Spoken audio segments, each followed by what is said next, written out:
assets, just like we did in Yugoslavia. I think Yugoslavia was a NATO operation, was it not? Yeah. Yeah, they were. All of them were. And then that one doesn't work.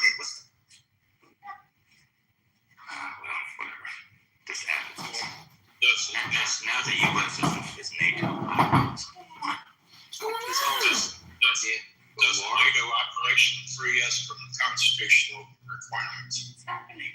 Well, it depends on what was authorized into NATO. I know that one branch of Congress authorized some. There was an issue on war powers, but I know there was a thing on with ground troops, and one house passed several resolutions. But this is not NATO. Yeah, I guess my larger point is we've been involved in Libya and Yugoslavia. But our involvement was totally different, bro. It's totally different. And you also mentioned military bombing in planes. I think that's what we've been doing for a long time, probably all our lives. And Iran is far more dangerous than freaking Libya or Yugoslavia or... It's different bombing. Yes. It's not just bombing. You got a whole blockade. It's not just bombing. I don't know why you would use a bombing. It's not just a bombing campaign. What naval blockade was there? That's true. Well, that's true, but the naval blockade doesn't require us to go on the ground. It gives us a position where we can economically drive them into the ground and bring them to the bargaining table. Is naval blockade an act of war? It can be. Yeah, When can it not be? So my question would be, when can a blockade not be? Well, is what Iran doing to stop shipping, is that an act of war? Of course it is. They were attacked. They were attacked. They have the right to protect themselves. What were Iran's actions? Iran was attacked, obviously. This act is truly unjust. So fam, I actually invite people to call me a retard now. It'll make me feel better. Yeah. About myself. Yeah. That's where I am too. That's stupid. Yeah, it doesn't make any sense to you or John. It doesn't at all. You're not speaking from a strategic stand. Either side is going to be, it's an act of war, period. When they decided they wanted to fucking block the ports, that's an act of war. But weren't you already in the war? No, we weren't. They're calling it military. Well, we are now. They 60 days. So officially, I'm speaking. Goddamn. I'm sorry, Miss. I'm sorry. I didn't know it was you. I'm sorry, Daryl. It don't matter. You still do it, Daryl. No, go ahead, Daryl. You got it. It's a war that we know we're going to win because we got Patty on our side, right, Patty? You're a liar. Patty is not. This is not a war. You interrupted Lisa the Troll. No, Ben, I'm not trolling. We are going to win this war. That's not the topic. They're talking about war powers. The topic is war powers. Our war powers. Congress's role. All right. Probably not, but you're not going to win the war by yourself there, buddy. No, I didn't say word. We're not. This is not a war we could win, bro. It's already, bro. There's too much. You know what? I'm gonna put in the chat, and y'all need to start fucking reading. There's too much you can Google out there. The War College has released stuff. They even had a fucking radio at the War College a couple years ago where they talked about Iran and what it looks like from their assessments, from exercises, from the constant rotations of students coming in and out. You're going to stay on mute or I'm going to kick you. That's what's going to happen. There's too many assessments out there that tells us that we cannot win this war. We can't. Patty, you know what? I finally heard from my brother. He said that they're committed. So, you know, what now? If you can't win it and they're committed, what now? He's sitting on an aircraft carrier, been over there for a minute. I'm not telling too much, but they're committed, he says. So what now? Yeah, but the mission includes, there's more than one mission. There's an overall mission, and your brother is involved in one mission. Whatever his mission is, they're going to have to be committed to whatever mission, whatever came out in his orders. He's got to be committed to that mission. The overall mission, we're not going to win. there's too many factors when it comes to freaking the population, the geography, the weapons, people. There's too many fucking things that we have to take into consideration. On an individual level, people all to be committed. If I'm boots on ground, we throwing shit up, absolutely, because we're trying to survive. But we're there. We have no other option at that point. I don't think anyone in the military is really going to cower and say, okay, I'm not going to do what I got to do at this point. But the fact that we're there for no fucking reason besides Trump and Israel and Netanyahu, it is fucking insane. I'm not sure. I'm meaning that the leadership is committed. Of course, the enlists are, and but the leadership is the same. Like it's the same, right? Like the leadership trying to survive as well. The leadership is going to be just as committed to the mission that they're given. And depending on what their mission is, the leadership has to conduct whatever is done, whatever's sent to them as a set of orders. But they have to still do it within regulations. And we also have a saying in the military, dummy missions, where you used to being sent on fucking dummy missions and having to make something out of nothing, right? But again, we should not be here right now.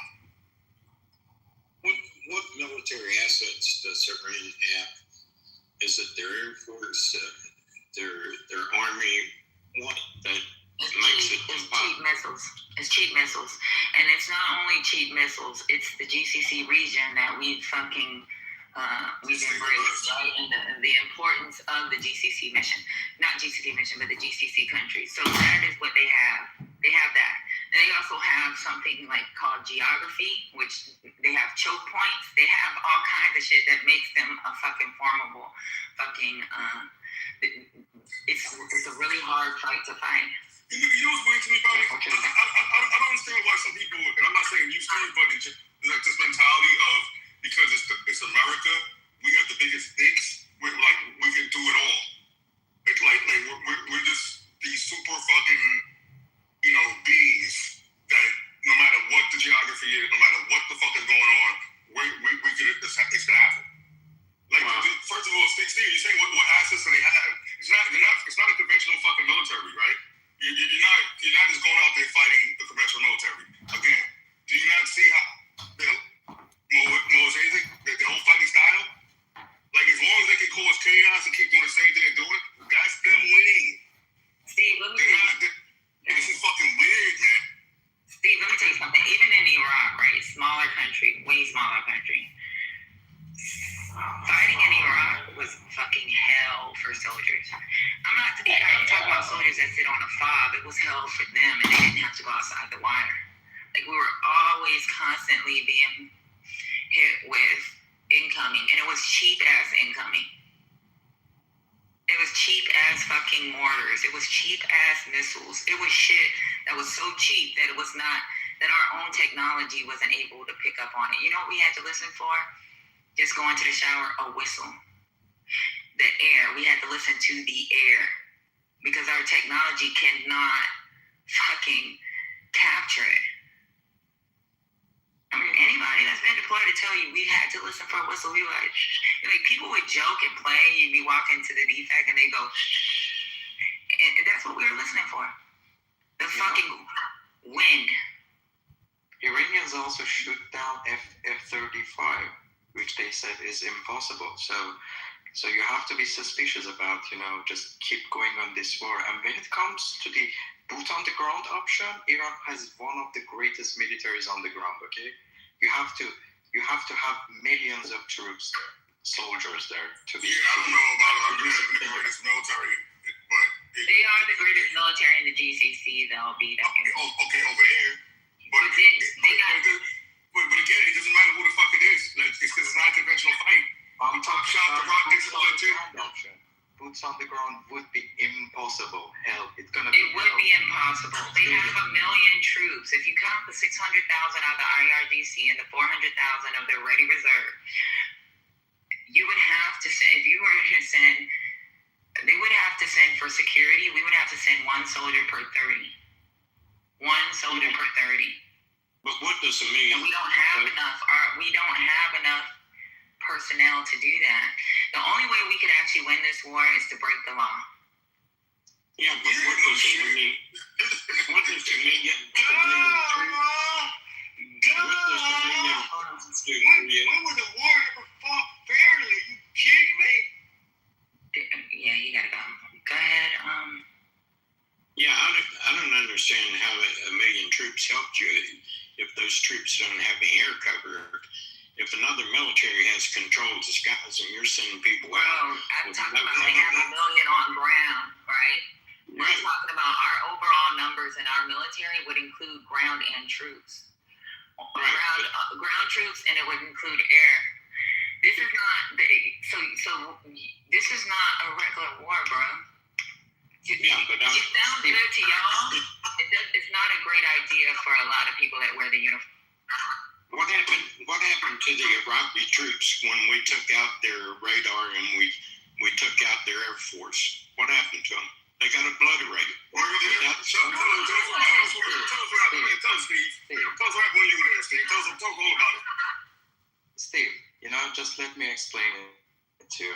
Iraq is a very flat country. Iran is mountainous. Even Roman Empire could not invade Iran. It's super uber fucking hard with millions of troops.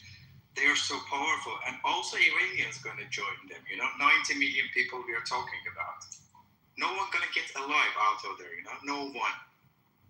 So you're saying the Iranian population that's being slaughtered right now and is disaffected with the current government? They would. A big amount of them would. That's how we birthed ISIS. People, like the videos that you see on TV in the beginning back in 2003, people toppling pictures, ripping them off of the walls. That was a United States, okay? We are against neither was Iran. to invade Iran. Steve, the problem is that the Iranians know that Trump does not give a shit about democracy in Iran. He's just joking about it. He's here for his own benefit. So our first priority is to eliminate this invasion. So we're gonna first defend our country. Then we're gonna deal with our own government about the bad acts they have done inside the country. So this is the order of the things we're gonna do. As far as Iran being an impossible theater or to fight in, I guess Alexander the Great dispelled that myth. Yeah, but we have actual, since 2002, we have actual classes that's gone through the war college. It's not no private. It's a bunch of fucking either majors getting ready that may be promotable, and the ones that are promotable are the ones that took the tough assignments, and lieutenant colonels that go through war college, and they do the simulations, and they've lost. We haven't won. Yeah, but Patty, we didn't even have to do all that. A fucking private could have told you the same give you the same results. Like, why is it so hard to understand when you look at the situation? This dude wants to talk about fucking Alexander the Great, really? Well, I'm just saying, you said the topography thing. Just sign up, man. Go on the list. Hey guys, good morning. I'm looking at it, talking about the Iranians are with the U.S. and Israel. They want to fight. They want to fight with the U.S. and Israel. Anybody want to speak to that in this conversation?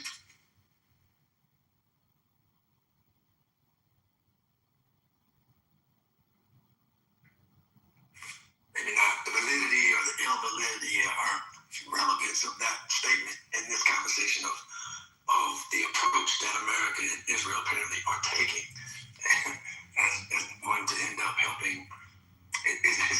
Still want to bring that into the conversation. This is what the Iranian people want. They want this. Steve, what the fuck you talking about, man? Well, I'm talking the fuck about what Elle is talking about, bro. Pay attention. I'm driving, so I can't read the chat. Oh, well, I'm trying my best to. He said 100%. I don't want to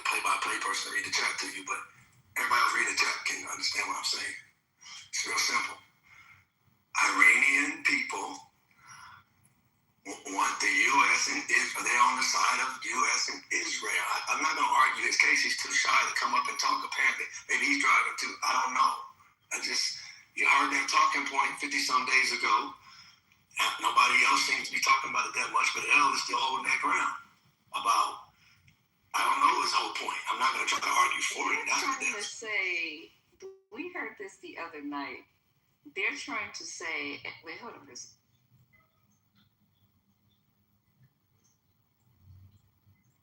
They're trying to say that Iran and Israel are working together. Is that the line of? That's exactly what they said, Lisa. Yes, This is crazy as hell. When you think you've heard it all, here this comes. Why in the world would Israel and Iran, who hate each other eternal guts, be in this together? When Israel is bombing Iran, America is bombing Iran, the Saudis want to go in, whatever they can do, and fake bomb Iran. How? Well, because of this, right? So if that's the case, I'm gonna assume that he's meaning the sense of. Hold on, let me say though, because if that's the case, then they first of all, good morning. There has to be a group on the ground that wants to take over. So they probably do have a small group over there they're working with. That's always happens with locals in a fucking country when we take something over. That's not what they're saying. Go ahead. And I just test out that really, whatever it's not this even is a tin foil hat. It's really not even his talking point. It's the mere fact that he would even mention it. It doesn't even sound. Good morning, Lisa. It didn't sound like it made any sense, and the fact that he mentioned it to just to break up the people and have something to say is ridiculous. Why would you even mention that? But anyway, salutations, everyone. Good morning, you too. I'll answer your question why I don't really care. I know you don't. I know you just heard my voice and wanted to come up in the room. I get it. That's always how you are. You fucking weirdo. You just No. too much. Well, go back to sleep and brush your teeth again. But listen to what I'm saying. I didn't bring it up, Lisa. And for you, I'm sure people are listening to you and say you're amazed that Israel and the U.S., the idea that they're on the same page in this thing. I did not say that, sweet, and I'm not blaming you. You said it. Only thing. Yeah, I said it. I quoted what Elle was saying. Elle was in the audience. They were saying it the other night, but I did not say that is correct that Israel and the United States are working together. But what I said was, you said, because you read in the chat, I quoted Elle come up and before we start quoting what Sweet said. There is no logic to Israel and Iran to be working together for what end? The Iranian people. It's the U.S. and Israel working with the everyday Iranian people. Every day. The 30,000 people that got killed. You remember them talking? Remember those realities? Remember those? That's not a reality. I'm talking to Lisa. Brooklyn. We heard Brooklyn, that. why are you? But it's the fact that you're bringing You this can go up get therapy for that, young lady. What's wrong with you? Therapy. It's the fact that Ain't nobody talking to you. a talking point. Ain't nobody talking to you. I didn't bring it up. Normal. This is a room called Politically Correct, where people have conversation. And you come in and just bring this weird energy, man. Elle said it, okay? Normal. You kept saying, who the fuck you was talking about? Normal. Okay, Right. yes. Yeah. 1 million people got killed in Israel. In Iran, and the U.S. and Israel is fighting for the people. You are damaging for intellectual. We've been hearing that shit for the past 6 months. I don't want to hear it no more. Exactly. Well, you don't have to want to hear it. People are still saying it. Hello? I don't want to hear it. Look at the person you got the information I don't from. want the sun to shine. Now what? Listen to What the are you person you saying? got the information from, though. You like to do that weird stuff. Agenda that he wants Address to what is spread. being said. And the Don't fact worry that about you- the person that's saying it. Listen to me. Just listen. See, to me. I hear you. I'm not trying to listen to I'm you. not trying to argue with you. Well, you're doing a good job of doing something you're not trying to I want you do. to listen to You this. create the nonsense and then you're mad about the nonsense. Okay. I apologize for creating nonsense.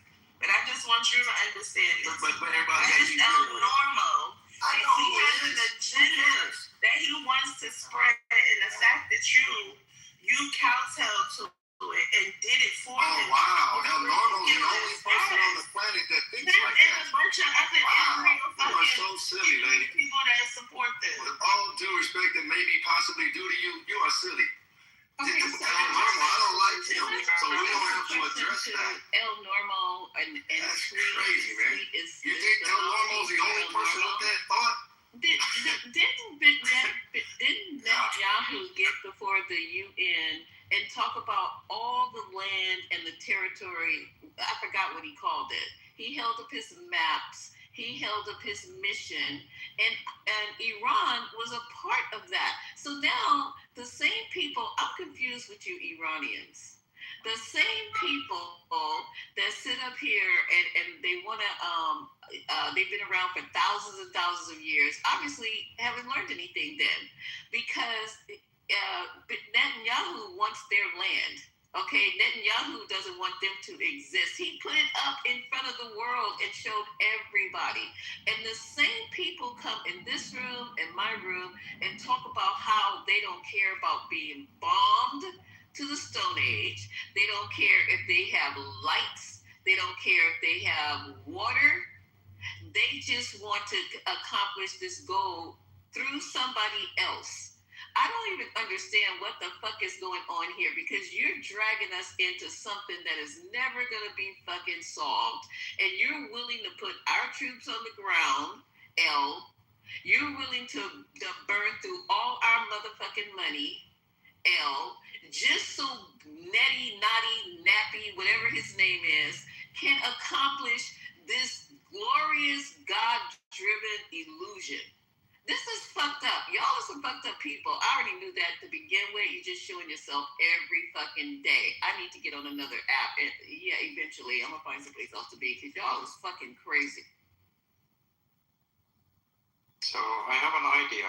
Maybe Trump wants to, just have troops on the ground on Iran, and when they are died, he wants to justify the nukes, So maybe this is a strategy by him, which is really ugly. This is the most probable thing I can think about. Justify using a nuclear bomb? Yeah, maybe he's doing this is strategy. Maybe he's a nuclear bomb is just, it's not finite. It's just not going to hit 126 in Amsterdam. It's just like, it's not finite. And I know that fool doesn't understand that, but hopefully people around him stand that. And when he asks for the nuclear keys or whatever the fuck they do to do some shit like that, they just slap the shit out of him and tie him up, because that is just not affecting that area. You guys do understand that, right? No, it would affect anyway, Misa. It would affect, because it's nukes. It's gonna affect anyway. But Iranians gonna attack back afterwards for sure, and they're gonna attack so bad. But maybe he's justifying for this anyway. This war is bullshit, nonsense, burning lots of money and not gonna work. That's the thing. But the nuke is gonna affect the Saudis, where he's getting all his money, him and his family and his crypt keeper son-in-law. So they're going to allow them just to nuke that area and all that. They're losing money already. They're already begging to have us send them money because of a couple of strikes that they got from Iran. So you think that, even though they're not going to ask them, you guys just think of the bigger fucking picture. You're going to nuke Iran, and everything around them, all those countries around them will be affected. Yeah, for sure. It depends on the wind patterns. after Of the course, strike. y'all suss that out. That's crazy shit. Hey, Lisa. It depends. Hey, Lisa, let me suggest to you, there are people on this planet that feel like, if I ain't gonna be here, I don't give a damn if anybody's here after that. Just food for thought. And can you re-explain your claims too, that how Iran and Israel is doing? They're doing collaboration in this thing. Can you explain it? As an Iranian, I can answer you. Sorry, I was on the phone. Sweet, can you repeat your claim about Iran and Israel's collaboration? Bro, Ali, I don't have a claim. Focusing on the words coming out of my mouth. El Normo in the audience expressed an idea that is obviously very real amongst more than just El Normo. Okay? So don't say, Sweet, express your claim again. You're signing somebody else's thought to me because El Normo can't get up on the stage or whatever. Okay? That's a thought in the atmosphere. El Normo represents, I don't know what percentage of Israelis or people on the planet, I don't know, Americans, but I assure you, it's a thought. You know how I know that? Because we can go back 50-some days ago, and it was the talking point. America was coming in to save all the Iranians. I don't hear much of that anymore. However, a few days ago, that was the reason. And also, well, before Israel is about to attack, which the history says most people understand, Israel probably was about to go ahead and attack Iran. Okay? So, Donald Trump said, don't worry, little brother, big brother, I got your back. We'll go in there and we'll drop some more bombs. We did it last summer. We'll come in again. We'll help you out. Because we know they're going to retaliate against our troops. Before they do that, we'll do this. And here we are today, 50-some days later, bro. Okay? So, again, just for you, Ali, and who else is listening, so we don't have to address Sweet said, whatever you're claiming. No, I'm not claiming shit from Iran. That's a talking point that people might want to address. Yes. Okay? Yeah. Okay. Fine. All right. Cool. Damn. Okay. The Islamist revolutionary genocide. Okay, let me explain to it. Israel is following the Great Israel Project. For doing this, he needs American support because he cannot do it alone, okay? He's not that strong in the Middle East. Second, for doing this project, he cannot see any sovereign country and powerful country like Iran in the region. And also for doing this, he is doing carpet bombing of the other neighboring countries in Middle East, like Syria, like Jordan, and its final maps does not get into Iran. It takes some very little parts of Turkey, a very large part of Saudi Arabia, Jordan, Syria, and Iraq. Okay, you can go and see the map by yourself. It does not get into Iran, but it takes many of the countries around, and people are not gonna know it. And Israel really desperately needs American support for this. So it basically uses American money for doing this. That's the problem for both Iranians and Americans right now. Are you saying that the people of Iran are happy with their current government and how they treat the citizens? No, Steve, we are not happy, but it's an internal problem, and bombing does not bring democracy. It's obvious. It's not gonna bring, And United States, I'm not gonna say United States, but Trump and his friends, they have other ideas about Iran. They're here to earn money, for themselves, not for you, for just themselves. They are not here to bring democracy for Iranians, and we got it. We got it in the midway, and we changed our minds. So for now, we are solidating with our own regime, so bad regime, to defend the country. Then afterwards, we're going to kick them out, So they're consolidating with IRGC so they can consolidate the country so the IRGC can go back in and start putting their boot on their neck? How does that make sense? You're defending the guy that has just slaughtered like 30,000 people. And you think that once it all settles down, the same people that slaughtered these people for objecting to the government is suddenly going to become benevolent? I don't follow that. So, United States and Israel does not do anything beneficial for our aim of democracy. They bomb hospitals, universities, infrastructure, and they brought back democracy for Iran. They postponed democracy in Iran. So they are the second evil in this scenario, you know? So they are not also helping. So we have to kick them out first, then kick our own government out afterwards. Hey Steve, are you suggesting that this is a humanitarian rescue mission that America and Israel are on? I'll wait. Take your time. Get your thoughts Are together. you guys okay? Was it a trick question? I mean, Welcome to the stage. Do you have anything that you want to comment on? Yeah, I really like Ali's statements because it kind of shows how difficult it is to kind of, fix your own house when somebody else is trying to reorganize all your dressers kind of thing. And so I was wondering if you could tell us a little bit more about that, because it sounds like he's speaking from a place of experience. So I just have questions, and I'd like to hear him elaborate a little bit more, maybe on some of the questions that I have asked also. But how does he see this going forward? What's your name? Your name, I think, is Arthur. Arthur was talking. Yeah, Io, down here. Io, just 2 letters. Io, down here. Yeah, Io. Nothing goes well right now because the democracy is postponed. Before the US-Israel attack, we were already doing the revolution on the street, okay? We were already doing that. But then the war started and we could not go out, finish the job. We could not do that.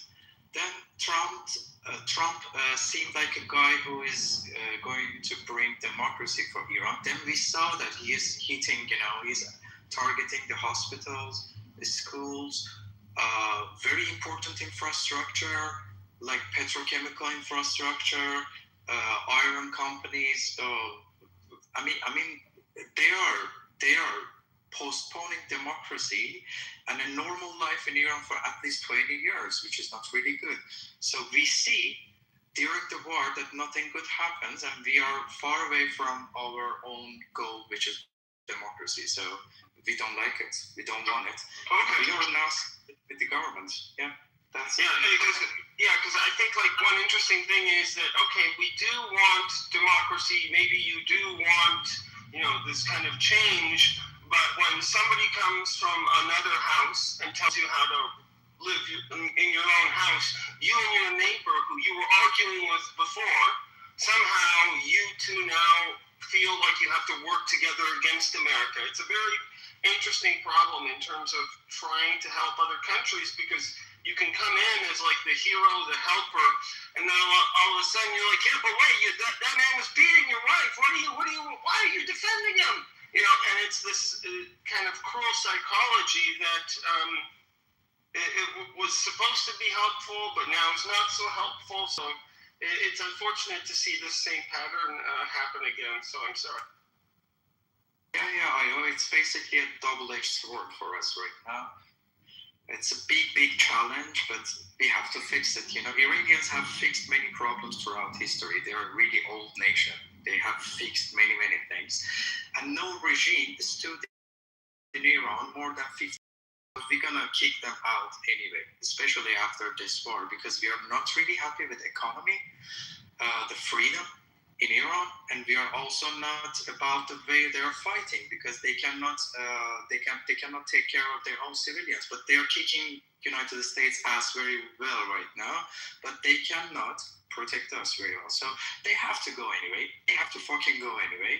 And Iran should stay a sovereign country, as always, not like the GCC countries and many of our neighbors. And if Israel plans to do something against us, then fuck Israel too. But we are actually peaceful people. This is what Iranians rallied with United States and Israeli flags in the streets all over the world, okay, all over the world, to just show that we are not like IRGC and we are friends with all the nations. But right now, in the middle of the war, we are just defending our country, and it's the first priority for us. Okay, so a quick question. So, in terms of how the war has changed, like, you know, in our news they say, oh, we killed all the bad guys, we're killing the leadership. Has there been a significant change? Do you think that the IRGC has become a little bit more, less radical, maybe? Like you said, kick them out, but maybe reform is better than revolution. So I'm always thinking, okay, what can we do to help without creating more problems?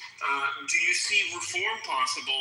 Maybe not kicking them out, but seeing a different IRGC come out of it? Yeah, I see the reform possible, because after this war finishes, they have to answer to population because of lack of freedom, lack of security, and lack of good economy, and lack of good foreign policies or foreign politics they are holding throughout the world. Like, they're not representing Iranians, and they started to understand this because their biggest enemy after this war is the Iranian themselves. So they have to come and answer us why they are leading the country in a very bad way. So in that period, we're gonna fix things. We're gonna eliminate those leaders who are not really compatible with our society. And yeah, maybe they're gonna change from inside. Yeah. Ali, you're familiar with the sanctions on Iran, right? Over the years, you're familiar with that, right?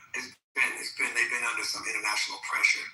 Have you noticed how, I think I heard Italy, France are now in direct communication, with Iran? Have you heard about that? And some other countries? Yeah, I heard about it. Okay, it seems to me, looking at it from 30,000 feet up, or looking at it, 10, 20 years from now, seems to me, we'll see how that all plays out, see how next week plays out, see how today plays out, I don't know. But here's the point. Seems to me they're communicating with the rest of the world a whole lot more now. They become somebody to actually talk directly to these other countries now more than ever. I believe, that somehow or another will have a very international effect on Iran in terms of what it is going to look like. Who knows if we can envision 5 years, a year, 10 years, 20 years, I don't know. But it seems to me, according to the pattern that now has been moved in, somebody's mic is open. I'll leave that yours, just kind of a little feedback. But maybe you can mute until, there you go, until your turn. But the point is that it seems to me that this change that obviously has been wanting, your mic is open again, seems to me the change that you want to see within your country, a lot of countries want to see change in their country, including Americans. But the idea is that it seems to me there's a lot more communication directly with the rest of the world, and they seem to have found this powerful stance about this Strait of Hormuz that it seems they weren't even thinking about playing that card 60 days ago. But it seems that they're playing a card now that it looks like, I don't know who's going to unplay that card, if you will. I don't know who's going to stop them from being able to play that card, where now they're having much more of an international voice, it seems to me, than they've ever had. And so it seems that now they're negotiating with a whole lot of folks, and who knows what that may turn into 50 years from now in that area. Maybe a very international area. I don't know, but I just say that because I can appreciate realizing a lot of people in the country realizing they want a better reality, a whole better life.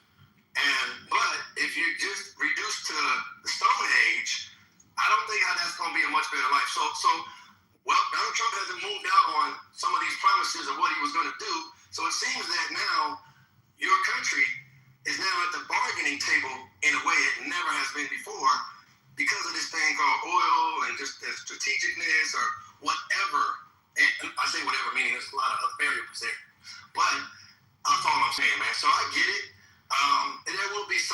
settling 100 years from now or whatever. I don't know. But as of right now, yeah, I understand your point about staying alive is primary as a people. And so, like everybody, because definitely it seems that Israel and America, particularly Israel, really has a problem with them. And they don't seem to be able to communicate in the last how many decades too well. But now here comes this power overseas here called America that has a vested interest, it seems, and it seems to be the history in Israel. And so here we are now. And if the whole world is talking in a certain kind of way now over the last 50 days. Yeah, the Iran's war right now, it actually the turning point. It can be the turning point, the historic turning point of peace between East and West. Okay, so Iran is under sanctions for 40 several years. Okay, the collective West, let's call it NATO forces, NATO countries, okay, they sanctioned Iran because they wanted a weak Iran to buy oil very cheap from them, and prepare Iran economically to impose the war on Iran. Okay, Ali, did that have an effect on the overall people of Iran, those sanctions for the last 40 years? Did that probably make it kind of hard on the Iranian government? Yeah, I think most of the people in here know it's made it hard for the people with the sanctions. I'm just saying to that point about it's so hard on the Iranians. They want to go to the beach. They want to be like the westernized people that they go to American universities, and everybody gets that, Patty, I'm sure. But to leave out how life has been under these sanctions for 40 years, almost like your parents ain't getting no money and things are kind of rough. You got to kind of wing it. And they've been winging it apparently pretty good. They're still here, and they seem to have a little more power than some people thought they had at all. And here we are. But go ahead with your point. Yeah, so I first really recommend you to ask GPT or read Iranian history. It's maybe the oldest country in the world. Okay, you can ask internet or Google about it. Okay, people in Iran are really strong, and it's not their first problem. All this sanction, let's say for 40 years, no matter we Iranians have tolerated many problems, many invasions. Okay, the history's first big war happened between Persians and Greeks, between Iran and Greece. So we have tolerated many. Taking us back to Alexander the Great and the Alexander Library. Yes, okay. I'm sorry. Go ahead, Alex. I just wanted to get a few sentences out. Yeah, so just look how Europe cries after 2 months of closure of Strait of Hormuz. We have been 47 years sanctioned, but we never cried about it. We tried to have local industries, and we are satisfied right now. Okay, we are okay with it, but politically we are not okay because we cannot have credit cards. We are not connected to the global banking system and stuff. Okay, and because of this, Iranians go abroad for study. Most of them, like we have 10 million Iranians living abroad. The biggest Iranian population right now living in Los Angeles. They are actually calling it Tehrangeles. It's the greatest community of Iranian living in United States, then in Canada, third in Israel. Many of Israelis are Iranian, actually. Okay, you can research about these things. So all of these sanctions somehow made us strong by having local industry. Now you see all the drones and missiles. They are made by us. I mean, we never asked for help from anybody else, and this is why United States cannot collectively shut down all our military capability, but they can do it for GCC countries, okay, because they are made by United States, and with a specific satellite signal, you can shut down all those F-35s, let's say, okay? But he cannot do it about Iran, so we can defend the country very well. So basically, we did not broke under sanctions, but it's enough, okay? We need to be friends with the whole world. So now there are two things that make it happen. Okay, it keeps us from not being friends with the whole world. First, IRGC itself with its really extreme ideology. Second, the collective Western countries who impose sanctions over Iran, and they have done this to prepare Iran for a war. They try to weaken Iran by sanctions to start a war that we see right now. So we have basically two enemies: the collective West, who so badly wants to bring democracy to our country, which is a fucking lie.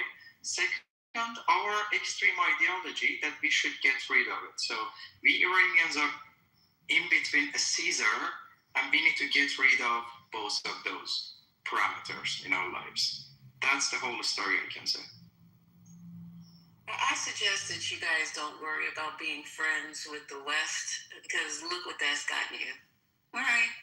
And as far as coming to America, you guys are pretty much, from what I'm understanding, what I'm hearing, not reading, but I hear that you're more educated than Americans are educated. We read at 6th grade levels, and we come in here with tin hat imaginary stories that we don't fess out, or they don't even read in this country. They close bookstores by the thousands every day. So, y'all doing okay.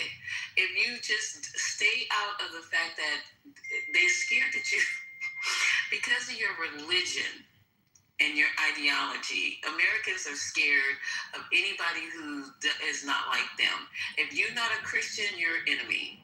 You see what I'm saying? So I wouldn't too much worry about being friends with the West and whatever. For what I'm understanding, they're trying to go to a different system of paying for shit. The yuan, y'all can correct me if I'm incorrect. So America ain't the shit everybody keep thinking it is, and we're able to say that over here, right? Because we died for that. I died for my family died for that. We came here, as you know, as slaves, and you can make it here. We are in the top tier of just everything that's happening in this country. There are ex-slaves that are mastering and excelling in it. So, I'm feeling for you guys, because the mere fact that you, and I'm not, you guys can start calling me whatever. I don't give a fuck. But we were talking with you as a country, trying to set shit up for whatever the nuclear, what's the word I want to use? To stop nuclear proliferation in your country. And while we were speaking to you and trying to work out some type of deal, we go behind and bomb you. And that to me was a punk ass, dick ass move. If we're the country who we say we are, then we should hold to our principles. We should hold to our honor system. We shouldn't be saying one thing and doing a fucking another. So anyway, that's all I have to add, which was very little. Misa, actually, Iranians are not really dying to come specifically to United States or Western countries, but they really want to live peacefully with the whole world. This is the Iranian mindset, okay? Because there were time, actually before the past 47 years, Iranians could travel everywhere, even to America, without visa, So we used to have tight and very nice relationship with United States, but it changed. Whatever, it was also because of the bad politics of United States, because they always wanted everything for themselves. And honestly, Trump is not here to deactivate Iranian nuclear power. Okay, it's not the case. They are here to benefit, money-wise, benefit from Iran and swallow the whole wealth of Iran. Okay, that's the thing. But they never say these things on news. They never say this. And Iranians are already successful. It's one of the most successful immigrants in the United States. Let me name some companies owned by Iranians right now. You can Google about them. eBay, Uber, Dropbox, and many more countries. There are many Iranians working in Silicon Valley in very good positions, in NASA. In Germany, most of best doctors are from Iran. Okay, Iran's medicine is still among 5 best medicines in the world. So Iranians are actually innovative people. That comes from history because we at least lived in this country, in this land for 2,500 years. This is recorded history, and before that also. So we have no problem, and I hope one day you can come to Iran and see the quality of life. You're gonna really, really enjoy it. So Iran is not the thing showed by IRGC, not showed in the Western media. It's something super uber different. So you can find videos about Iran in YouTube, and I also know that people from United States also come to Iran as tourists, and they travel and they really enjoy the mindset of people because most of Iranians know how to speak English very well from childhood. Okay, the education is really good here, and we very, very well know your culture, even the American culture. We know your scientists, your writers, many domains of your science and many things. Okay, we already know them. We study them very well. We know American people very, very well. We listen to American rap music, rock music. We are memorizing them. We are just replicating them. Everything is fine here. If you know Iranians, you would have a really, really, really good chance to catch the reality about Don't this just society. listen to our rap music because African Americans in this country, African descent, we do more than just rap, sir. Rap, dance, and basketball. So you need to be the mouthpiece since you know us so well and you're studying us so well.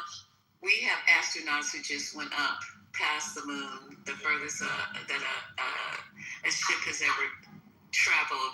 We are from A to Z, from architects to zoologists. We're just not rappers and basketball players and dope dealers. We're very intelligent people. So you need to spread that message. Yeah. And I work with some Iranians. I have a good friend. His name is he doesn't mind me saying it because he's trying to get on this app. Harmeek Abrahamian. I work with him. And tight, as thick as thieves, okay? So we share culture every day. We share food every day. We break bread together, jokes together, whatever. And hopefully he's learning how to put the app on because I want him to also come on. I don't know how long he's been in this country. I forgot to ask him. But I've been working with him on and off for like 10 years.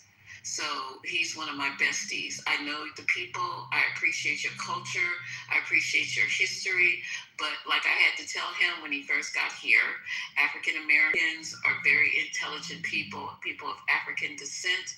You know that. You live on the continent. You ought to know what African people are capable of. They've also survived as long as you have, and they've been through just as much, if not more, than you have. So, yeah, please respect that history. More than us. Everybody comes from Africa. I know that. Okay, yeah, continue, please. No, I'm good. I just appreciate that you even said that, I appreciate you saying that you recognize it. But, I respect your culture. I respect your history. And I know you guys want to live in peace. We want to see you live in peace. We want to live in peace, right? And here, Americans, or most of us, 62%, are not supporting the war for various reasons. We all have our reasons. And I know that when you guys sit down with the greatest president that we ever had of the United States of America, Barack Hussein Obama, and you guys worked out that nuclear deal with John Kerry, we saw that you were abiding by it. Now, all of a sudden, we get a madman because 77 million of our people are crazy in this country because we don't treat our people well here. Our mental health here, as you can see, is very, very extreme and pervasive. So we got 77 million people who lost their fucking marbles and voted for somebody who has all kind of history of being a bad person, a disrespectful person, an ungodly person, and we set them right up in the White House. They're so worried about the LGBTQ community, which ain't done shit, but all of a sudden we got somebody who's sitting on the throne. Now we got a king over here, sir, who's sitting on the throne in the White House, and he is the worst human being that we've ever seen. And they've also activated our religion, weaponized Christianity. They've weaponized it here in this country to do bad things to people. So, I'm just saying that, and I can say that because I am an American. My ancestors were slaves. They died in this country in all the wars, and even before that, they were hung and slaughtered in many kind of ways, bombed from the air in their own country, bombed from the air by our government in our own country. So, we got a lot in common. So there you go. That's all I got to say. I'll sit down. But thank you for saying all of this, and I really respect you. I really respect all of you guys. And I just want to mention that Iran is not the only problem. There are many other countries in Middle East and Africa. They are also suffering. So it's good to think about those people. It's really good by you. No, thank you.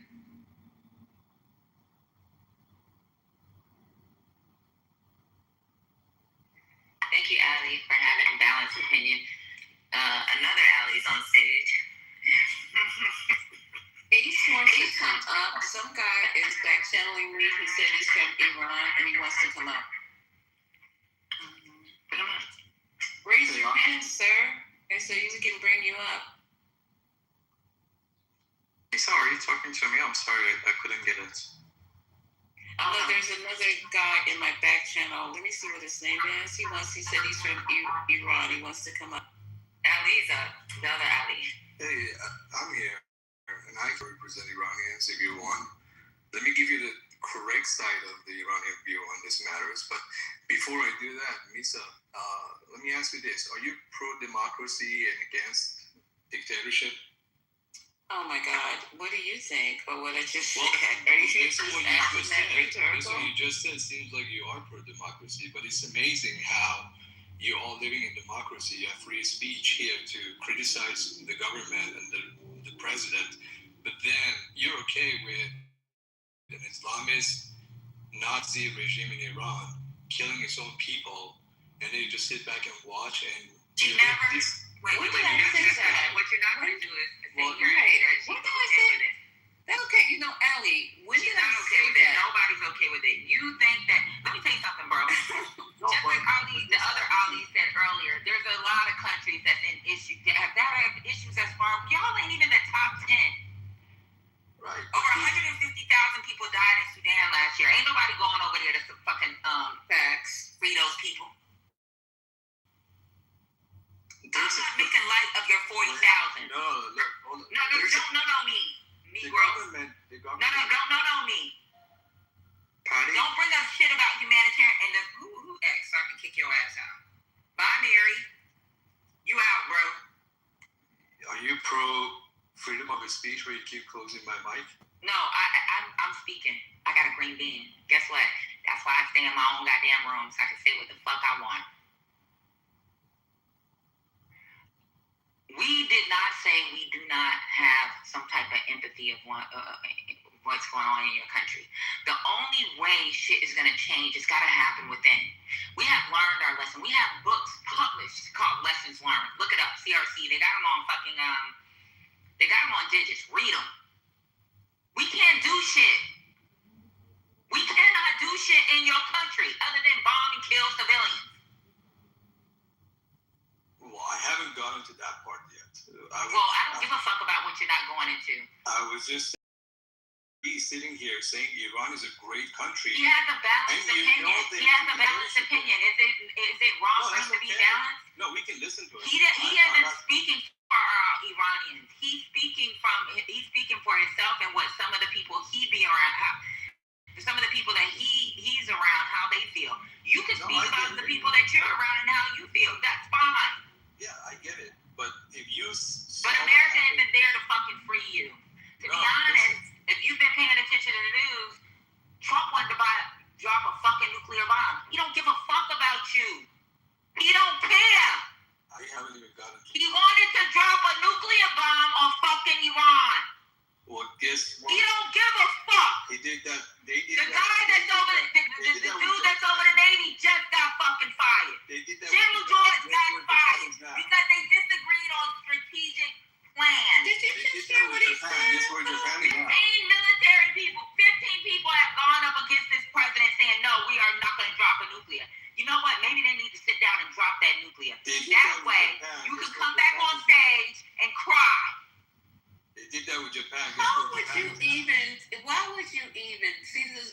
sickness of people. He's willing to have a nuclear bomb dropped on his country. Did you just hear that? Well, what are you And doing he got with the America? nerve to call me out. You got the nerve. You're a sitting sick here motherfucker. 24/7. You're a sick. I know. You don't know where I'm sitting. You don't know where I'm sitting 24/7. You don't know where I'm sitting, ally 24/7. And let me tell you something. You don't tell me how to talk about my country because that's the only thing you got right. I love My your country. I love This America country. more than you do. Listen, How no, would you don't. You don't know fucking shit about me, Ali, whatever the fuck your name is. You don't live here. You were brought here as slaves. You haven't crawled out the dirt. You just up here talking out of your ass. You are the one who's talking about dropping a nuclear bomb on your own people. So who is the dummy? Who is the fucking dummy right now? Oh, who cares about that dummy? That's none of your fucking business. Oh, it's not my That fucking is, you're business. not a citizen here. I You are live in not America. a citizen. No, you're not a citizen. You just got here, bro. Your green card ink is still leaking. You just got here. We're people of the soil. You're not. No, you don't. No, you don't. You just came here to take advantage of it and do what you need to do. You don't love this country. You don't even love the people in this country. So shut the fuck up. This Western civilization, democracy shit. Go join the fucking military and do something about it. Absolutely. You know, you motherfucker. B2X is hiring. Go join the State Department. Sit your ass in the middle of these fucking countries. They do this thing. It's called need of. Be the need of. Tell them you ain't never gonna fucking leave. And go fucking fight for your people and leave me the fuck alone. Fucking people been here for 10 minutes and gonna try to tell people who've been here since the inception of this country, the reason that you even got that little green piece of paper is because of my people, motherfucker. So don't sit up here and tell me nothing about what I don't and do not love. When you start hanging from trees and having your little tiny dick cut off and all sold and your baby sold and your people sold and divided and now you on top. Shut the fuck up. You didn't got the right person at the wrong time. Average Iranians, and you're sitting here just watching it. You're the one who wants your country nuked, fool. You said that. I said I respected your culture. That's what I said. You don't even respect your own culture because you want them to be nuked. If you start talking about my ancestors, you're going to have my foot up your ass. You better be careful and walk tip-top. What happened to your ancestors? Nazis also did it in Germany, and now the same regime in Iran is doing it to Iranian people. And so what did we do? We came out of the dirt, fool. We came out of the dirt and you begging for help. We came out of the dirt on our own. On our own. Do you understand that? On our own. With knives and forks in our bare fucking hands. Don't start telling me about my motherfucking people. Yeah, and I never would say I want them nuked. Yeah, like Germans got rid of Hitler, right? Sir, in your country, you guys have a population of enslaved Africans as well. You guys call them Bulgars, right? So I did quite a bit of research on how Iran has treated people of African descent, bro, and the shit ain't good right now. I think we dummies up in here. So what you need to do, sir, hold on, sir, I'm speaking. Hold on, sir, slow down. I didn't finish. No, hold on. I'm talking to you. No, fuck who I'm speaking on as a human being. That's what I'm speaking on the fuck behalf of. So I'm gonna tell you, you need to perhaps you need to address how your people have treated Africans in your country. Don't come over here on these borders and try to intervene with what the fuck we process. Thank you, sir. We good over here. And your weak, tired ass came over here willingly. You bragging about your fucking citizenship that we died and suffered to be able for you to have. The Civil Rights Amendment was because of us, not because of your dumb ass. So now you over here and you want to talk shit? You better shut the fuck up because Trump will gather all you motherfuckers up in a minute and send you back over there the same way we came over in the bottom of a motherfucking ship, chained to it, okay? So don't sit up here and be licking some orange motherfucker's ass when you know he can't even stand you. Number one, that show how ignorant you are. Because he'll get up and gather all you motherfuckers out of here. I'm not going to use your language, but hey, I don't give a fuck if you Jewish people were coming to America on boats way before your civil rights movement. You are a motherfucking We liar. were on boats before they even decided to come on a boat. You dumb motherfucker. You have lost your fucking mind. No, you came on board. You don't know the history of the United But what I'm States. saying You're is, an idiot you for spoke even of the don't even civil fucking rights. bring up no Jews coming to America on a goddamn boat. all right, you all want to be idiots. One thing America that you just proven, the only reason why they got turned away is because they didn't have much to offer. They took Nazis in before they took the damn Jews. They took in Nazi scientists before they took the Jews. So you put that together and see where your place is in America. The Democrats did. All the Democrats that were enslaving you, and now you're taking their side. And that's why I know you you don't know shit about history. Exactly. You don't know motherfucking history. You don't. No, you don't. No, you don't. You wouldn't say nothing ignorant like that. As if Democrats didn't change ideologies the same way that Republicans change ideology when it comes to them being Republican versus MAGA. You are dumb, sir. Yeah, right. You are not they the average change Iranian. ideology, but they're still. Are a lot smarter than this dumb motherfucker. ideology is staying alive. In one of those schools that has an You understand why Democrats are the promoter of illegal You immigrants? stuck on Democrat and Republican, bro. You're an immigrant. They are We ain't trying to stay calling you first of You all. are They want a to immigrant. continue their slavery. You are a immigrant. You are a immigrant. You are cheap labor. You God are knows a what your level immigrant. of understanding of history You is. are I am history. You are a immigrant.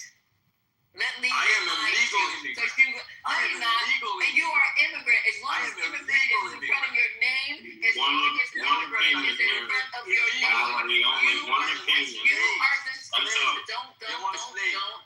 don't do it. Don't do it. Illegal Don't do it. immigrants who don't Don't do qualify it. for You minimum are wage, a don't immigrant. qualify for health benefits, You don't are a qualify for immigrant. Social Security. You are Why an do you immigrant. illegal immigrants? You Because they are want a more space. immigrant, You're sir. so dumb, you You can't are even a immigrant. You are not a immigrant, sir.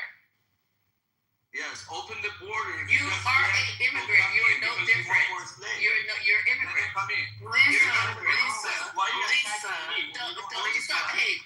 don't You say don't that have a to good me. response. Why you attacking my You're an response? immigrant, so I am an immigrant. you are an I immigrant. promise you, I've contributed to this country way No, more. you didn't contribute shit to this country. You think you did. This motherfucker just said he could You just ain't be gonna a come over here and You're you're not gonna come over here and This shit on some me. funny That's shit, what bro. you're not gonna do. It's some funny shit, bro. You know, And that's why, and you know what? And then your statement is the reason why a lot of Americans do not support Iran. But that was so. You're a bigot, bro.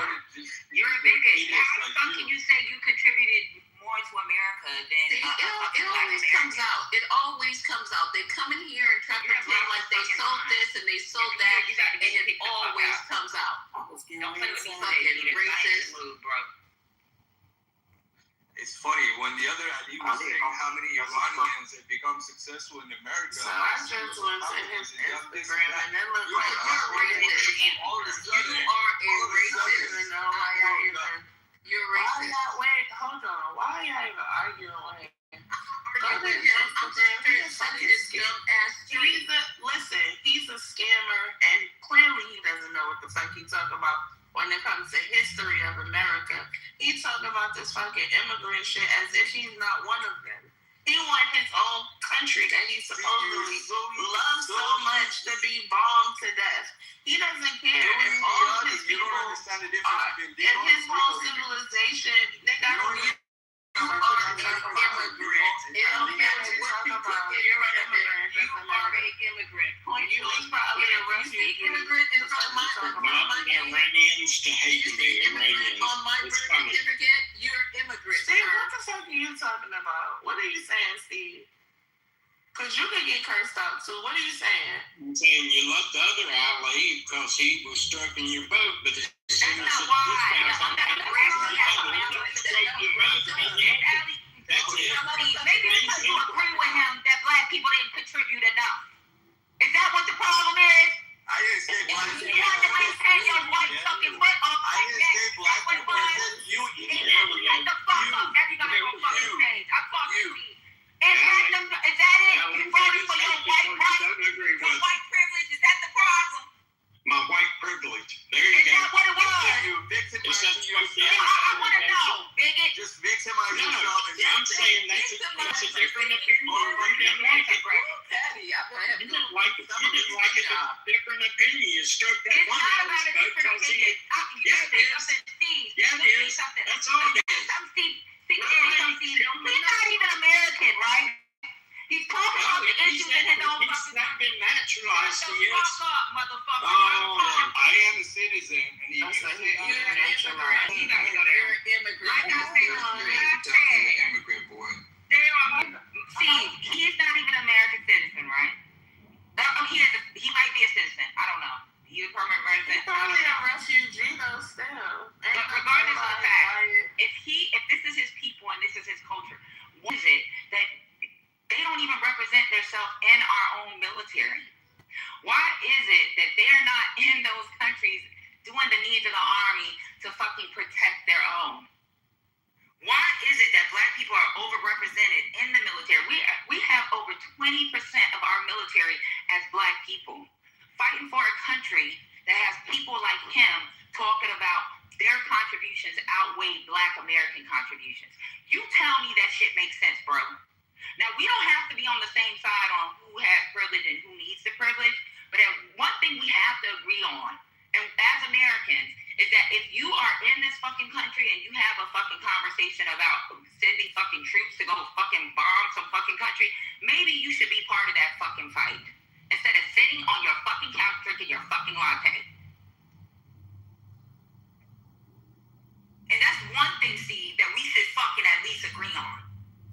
Are you These talking Iranians that come up here and talk about go fight, and let us die, and don't have no representation within our own military. Look at Are the you talking representation. about Ali now? Are you talking about I'm Ali? talking about overall, period. Anybody that has that conversation, look at their representation in the military and look at their representation in the United States. It doesn't even match. Steve, you could Well, determine I've met Steve, one Iranian the entire time I've been in over 15 years of military service. I have met one. So Steve, you try to make this, you try to segment this into a low conversation. You know what the fuck we talking about, homie. You taking the side of, I shouldn't even call you homie. You taking the side of someone that's not even here over us. Bro, I know my lineage. I know my lineage. How dare you? No, I'm not.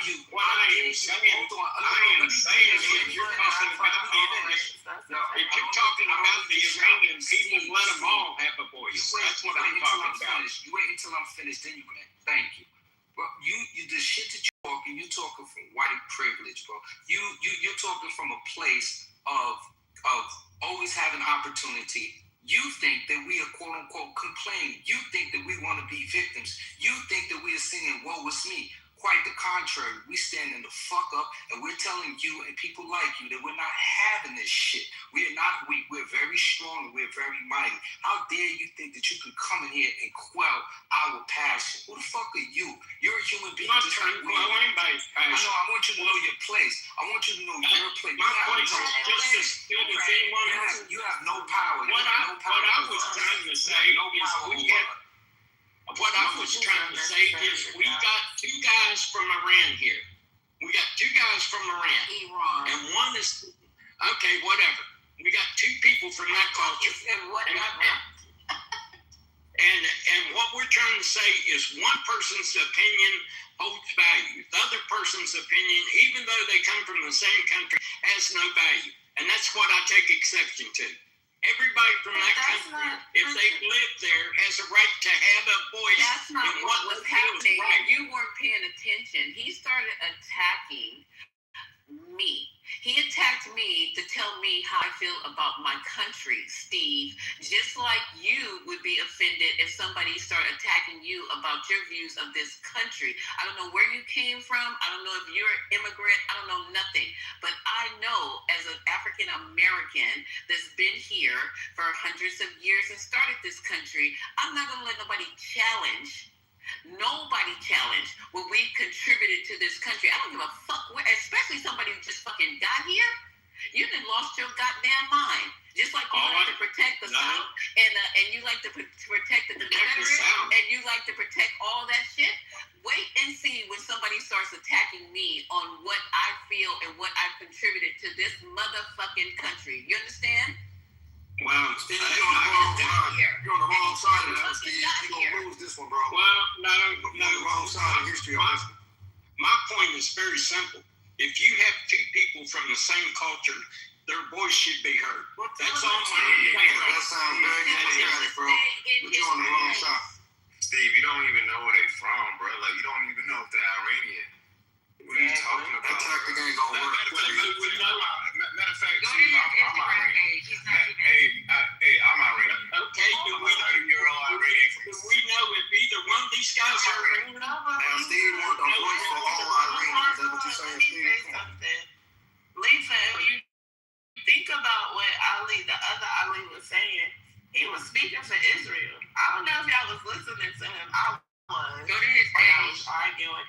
He was speaking for Israel, and he a fucking scammer. Like, y'all gotta be wary of people that y'all interact with, because sometimes they are put in place to set shit up and cause confusion, and that's he's the fucking what they call it, creator of chaos or whatever the case may be. That's exactly what he came to, agent of chaos. All I was trying to say is there's probably more than one opinion in that country about the destiny of those people. That's all Go I'm to your saying. Instagram page. He's from fucking Israel. We just went to his Instagram page. Yeah, the Israeli bots are on here. I guess not bots, but agents are on here spreading stuff like that every day. Right, because think about it, Sonny. Like, you are from a group of people, and the president of the most powerful country in the world is saying that he wants to dominate your people. He wanted to get rid of your whole fucking civilization. You for that shit? Make it make sense. Nobody in their fucking right mind is for anybody wanting to kill their own people unless they really just hate themselves. Y'all gotta think about it, Steve. If you think that if a president was to say, I'm gonna kill all the white people that look like Steve, you going for that shit? No, you're not. So that's what makes sense. And if anything, we American first, right? Steve, ain't that what you voted for? And that's what makes it easy to see through the bullshit, Steve. You over here caping all of a sudden for, I want everybody, there's other sides. The whole conversation was about the fact that there were two different sides. That's why Patty said, thank you for the balance that you brought to the conversation, the original Ali. And then you want to jump in with this tactic like ain't nobody seeing where you're coming from, man. That divide and conquer nonsense, that you're going to co-sign on a dude that love his people so much and love him so much that he gonna all of a sudden say, go ahead and nuke him, yeah. Because you over here safe. You don't give a shit about your goddamn self. What did you... Yeah, Peter. You don't give a damn. George Floyd. You prefer that out there? Peter. For 500,000 Chinese. Go on. You want people you are. Peter, you're not making sense. And I think sometimes Peter actually doesn't understand what we're saying either. Yeah, because his response, like, he's like, oh, what you said, Peter, I don't think you understand what we're saying, actually. Yes, he did say George Floyd. He said y'all are inhumane. Has anyone ever heard of Patrick Buck David? He does a podcast. He's Iranian, and he holds very similar views to what the second Ali did. He's a famous Iranian. The second Ali is not Iranian. I'm just saying there is a famous guy that does a podcast that's got one of these podcasts. I believe And you. he's- But he's Steve, the let me brain. ask you one simple question, Steve. Do you think it makes sense? We know damn well it's about national security. There should be at least. All I'm trying to say, Patty, Steve, does is it make sense that the United Well- States goes and save every fucking country where there's humanitarian issues? Because I'm going to tell you, in the top 10, so even just do a simple Google search of the top 10. Iran isn't even in the top 10. So that means we're going to save every goddamn country, at least in the top 10, and then we'll follow up with Iran. Do you No, think it makes sense for the no, American people on our taxpayers? it makes sense to me that when Saddam Hussein went into Kuwait and threatened his Saudi oil fields and threatened the global economy, that we would take action. It makes sense to me. Yeah, but what was the action that we took? What was the action that we took? Well, we went in and we. Did we actually have a war, or did we just push them back and came back home? It was 45 days. We made sure that the global economy wasn't threatening Right, us. but did we go into their country and did we bomb their country? Well, yeah, we bombed Iraq. We bombed Iraq. We bombed the hell out of Iraq. But did we stay there and like decide that this is what we're gonna do? We're gonna stop the fucking we're gonna stop all this the shit that we got going on now. This is not the same fucking fight, bro. Well, do you think an Iran that has sponsored the Houthis, that has sponsored Hezbollah, that has put the Middle East, which is critical to the world economy, in disarray, that a country like that with a nuclear weapon that could affect They the don't have world a nuclear economy? weapon. They don't have a nuclear weapon. Well, I know, but that's the objective.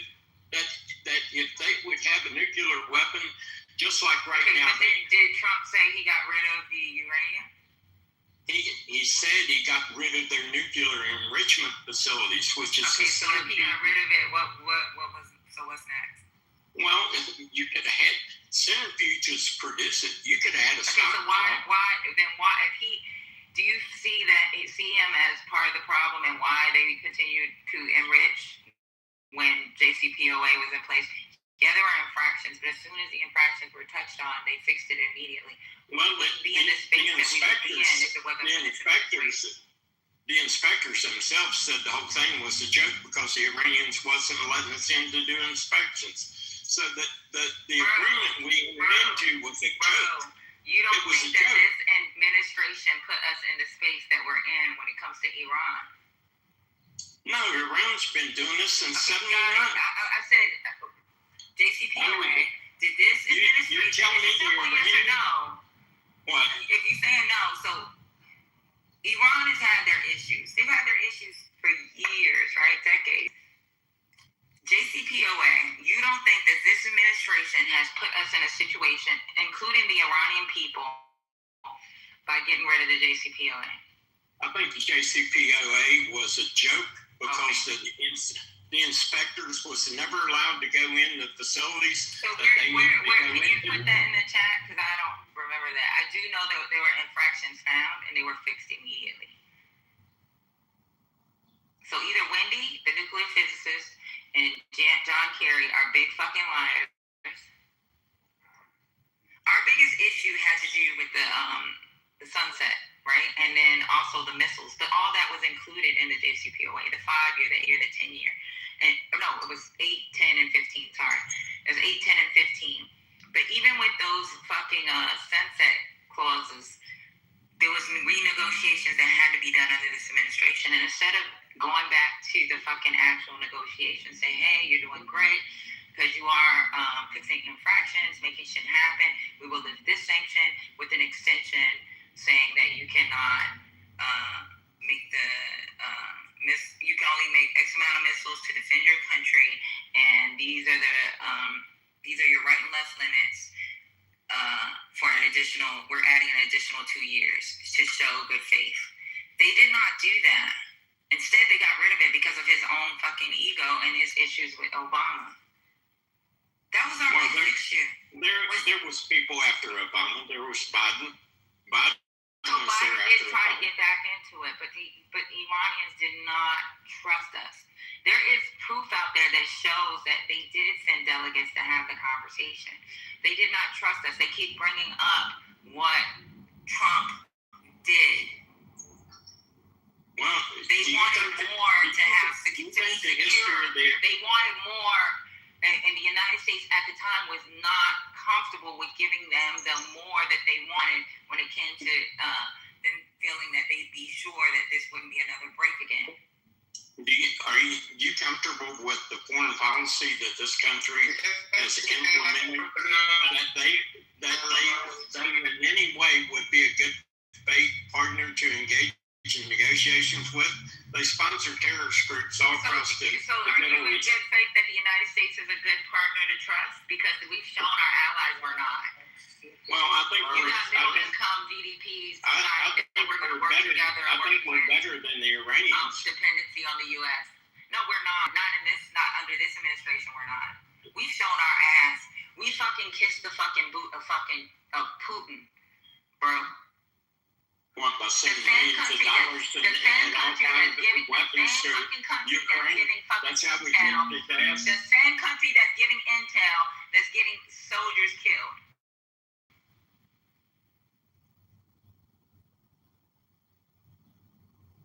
Has Iran been settling into the Middle East and pushing more and more settlements, more and more Iranian settlements, pushing closer to Israel and pushing up on Israel?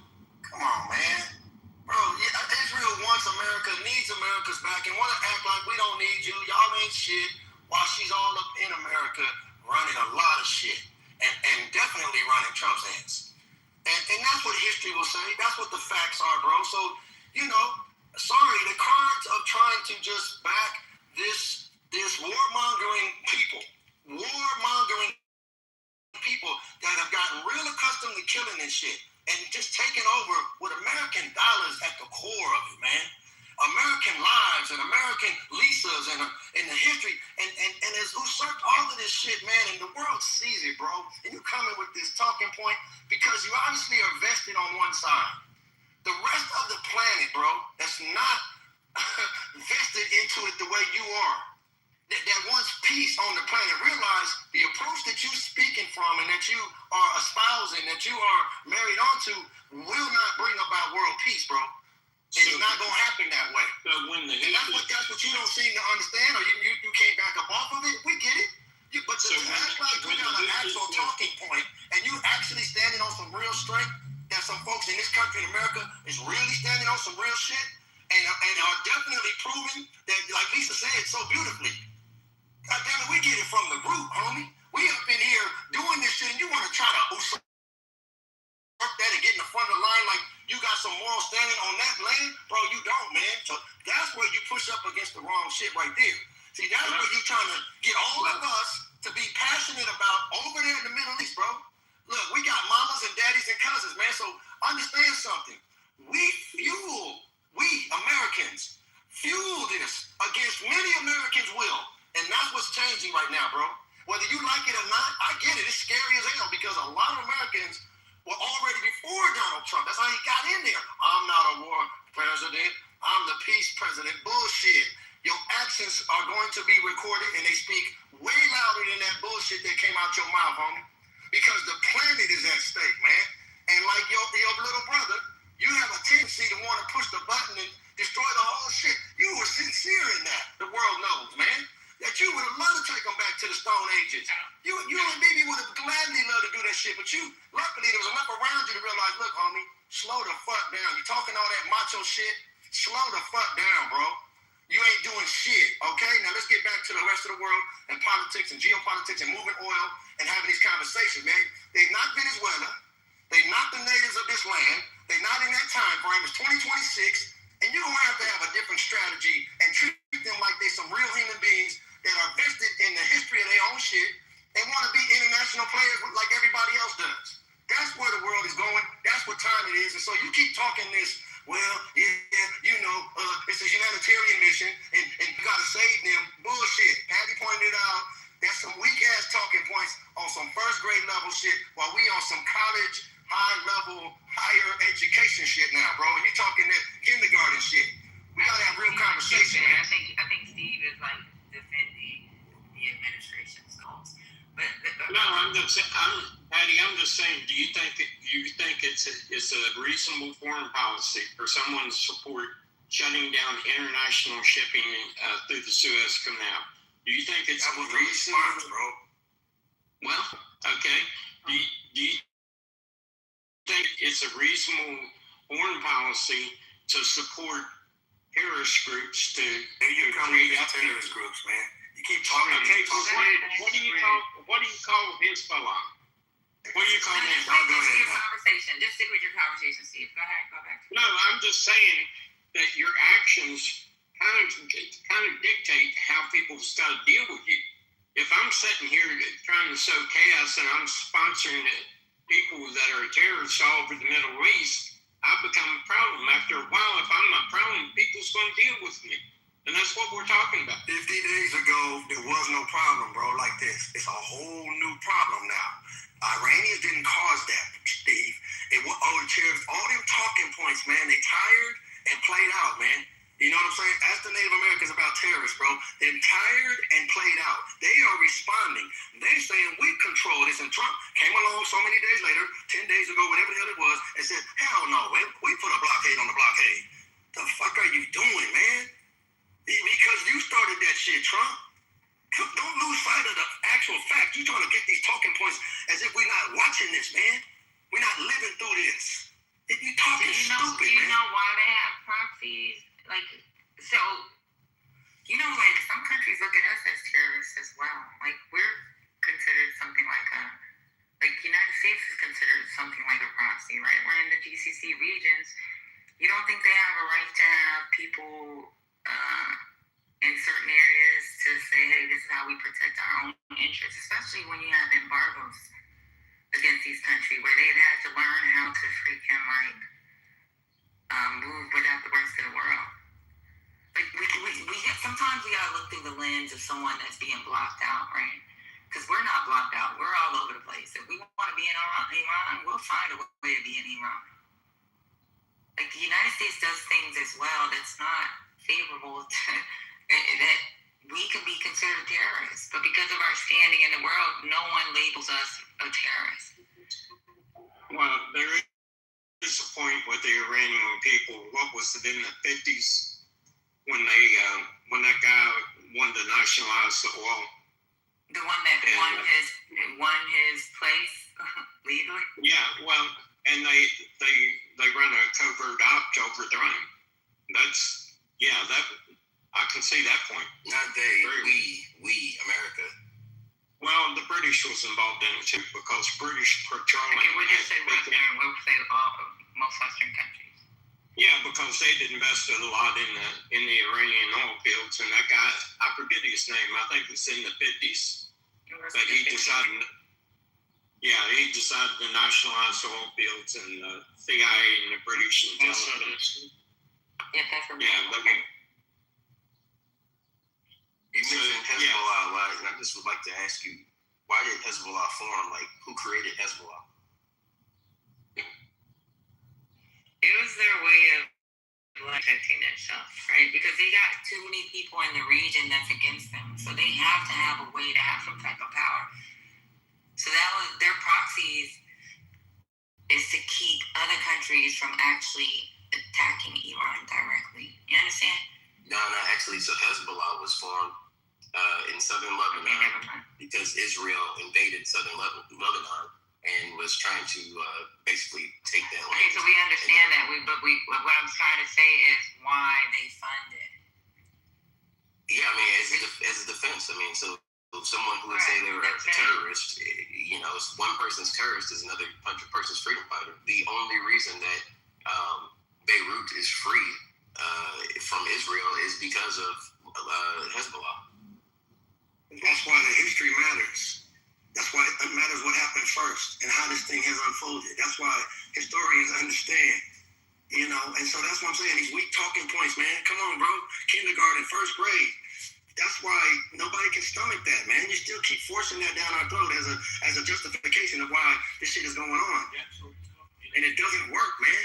And so to keep hearing it, oh, well, you know, I just want to hear from the other Iranians, you know, come on, man.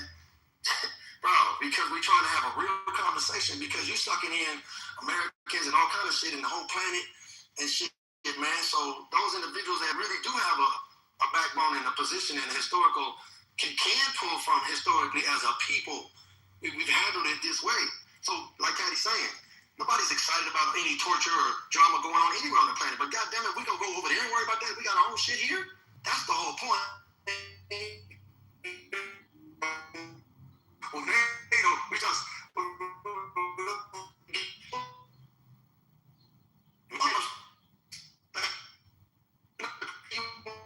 The world to be England and them saying, hold up, man, we're not doing that shit. That don't mean that people ain't still peace-loving people. And now you want to be the Jesus Christ, and now you're leaving hands. Come on, man. All this shit is adding up. We ain't looking at it from one little angle. The whole historical thing of this individual, America, over there, over here, NATO, all of that. The generals are getting released, and Navy, and this ain't no goddamn board game, man. Fuck this ain't Monopoly you just start over. This ain't a video game you put in another quarter. Shit, this is the whole planet right now. You're playing with some real shit, and you don't want nobody else to get it, so you can be a big bully. Only thing that brings their time, shit, if they had that shit, you don't fuck with North Korea. Why? You ain't fucking with Pakistan and India and shit. Why? Because you know better. That shit would get set the fuck off, so you don't want them to push back at all. Everyone sees this playing out, man. It's because, well, we're trying to help the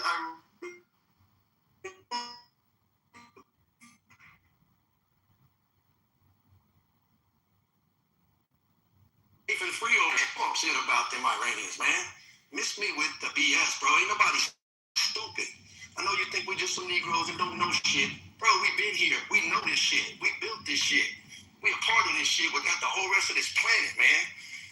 The warmongers and the ones that don't want peace, they being dealt with, man, and being exposed because they getting everybody caught in their bullshit, and everybody's tired of that shit.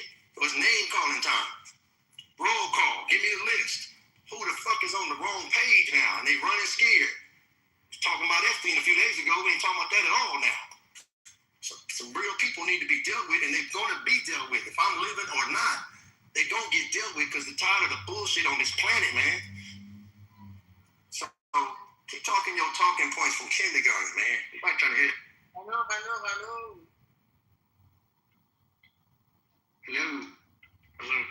Hello. What's the meeting, bro?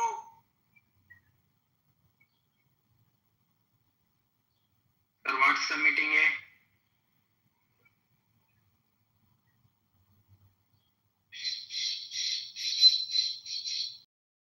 King, do you want to speak? Maybe answering Sweet's long comment? Do you have a response? King? What's your name, sir? Neoliberal.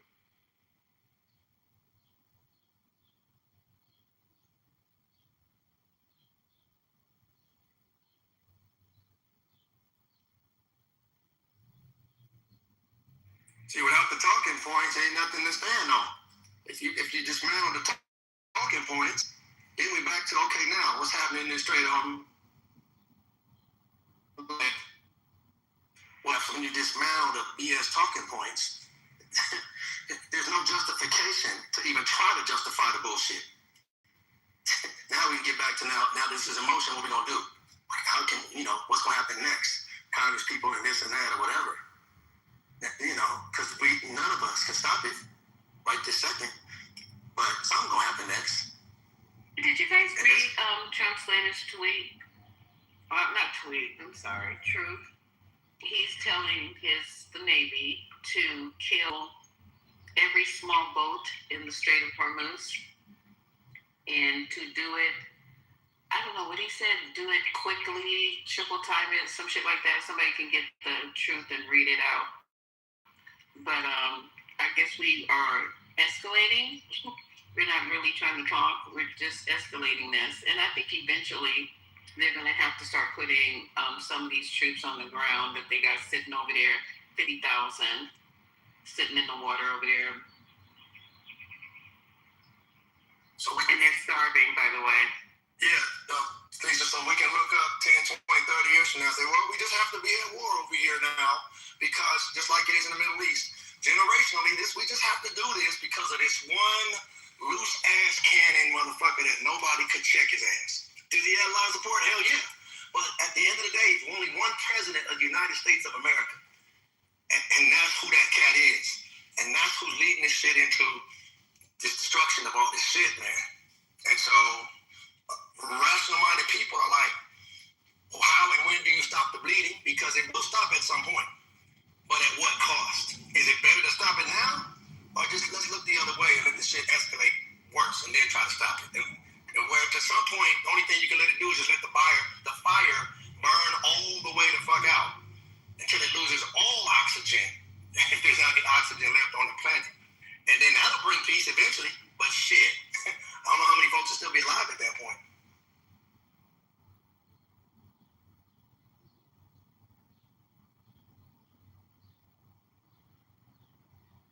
Just gonna dismantle the whole shit. One man. I know it's biblical. I get it.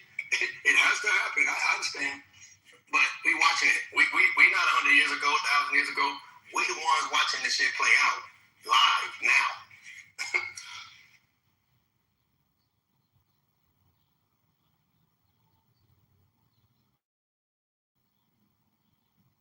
Israel wouldn't give a fuck to destroy the whole planet, man. If they not at the top of it.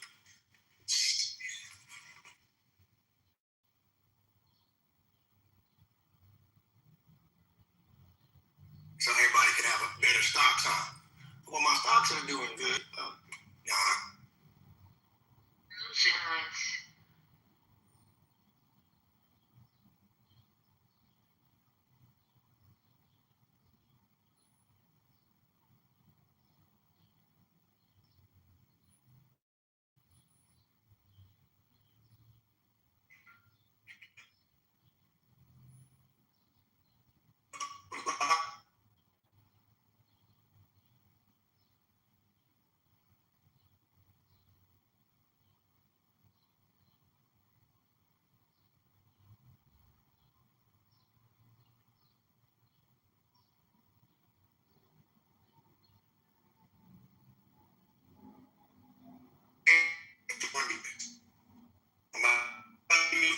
Little news.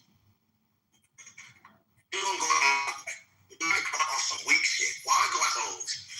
100, 200 years from now, you still be here cool. Me too.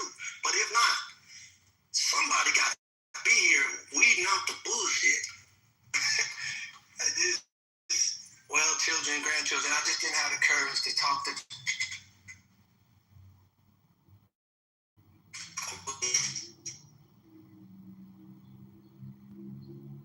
It's in the Matrix.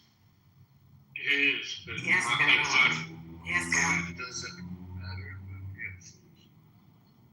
Yeah, he's breaking up pretty bad.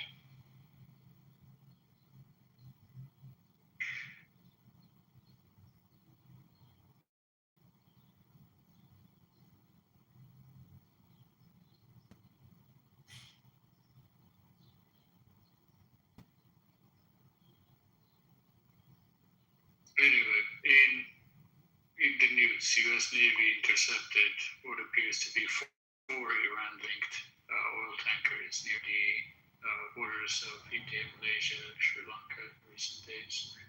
May I ask a very respectful question? Are we in here doing charity work or some type of assignment with the Lord's work? Like what? Because when I see niggas like Sweet, and like what are we doing? I'm just asking. Okay, I got it. Be a good Samaritan. Okay.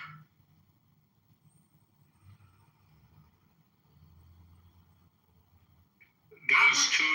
Oh. No, I want to do right. So I'll be trying to understand. But go ahead, Neil. I apologize. Those two Iranian women in ICE detention that Laura Loomer flagged, doxed, whatever the word is, are actually not related to Qasem Soleimani. And there's an article on Dropside News.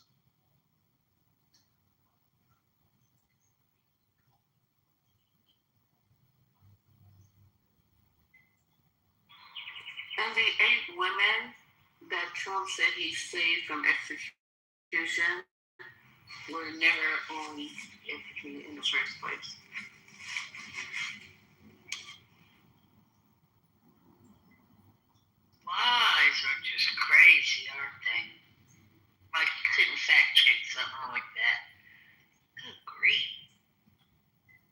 discuss the John Phelan news, the Navy Secretary, and then the FBI cash patrol news.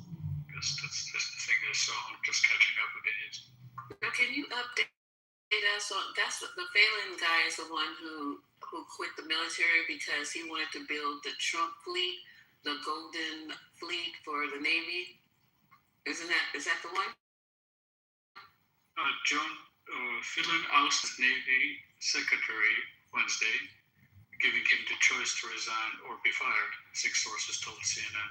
The Pentagon announced the departure as effective immediately with no explanation provided. A person familiar with the situation told Axios that Phelan didn't understand he wasn't the boss and that he and Hexet didn't get along. Sources said Hexet believed. Yeah, I'm sorry, go ahead. Phelan was moving. I'm getting to your point. Yes, he was moving too slowly on shipbuilding reforms and was irritated by Phelan's direct communication with Trump, which Hexet viewed as an attempt to bypass him.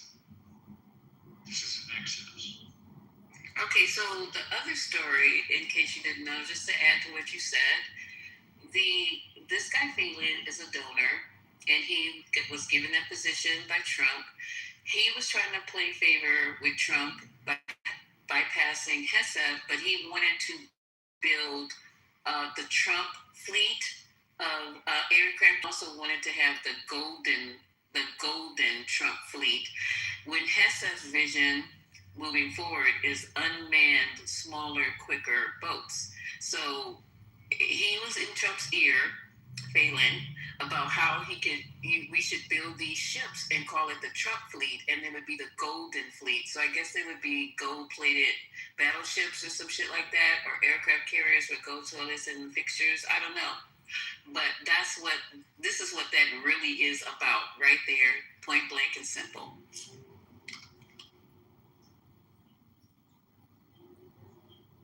I've seen that.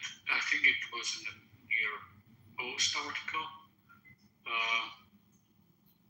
He was also apparently on Epstein flight manifest.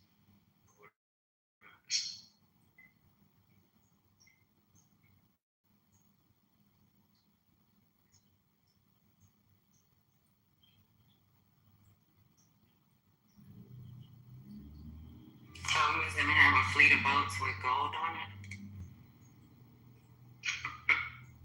I mean, if that's the reasoning, I have to agree with Hexes. Like, if that's... All you have to do is say gold to Trump. That's it. And put his name on the side of it. Did you guys see the bill that was introduced? I think it was yesterday, and I forgot who was introduced. I think it was Ruiz from California introduced, saying that presidents cannot put their name while in office on every fucking thing. So that was introduced yesterday.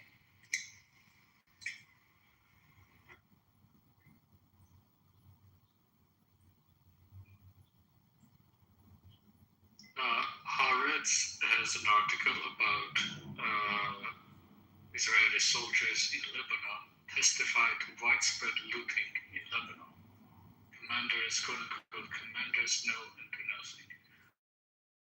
The looting has expanded in part because some Israeli military police checkpoints and exit points for South Lebanon were removed while others were near set up.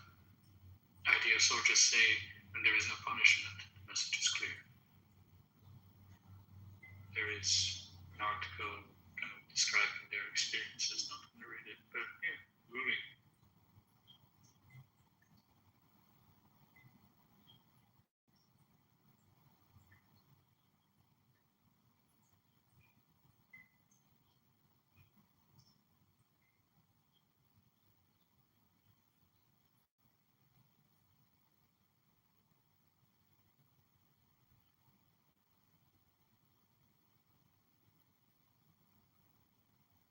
Since it is glorious and I wanted to make a point about being democratic. You should, when you use the title of being democratic, you need to see what you say, don't you?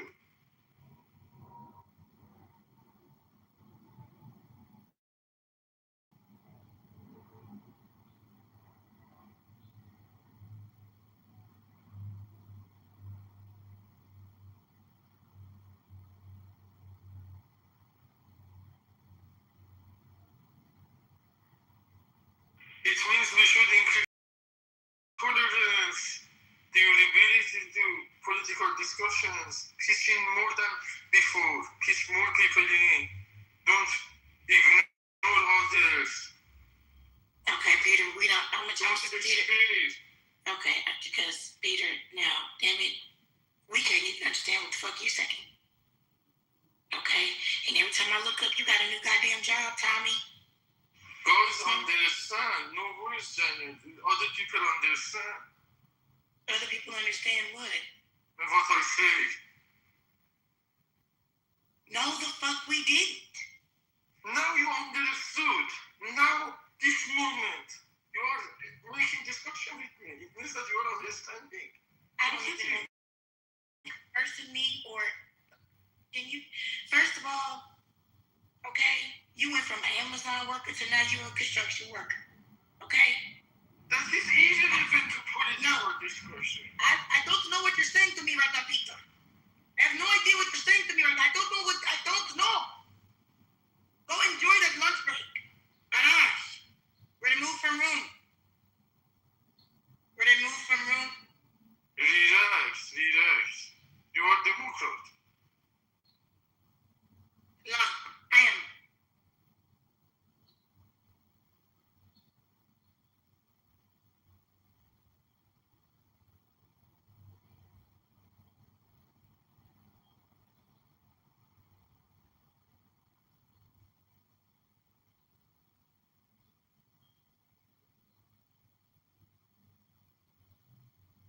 Peter, we spoke about this. Slow down and pronounce your words. It worked the other day. Thank you. I wanted to say that the principles of being a Democrat means you need to pitch in more people than before. And it means that more participation is necessary. For example, when 91 million people cannot access simple Google search, that is a big problem for democracy, and the democratic values are under serious threat because this is a bad role model of governance to the new vote that everybody knows what's happening other places. That is a terrible example. You know, Divine, I gotta give it to you. That shit worked. I did understand him that second go round. Now it was understandable. If you did not still understand, that is not my problem anymore, I promise you.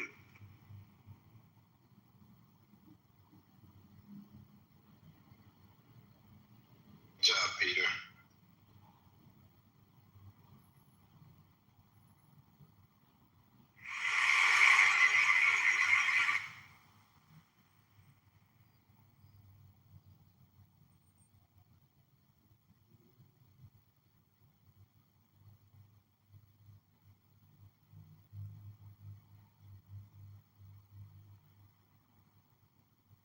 Peter, first of all, I'm wishing you a great day.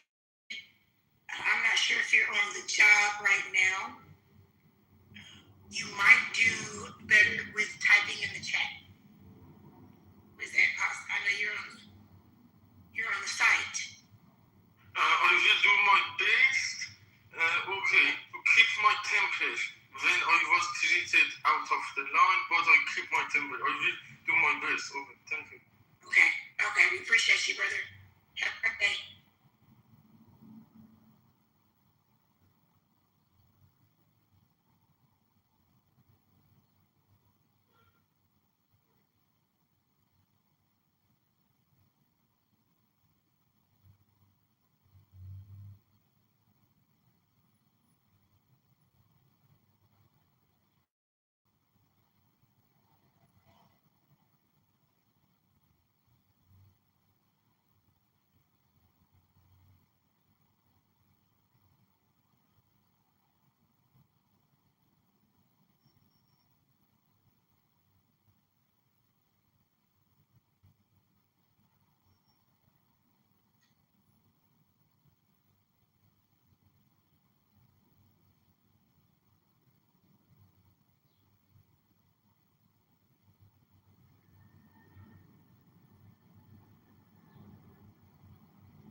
stage is silent.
Two words.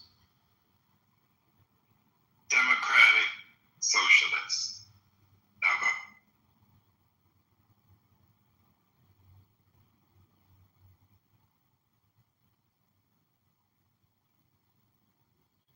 Spark something. Damn.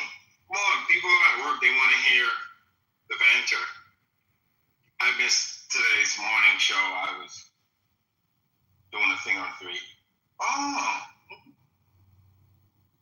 I missed whatever you guys played. If you guys played clips, I missed it all. If there was a crash, I missed it. Sound like you're gonna start singing "Didn't We Almost Have It All" or something like that.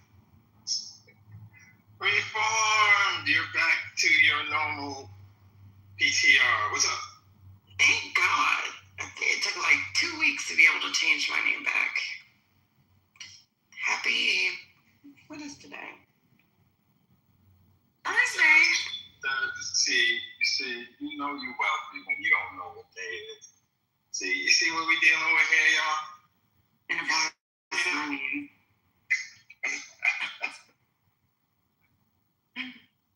Hey, y'all.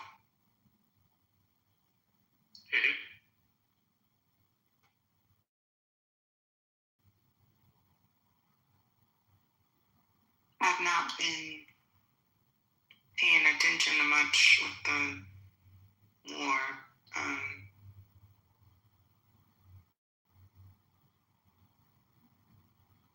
Hold on. Neoliberal. Neoliberal, I would love for you to come in my space, Money Markets and Power, and just like talk about anything. I have rooms at 4 o'clock Central for Financial Literacy Month. Thank you. I've been yapping about the OpenAI and the SpaceX IPOs. And I love to always pick your brain. We're also going to have a room about bonds because people are surprised to hear that the bond market, the global bond market, is huge. You know, we got to cater to the old folks on the app too, not just the young. Ty, oh my God, it's too early, Ty. Jesus. I think he misspelled space. I think he meant to say face. I don't know. I'm just playing, Ty. Don't back me up. Don't back.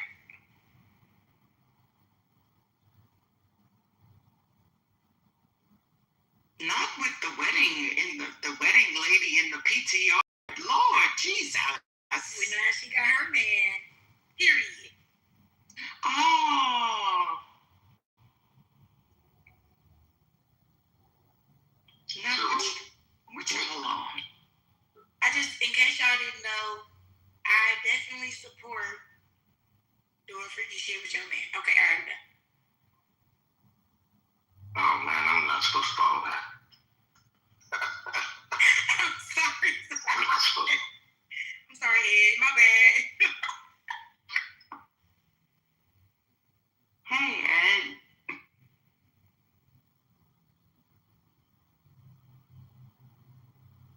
So on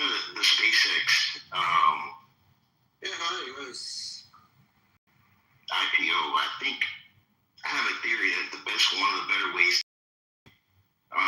might be to buy like one of the ETFs that specialize in space exploration or space investments, because they're going to be mandated to get the SpaceX shares once the IPO occurs. Yeah. That's true. And that's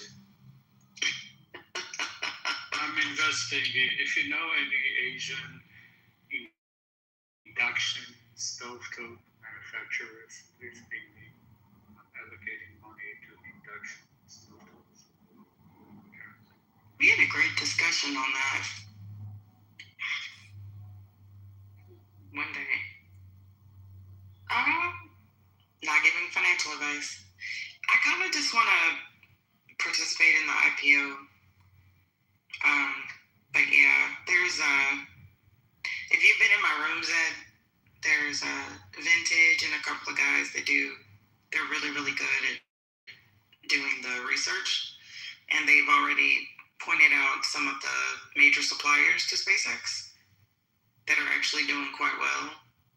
Like, we don't have to turn this into a financial discussion, but Sirius XM, which I guess was bought by Berkshire Hathaway. Siri is the ticker. They were talking about it, and then the next day it was up 7% because apparently it has some sort of, I don't know, satellites already in place that are linked to Starlink or something like that. I don't even know the technology, but thank you, Igor.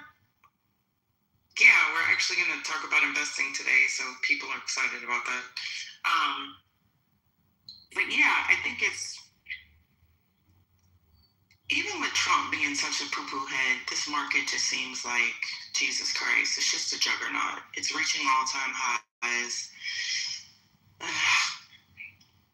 I think the tariff refunds are paradoxically going to help the market at the right time. And that might be part of the reason we might get past it a little bit easier than we would have otherwise. Probably buffer what would have been a larger contraction. I think the market's volatile because they're sowing fear in everyone's brain, right? And then the fear, they're deliberately doing it to control the market. But I think the real reason is something that's beyond us and our knowledge, and only the upper echelon understand. But they're planning something big, very big. I am the upper echelon, sweetie.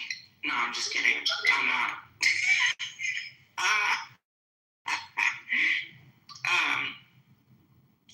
Yeah, that's all baked in. That is manipulation, to be perfectly honest. It's kind of like One Monkey Don't Stop No Show, or maybe over the transparency of it. But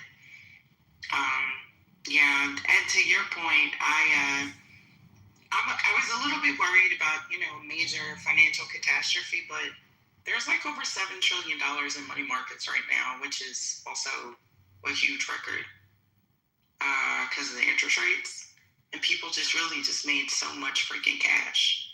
The boomers are retiring, so there's their injection of cash, and grandma and grandpa, you got a lot of first-time millionaires that are just not like holding on and hoarding money. So we're still maintaining spending, which I would have thought would have been the first thing to kind of be diminished. So somehow we're still keeping on pretty well.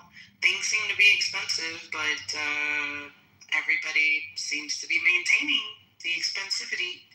So your guess is as good as mine.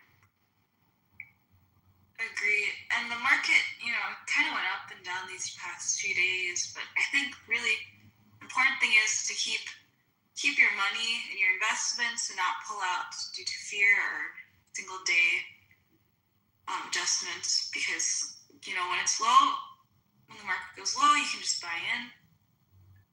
When it goes high, you just keep your money in there and just have a goal. That's all that's important. Just have that buy low, sell high crap works, but honestly, like when you're ready to just invest. I mean, I'm not giving advice. I'm just saying. But it's already recovered its losses from the back and forth. Year to year, the market is up like over 35%, which is insane for the S&P 500. I mean, Tide, there's always a couple of stocks that uphold the entire market, to be perfectly honest. So, you know, I'm more concerned about the bond market than the equity market, to be perfectly honest. But like I said, even if the market went, even if we went in bear territory, which I think we did briefly, like, you know that the last 5-10 years, the returns have just been crazy. So we'll be fine. We could take a 20% dip right now. People would freak out today, but you have to look at like the overall, right? Like, we'll be fine. It's way more than the average 8 to 10% than we're used to seeing. These returns have been freaking insane. Yeah. So the way I see it is like, even if there's total market collapse, like, right, so we go down 20%, like you just mentioned, or 30 or whatever. If there is a market collapse, yeah, bigger things that we should be worried about, and there's going to be a collapse of the value of the dollar and a collapse of society. So I'm actually not worried about market collapse, because if a market collapses, I need bigger fish to fry, and I need to start preparing, you know, in my home. So have you found a cave that you're going to go and like hibernate in when the world society collapses and the zombies come out and try to eat you? I haven't built a cave, but I'm going to get guns, and lots of them. I'm going to have lots of supplies, because I'm going to be fighting. I'm going to be out fighting. I'm not going to be hiding nowhere. Oh, all right. Well, good luck, girl. Okay, then. Bang, bang, bang. Do you know how many households currently rely on liquefied natural gas for cooking across Asia? People are investing in Bitcoin. I mean, investing in Chinese stovetop manufacturers. It's not going to be money. I don't invest in single stocks, you know. Oh no, it's not a single stock. There is like a lot of appliance manufacturers in China. A lot of them publicly traded. Medea Group, Haier Smart, Electric Appliances, etc., etc. Right? That's a good idea, because China's going to be number one, and also electricity will be the new wave now that we're having problems with oil. Yes, but the insanity of not the oil, LPG specifically. India has 180 million households that is relying on gas as primary way of cooking food. Indonesia has 80 million. China excluded, they can do their own manufacturing. Japan is 45 to 50, South Korea is 22 to 25. This is millions, right? I know, man. I'm telling you, people are investing in Bitcoin. The induction stovetops, like any appliance manufacturer that can scale it and adapt to the consumer behavior response to the rising prices of gas, can make a lot of money. Wow. But are they nice cooktops? Are they pretty? Yeah.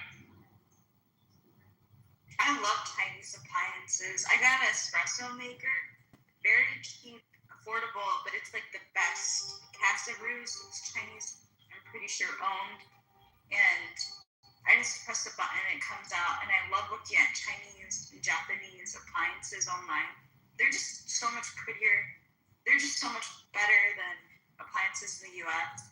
Like when I was visiting Japan, you know, their toilet seats are automatic and they have the automatic bidet, automatic seat toilet warmers. Like, we're not that revolutionized in America.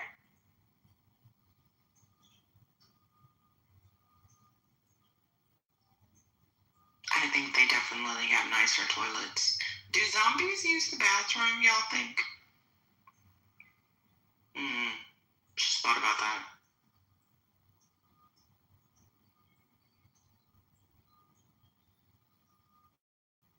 I'd imagine they just shit on themselves. You know, I actually thought about that before Reformed, because I'm a huge Walking Dead, Fear of the Walking Dead, Daryl Dixon fan. There's probably no one in the room a bigger fan than me. Shout out to Rick Grimes. But I always wondered that because I was like, the zombies are eating. They have to, you know, release. So I just figured they just shit on themselves. But realistically,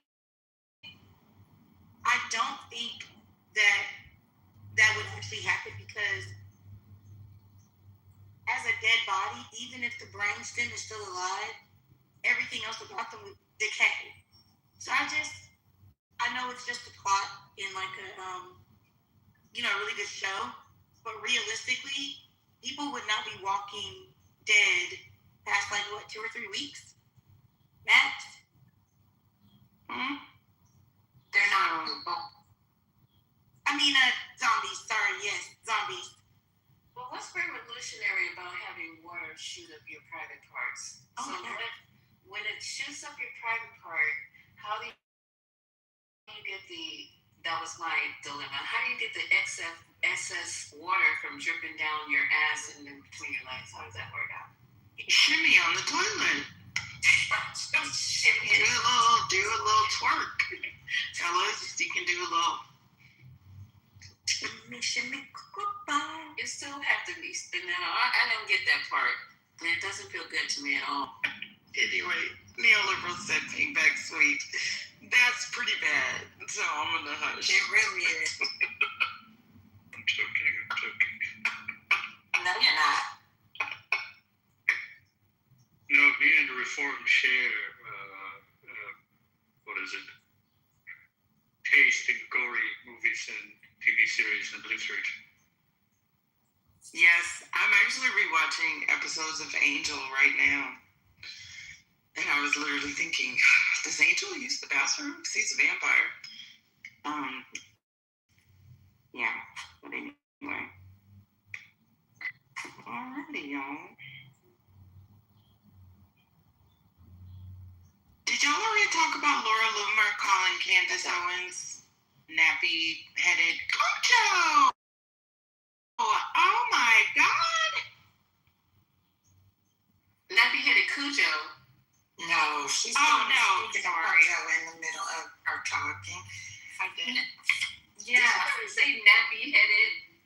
I'm sorry. Sunny described it perfectly. I got distracted. Hey, Cocho! Let's get back to the nappy. What's going on, people? Hey, Cocho. Hey.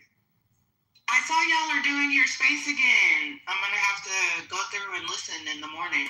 Again, we never stop. Oh, for real? Just weren't seeing it. Oh, man, how come it wasn't in the algorithm? Oh, you know what? It's not like I was waking up before 11 o'clock, so let me hush. Dang. Oh, man, what you got going on nowadays? Nothing. That's a photo of you? I'm sorry? He's married. She can fight, too. He's married. Right?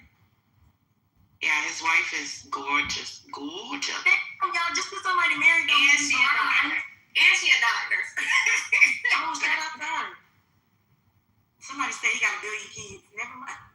That's his cousin. He doesn't have any kids. That's what you get him mixed up with his cousin. That's Eugene. Eugene literally does have a billion kids. So y'all were talking about the bidet and cleanliness, and someone was talking about how the water dripping down. I was in a conversation the other day, and Gino, that's not him. Anyway, it came up where we were arguing about like using a washcloth and like the utility of it. And they have, man, the person had a really good point about washcloths and then washing your hands.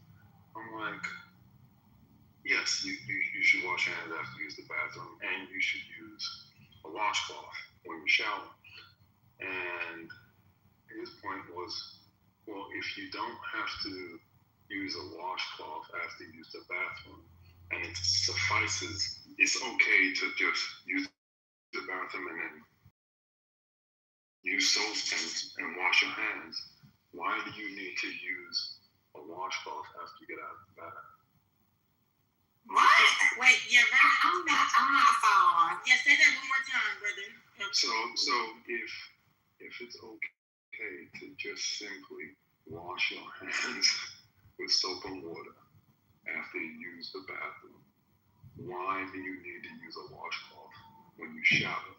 Oh, okay. Because using the bathroom is far more invasive. Sometimes you have to use a washcloth after going to the bathroom. What are y'all talking about? Yeah, and then I do want to say, you shed dead skin daily, and so you are supposed to exfoliate that off your body, because if you just lather soap on your hands and wash like your skin, let's say your arms or your legs or something, and you don't have something that can offer just a little bit of friction, not at a healthy level, but something that kind of, you need to have a good scrub. Now, you could argue, you could, use a scrub exfoliant with your hands, sure, but a washcloth to me, as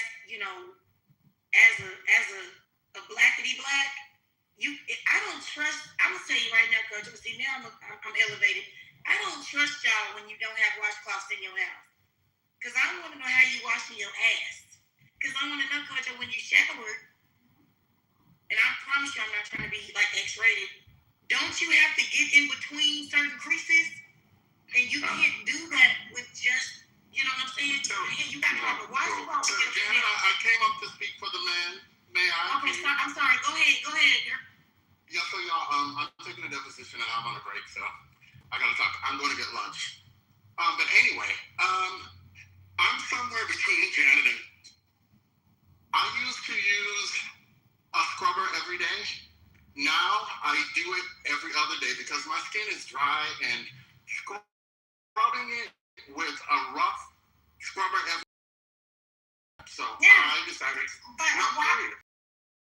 Full exfoliating scrubber is two different things. Okay, so the washcloth I believe in using every day, but only for a particular area, because I am a strong champion for clean booty. So regardless of what else you're doing, your ass needs to be clean, and you need to clean that shit every day. In fact, if you need to clean it more than just once a day, but if you're a man at the very least, once a day you need to get some soap, a washcloth, and a little water, and stick a finger up there a little bit and sweep the city, clean it, so that your ass is clean. Most straight men don't do that, though, because they think it makes them gay, which is why you guys walk around with nasty booty holes, and your women just don't say anything, even though y'all are nasty. But scrubbing the skin every day, I don't think you need to do it, especially if your skin is dry like mine is. I really can't do it. Even the washcloth every day is probably too much. So I do it. I scrub every other day. That's it. You're funny. So let me clarify, right? So I use something called a sampo, which is, for all intents and purposes, it looks like a fishnet, right? I'm Ghanaian, and that's what we use in our culture. But for downstairs, out back, I have a washcloth that I use. I probably change that out 2-3 times a week, right? But I'm stuck in this cognitive dissonance space where I don't think I had a good argument for what they were saying.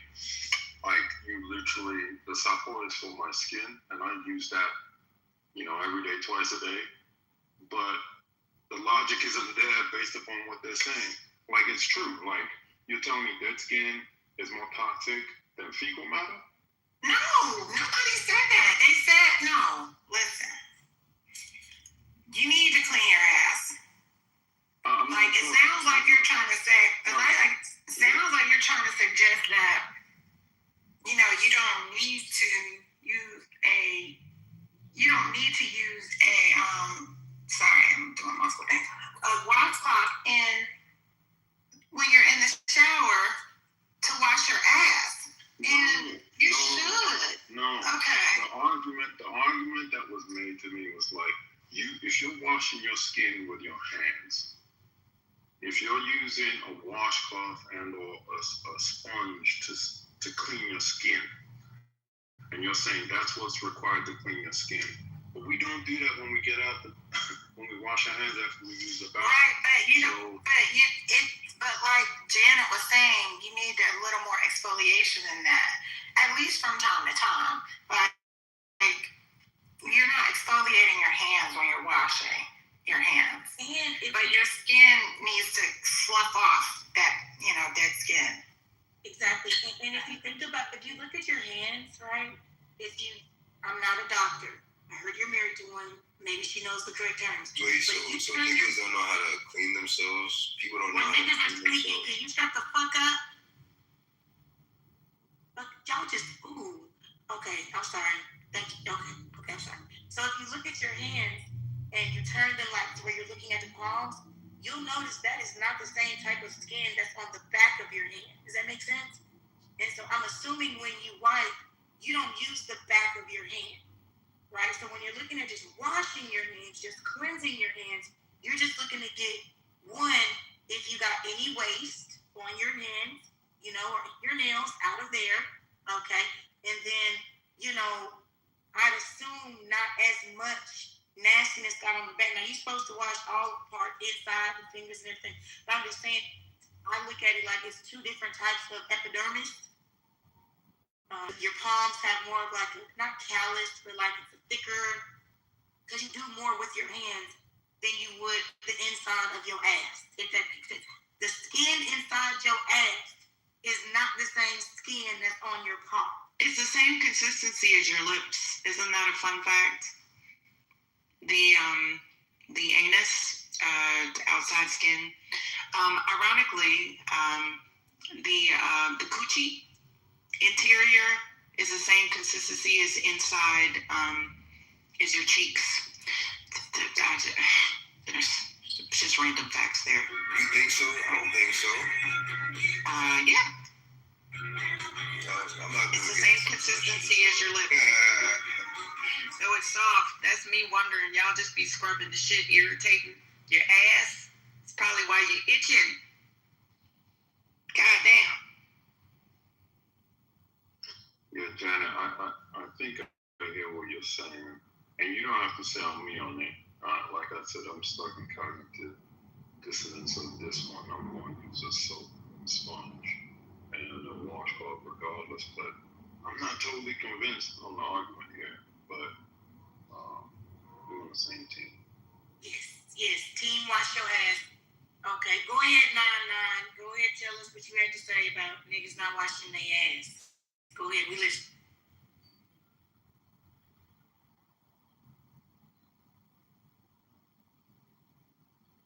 Oh, okay. I see some of y'all just like to talk when you hear other people talking. I got it.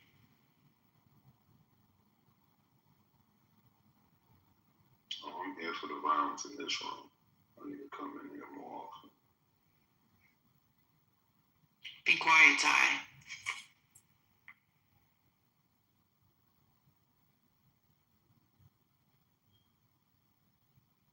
Okay, you ain't with the washcloth, a separate washcloth for downstairs, out back?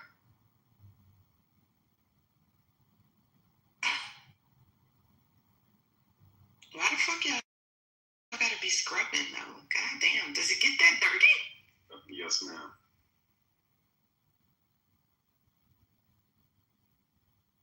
I'm not judging. I'd rather have somebody with an over-scrubbed ass than an ass that hasn't seen a tub. Can we talk about something else that's not about age? Let's talk about intellectual stuff or something. What happened with Donald Trump? You don't think that ass? So you want to talk about Donald Trump? No, she don't watch the ass and she don't want. That's that meeting. I'm working on you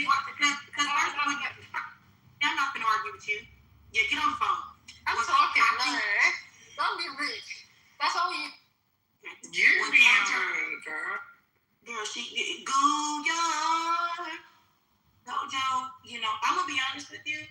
Some people don't know how to properly brush their teeth. Some people do not know how to properly bathe. So while I get it, the conversation may not be up to the political speed that you were looking for, Gia.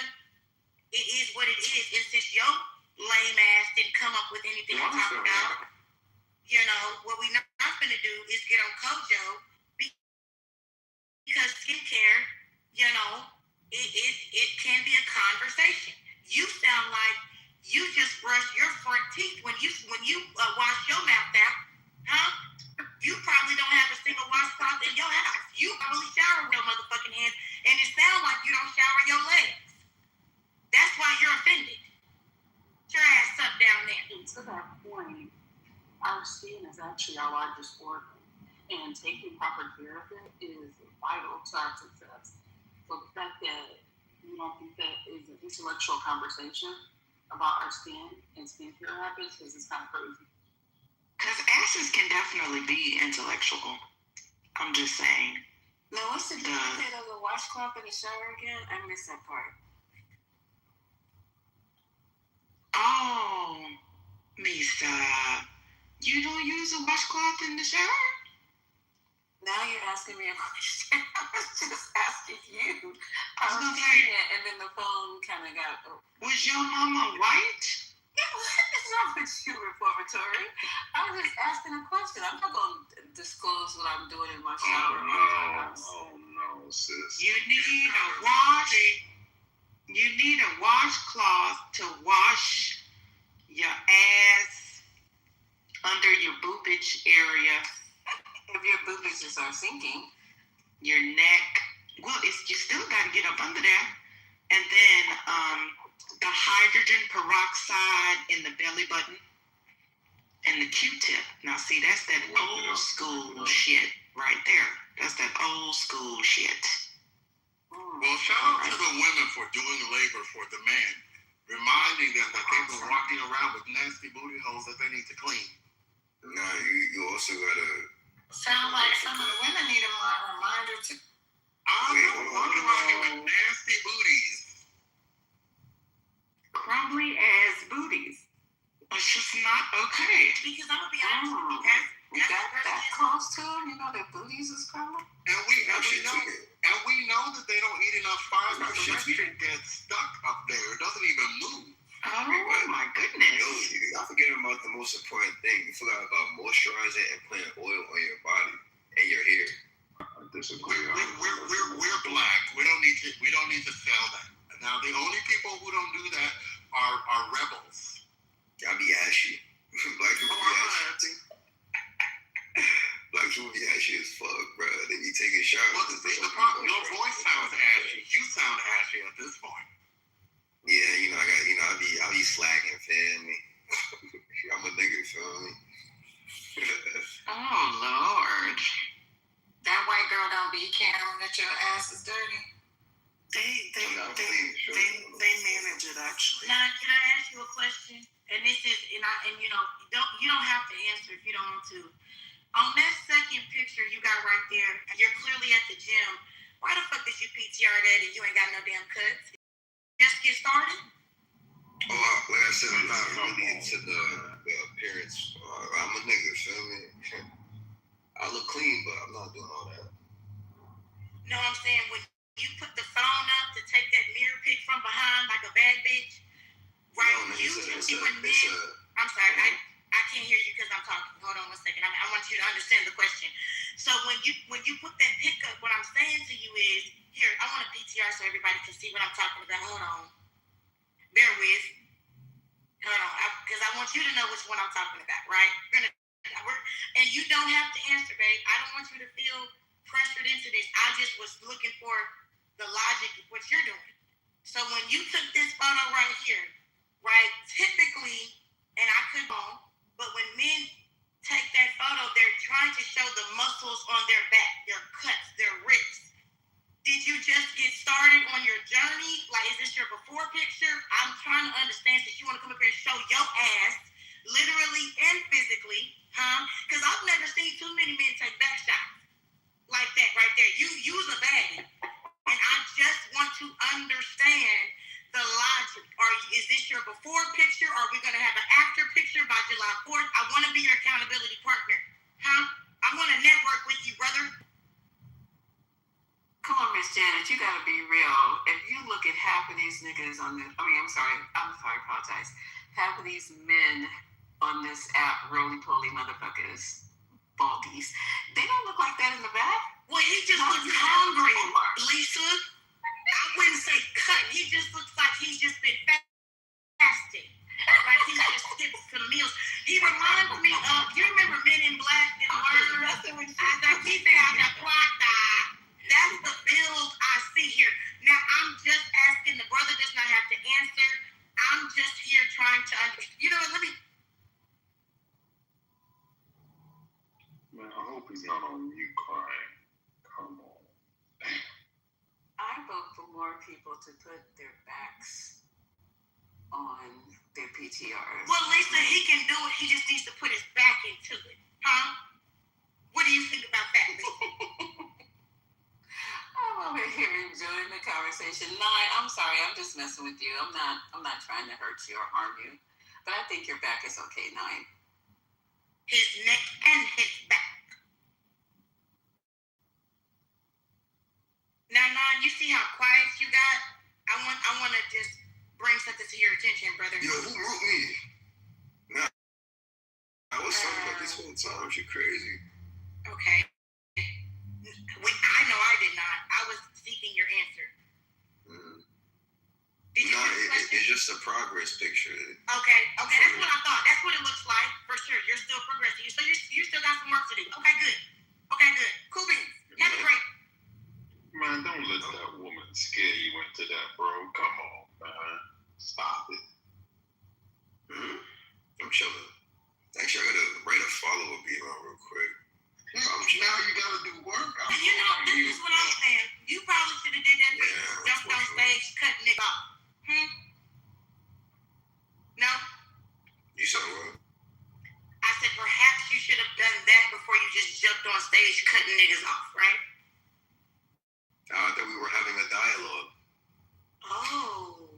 Is that what that is? Your contribution was you participated? Yeah, I was saying, like, you feel me? Like, a lot of people be ashy. Like, I could clean yourself, but you white as snow.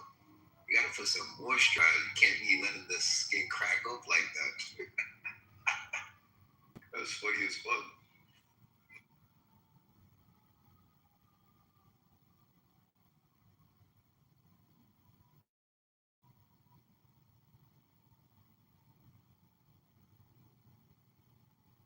You know, since we oil every other part, shouldn't there be some booty oil? Too much? No, there is. You got it. Tap in, Mickey. Tap in. Don't you oil your booty as part of your skin when you're oiling? Well, can you be specific to what you're saying or reform specifically? Maybe I don't want to anymore.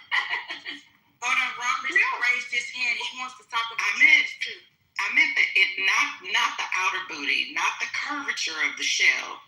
Because, I will say, I like, because I've been blessed. I do like to do the little slap, little tap, when I'm oiling the vessel, little, tap. See, yeah, somebody said for me to run, and I definitely, I had to agree with that. Let me run real quick. I just came to tell y'all that the judge blocks, I'm sure y'all already broke it, but I just want to be able to say it. Judge block certification of VA redistricting referendum. Why? What does that mean? What's going on? Did y'all talk about it? Yeah, it's probably going to be overturned. It's probably a Republican judge, but yeah, I saw that. They're just being haters. That's all. Janet, can you let Gia back on the stage? We haven't intellectual. Yeah, for sure. I didn't see her. I thought she left. No, I'm being facetious. Oh, okay, my bad. But I actually did before we brought her back up. I would remind everybody we're operating on nigga-free hours, okay? Nigga-free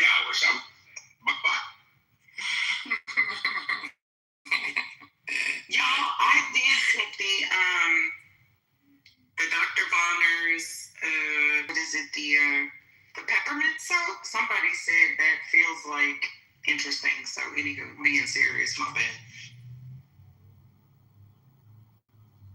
I used to have rooms. It was called the girls' locker room. Well, we'd have girls' locker room topics. Your rooms used to be fun as hell, Janet. That's when I met your crazy ass. No, I just don't have time to run rooms like I used to. Restart that. That sounds fun.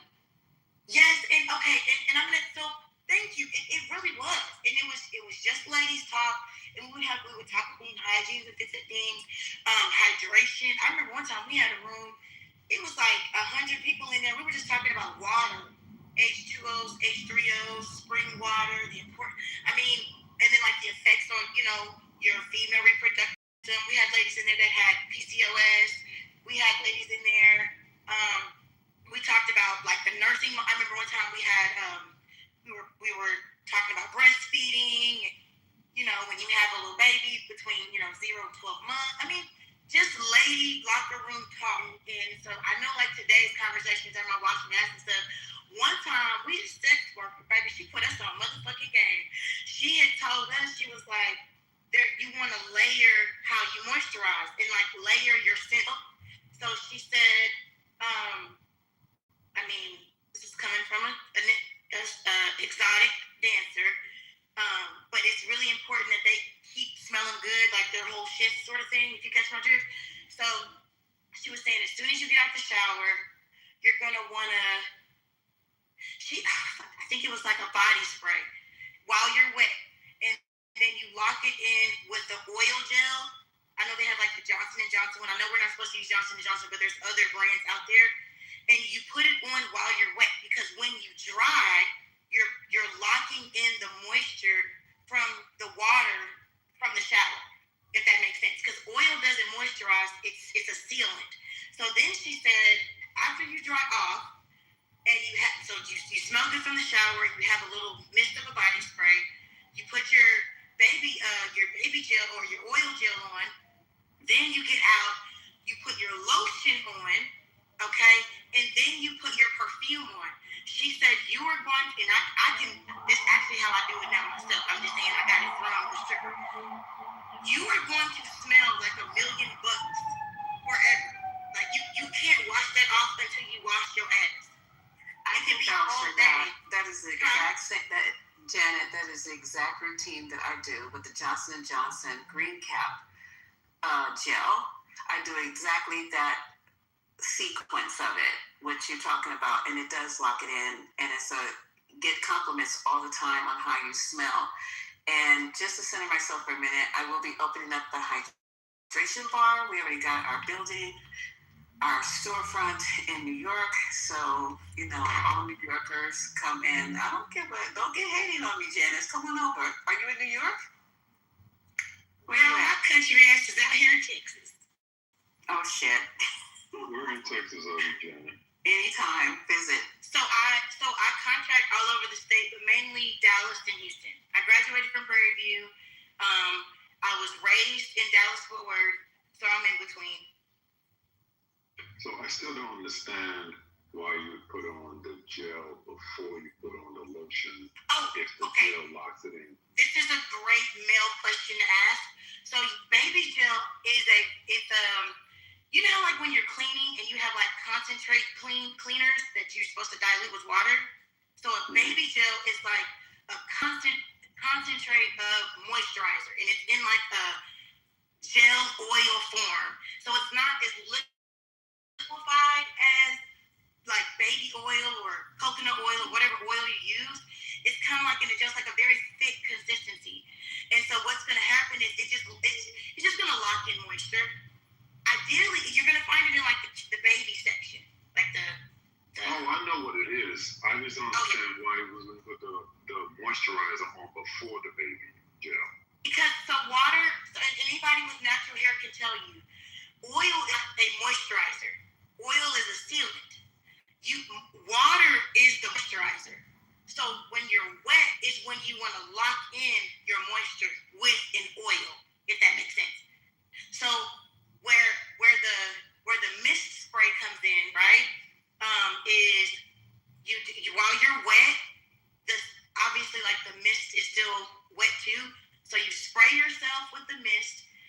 when you lock and when you apply the oil gel, it's gonna seal it into your skin. You get what I'm saying? So it's gonna seal the water from the shower because you're still supposed to be wet when you do this. Then it's also gonna seal in that light scent that you just sprayed on your body.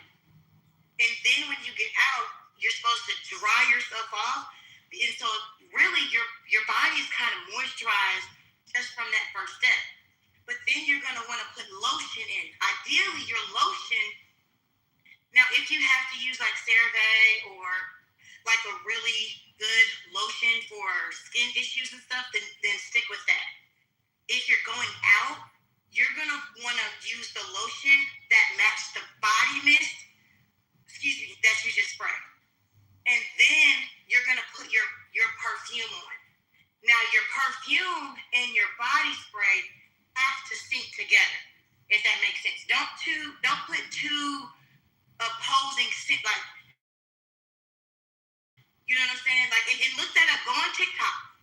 I follow the little perfume girlies on TikTok. There are some perfumes that work well with like they have a vanilla or like a floral.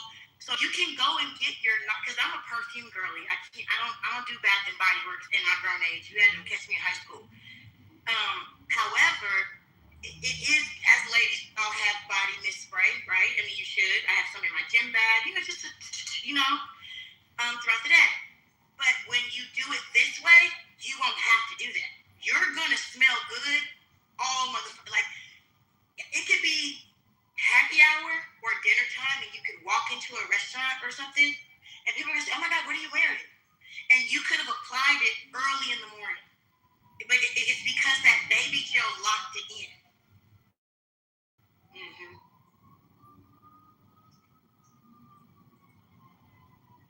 He tells no lies. That's what my loan consultant told me exactly the same thing. So well done. Mm-hmm. Well, we used to do it in well, I know you're a man, but we used to have spaces like this for women all the time. I used to always run shit, but I mean, like, past relationship venting, right? Just being a lady, I mean, sometimes it's just nice to have a space where we can just let our hair down. There's some naturalistas that didn't know how to properly wash their hair, right? They would did you know when you wash your hair, you need to let your hair actually run under the water for at least 5 minutes just to soak up the water, right? I mean, it's just little things that we just don't know in day-to-day life. And if nobody's ever sat down and taught you how to do these things properly, you could be doing things like bathing wrong. You could be doing things like washing your hair wrong, brushing your teeth wrong. I mean, it sounds goofy, right? Because you're like, well, how did you make it to this age? If you are gainfully employed, everybody in this room that's gainfully employed has smelled one of their coworkers. And you don't want to sit next to their nasty asses. It has nothing to do with size. I've run across funky coworkers that were on the skinnier side and some that were on the heavier side. Motherfucker, you stink consistently. Guess what? Somebody probably never taught them how to do these things properly. Just because you get your ass in the tub or in the shower and you let the water hit you and you might bring a bar of soap out and lather it a little bit does not mean you're washing your ass properly. What if I told you you're supposed to do a double cleanse, right? When you use the Dove is a system. You're not supposed to just really use one Dove product. So for instance, you start with the cleansing bar, which is the bar soap. Then you move to the moisturizing soap that's usually in the bottle. And then about 2 to 3 days a week, you're supposed to use the scrubbing exfoliant. There's a lot of people who just don't know that, for real. And then you pair that with what we just talked about, with locking in exactly what Lisa has in her, girl, why your name Lisa? It don't matter. What Lisa has in her PTR and everything we just talked about. There's a lot of people who just don't know that. There's some people that don't know. Watch this. And you can ask your dentist, when are you supposed to use mouthwash? In the process of brushing your teeth? Before you brush. Because the last thing you want to keep on your teeth is that toothpaste. So the steps are, I mean, you can manipulate them so like for instance, what I do is I first start off with the rinse, and then I floss. Sometimes I rinse again, and then I do my water pick, and then I scrape my tongue, and then I brush my teeth. Does that make sense? It's a process. There are some people who don't know exactly, Dylan. There are some people that floss after they brush, which defeats the fucking purpose. That is a clean mouth. You don't want to kiss a dirty mouth. Because what people don't know is having a dirty mouth is what can keep you sick. Sometimes y'all think you have the cold or the flu, but those germs originated in a dirty mouth. They say you have over 1,500 germs in your mouth alone.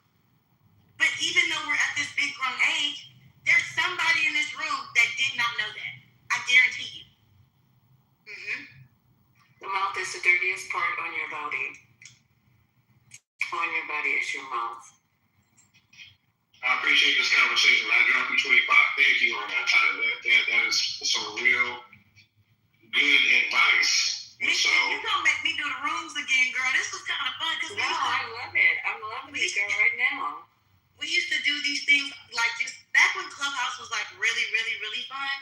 We used to host these rooms all the time, and the girls loved it. It was like, okay, I'm gonna try that.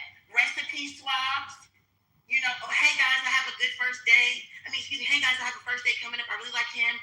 What should I wear? Or this is the event. What do you guys think? It was just like, like ladies' locker room talk. I'll be honest with you. I never heard about the peroxide and the belly button situation, but you know what? I'm gonna drop that tonight. So thank you. I'm trying to. A lot of people don't clean their belly button, and there's a lot of stuff that gets in there. So yeah, the peroxide. The old people used to have you clean your ears with peroxide. They'd use peroxide for every damn thing. And that is a fact, because when you come into surgery, if you have an abdominal surgery, there is a special step in the surgical prep for your belly button. The belly button is specifically identified and cleaned, and some of the shit that comes out of you guys' belly button, I'm fainting. I'm weak. Now, most people just wash the outside. They don't get in the inside. Yeah, if it's part of your love language with your, just, get in there. There you go.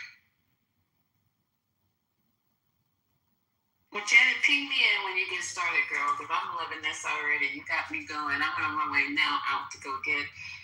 Well, the CeraVe doesn't really work on me. I have to have I can't think of the one. It's hold on. It has some glycolic acid in it. I think it has glycolic acid in it. But CeraVe does not work on my skin at all. It tends to just lay there on top. But I use amlactin. Have you guys heard of amlactin? No, tell me about that. Okay, I'll take a picture of it. It has 12% lactic acid in it, and it boosts healthy skin renewal because I exfoliate every day, and it's a gentle exfoliator. So that's what I use as far as lotion. I'll take a picture of it and put it in my PTR. Yeah, so we can look at it. Yeah. Okay. Did you say lactic acid? Yes, 12%. 12% lactic acid. Isn't that the same stuff that builds up in your muscles that causes muscle collapse? And you're gonna put that on the outside of your skin? Child, just it's different on the outside versus the inside. You got inches of skin to get down, and plus your fascia and fat to get down to the muscle. So that's actions. I'll take a picture of it. That's just another discovery. I'm just saying, I have encountered it in a different way. So when you say, oh no, don't let it build up, but put it on you, it just doesn't register. But I'm gonna trust you. So wait, wasn't Donald Trump saying the same thing about ivermectin? I'm gonna go on mute. Well, he said a couple things, that bleach and all that other stuff. Bleach your body. clarify, I was absolutely being sarcastic and facetious right there. For anybody getting my DMs talking about I'm MAGA. I was like, nah. I mean, where a lot of people are in the chat, like, this is common knowledge, but I mean, a lot of men don't have a skincare routine, and nobody really talks about it. Like, even when my boys were, let me see, they're probably 10 or 11, and they wanted to get braids, I actually took them to my stylist for like a whole session. And yeah, she properly taught them, to Janet's point, how to wash, moisturize their hair, use that little sponge thing that the boys use. She helped them pick out products. So yeah, my boys have their own products. They use Nivea for Men, which is a great skincare line, because who teaches men to moisturize? Nobody teaches them. So they also each had a session. Well, one of them children was hard-headed. He didn't want to go. The other ones had sessions with the esthetician. I use Cicely skincare products from Neiman's. They don't do all that. They ain't got it. Not Neiman's. They're not doing all that now. Okay. But yeah, they had and they also go get manicures and pedicures.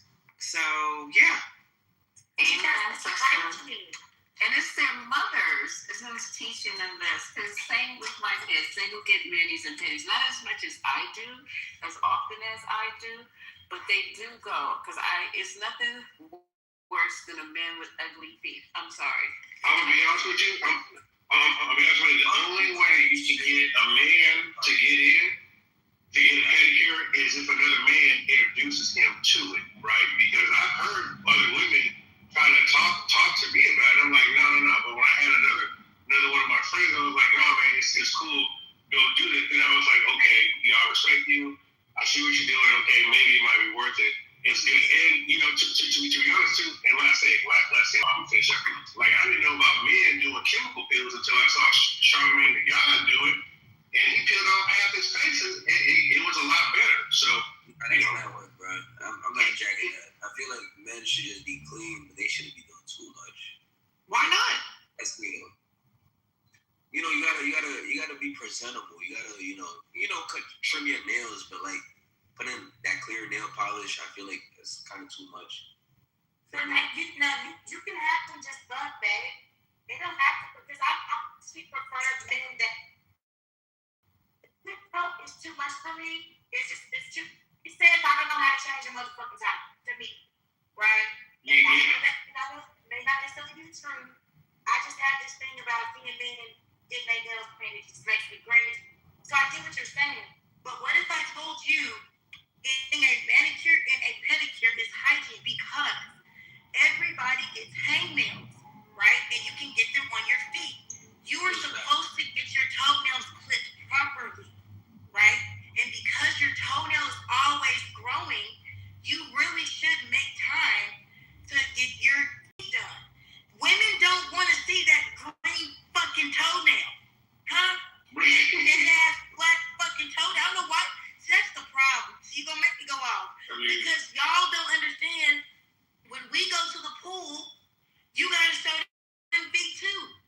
We do not want to be up here cuddling and caking with your ass and you scratching me with that knife that you had for fucking toes. This is viral again. Hey, bro. Look, bro, I'm gonna be honest with you. It's very simple. Me and my wife talked about this. Like, look, we actually have in our family budget, we have a line item called health, right? And we agreed that both her and I can get pedicures and service that under that line item budget because of that particular reason. It is a health issue more than anything else. I'm just saying, I'm out. That's right, and that shit can get infected. It was a clear nail polish, but I can understand, get your nails trimmed, you feel me? You can get your nails buffed. You don't have to get a clear nail polish. Because sometimes I don't get a polish. I just get a clear. You can get your nails buffed. And y'all, please go get manicure. Please go get facials too. Men need facials. Well, I taught my boys are so used to that hot towel service. even though it's expensive, their haircuts and the beard is like $100 plus the tip.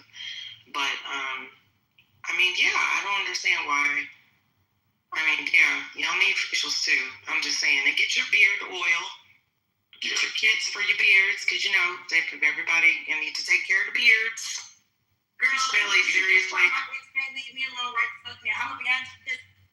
I'm not tough. I'm just telling you. Like when I'm with my man, I kind of like doing shit like that for my man. So like, lay your ass down right here, because I'm gonna be honest, especially if you got a beard. That beard can get funky as the fuck. Some of y'all are not You're supposed to wash your motherfucking beard. Your ass has been at the McDonald's drive-thru 3 days out the week, and you still got damn chicken McNuggets in your shit. Who wants to kiss that? Y'all want the company of women, and you shoo them away because you's a funky motherfucker.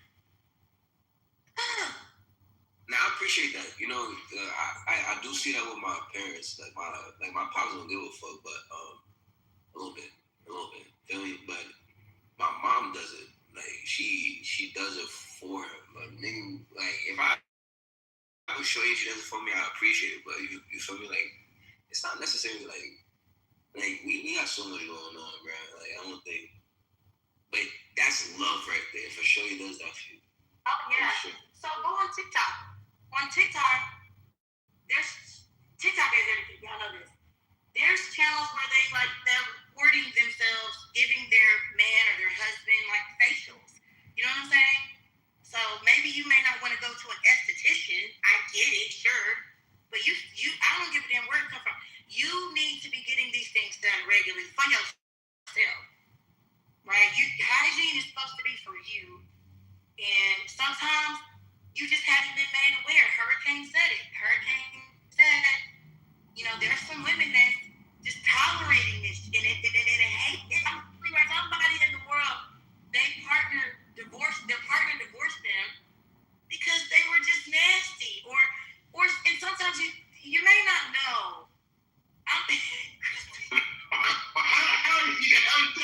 dude even get that far? He was so nasty. To walk his nasty ass down the aisle with his nasty ass funky self and a nasty ass funky suit and go to the nasty ass funky. And I'm telling you, yeah, because I'm gonna tell you right now, if you have good hygiene, what if I told people, oh, I want to kiss you first thing in the morning, your breath gonna be funky? No, that person has poor dental care. Because if you brushed your teeth before you went to bed, you should be able to kiss somebody in the morning, even with morning breath.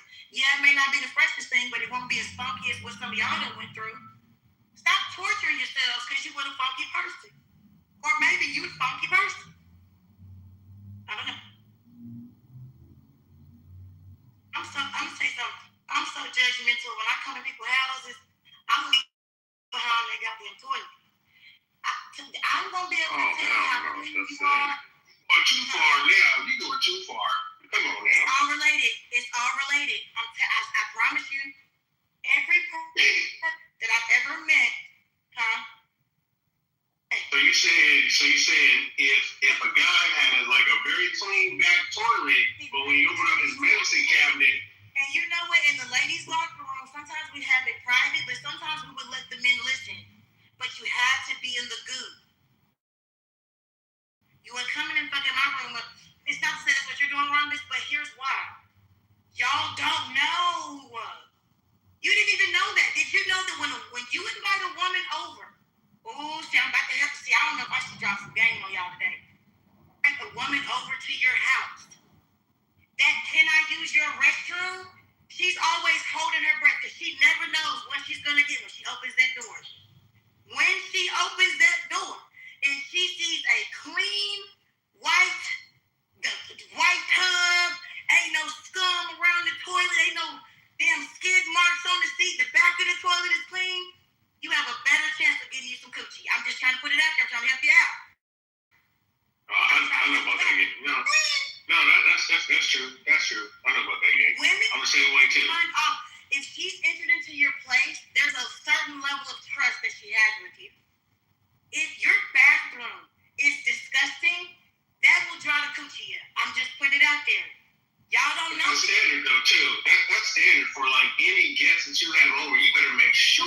your shit is tight. I mean, you gotta burn a candle, incense if you into that shit. Double wipe, clean, make sure the mirror is clean. You ain't got no specks on it. You know what I'm saying? It shit better be clean because that's the number one high traffic area. It's a high traffic area. So I feel you on that. I'm gonna shut up because everybody act like they so clean in here, like they don't know what's going on. So y'all never went to college? You never dated in college, and the guy invited you to his dorm room, and you opened that door, and it was a fucking nightmare? So that never happened to you. And you was like, you know what? It is time. I need to go study. It's time for me to go. That's never happened to you. Y'all just perfect in here, huh? Okay. No. Hey, we appreciate it. we definitely appreciate it. At that moment, that's when I realized I had to be extra clean. When I saw that shit stain on the back of the phone, I was like, never again. And from that point, that has been the cleanest part of my house, So I feel it is top of the list important. Hi, Janet. How are you? I am great. You named yourself Safe? His creator. I have a question. Okay. Oh, Safe's creator. Okay. So you're yes, okay. Got it. Hey, girl, what's up? Hey, boo. So while we're romanticizing. Wait, baby. You cut out. We didn't hear anything before romanticizing.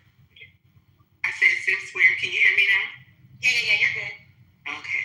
I said since we're romanticizing domestic partnerships and encouraging men how to have better hygiene, when we talk about black femicide and IPV rates. Yes, girl. I've been waiting. Okay, thanks. I'm not surprised about that in this room. What is IVP before you guys? Interpersonal violence. Okay, see. So, and for those that are wondering where that's coming from, I think in the last 3 months, in the last 30 days or something, I don't know, 45 days, a very short period of time, we have seen women from all backgrounds, y'all. We had a dentist get shot by her husband. Well, they were going through a divorce, but still. I mean, it's just been case after case after case. And it really, so that was fair, right? Because we're talking about relationships, and then what good is it if you're going to die by the hands of your lover? So, I mean, and it's like by 51%, it's a public health crisis for black women. Yeah. No, that's fair. So there was a bill introduced in 2021 called the Protect Black, and maybe it's because it was a specific bill, but it was called Protect Black Women and Black Girls Act in 2021. Have you ever heard about that? Did anybody advocate for that bill to be passed? Do you know? Well, I didn't hear about it until probably 2023.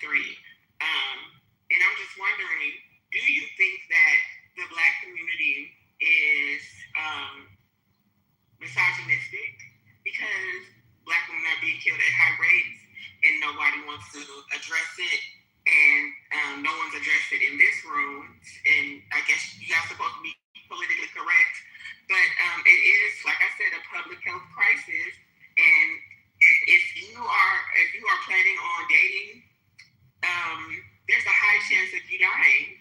And so I just feel like if you guys are pro nuclear family, then I feel like that should be a way more important conversation. Shirts and underwear, that is very important. Men being musty and all that is very important. But what's more important is keeping your life while you're with a man because he wants to control you. How do you feel about that? But it also is a component of mental hygiene.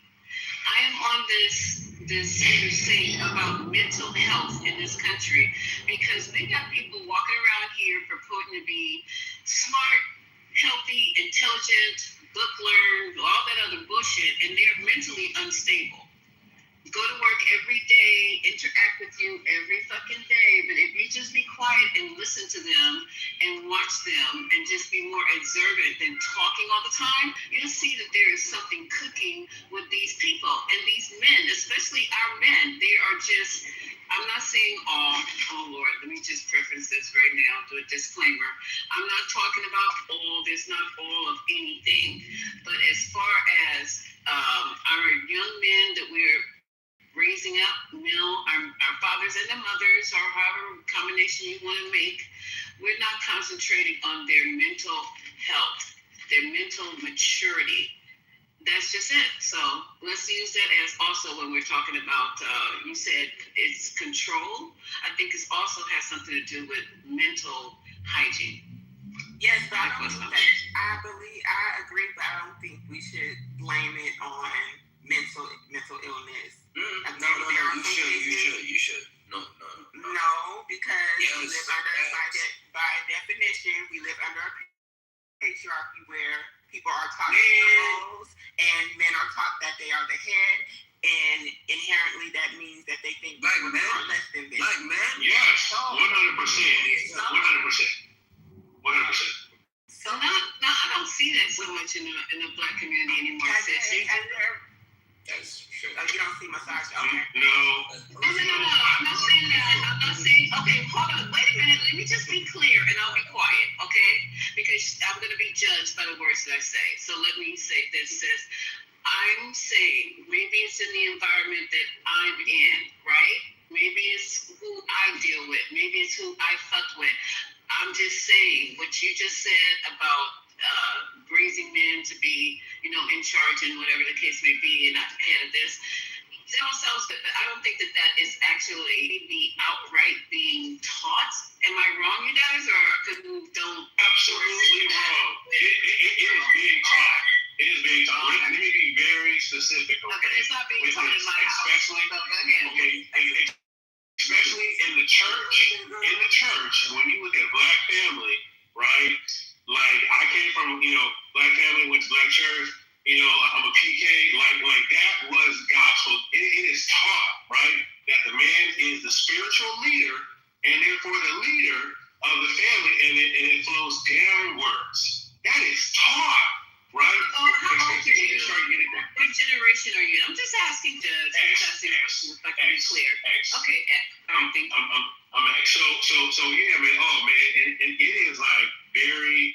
So as a family in South, grew up in the West Coast, SoCal, right?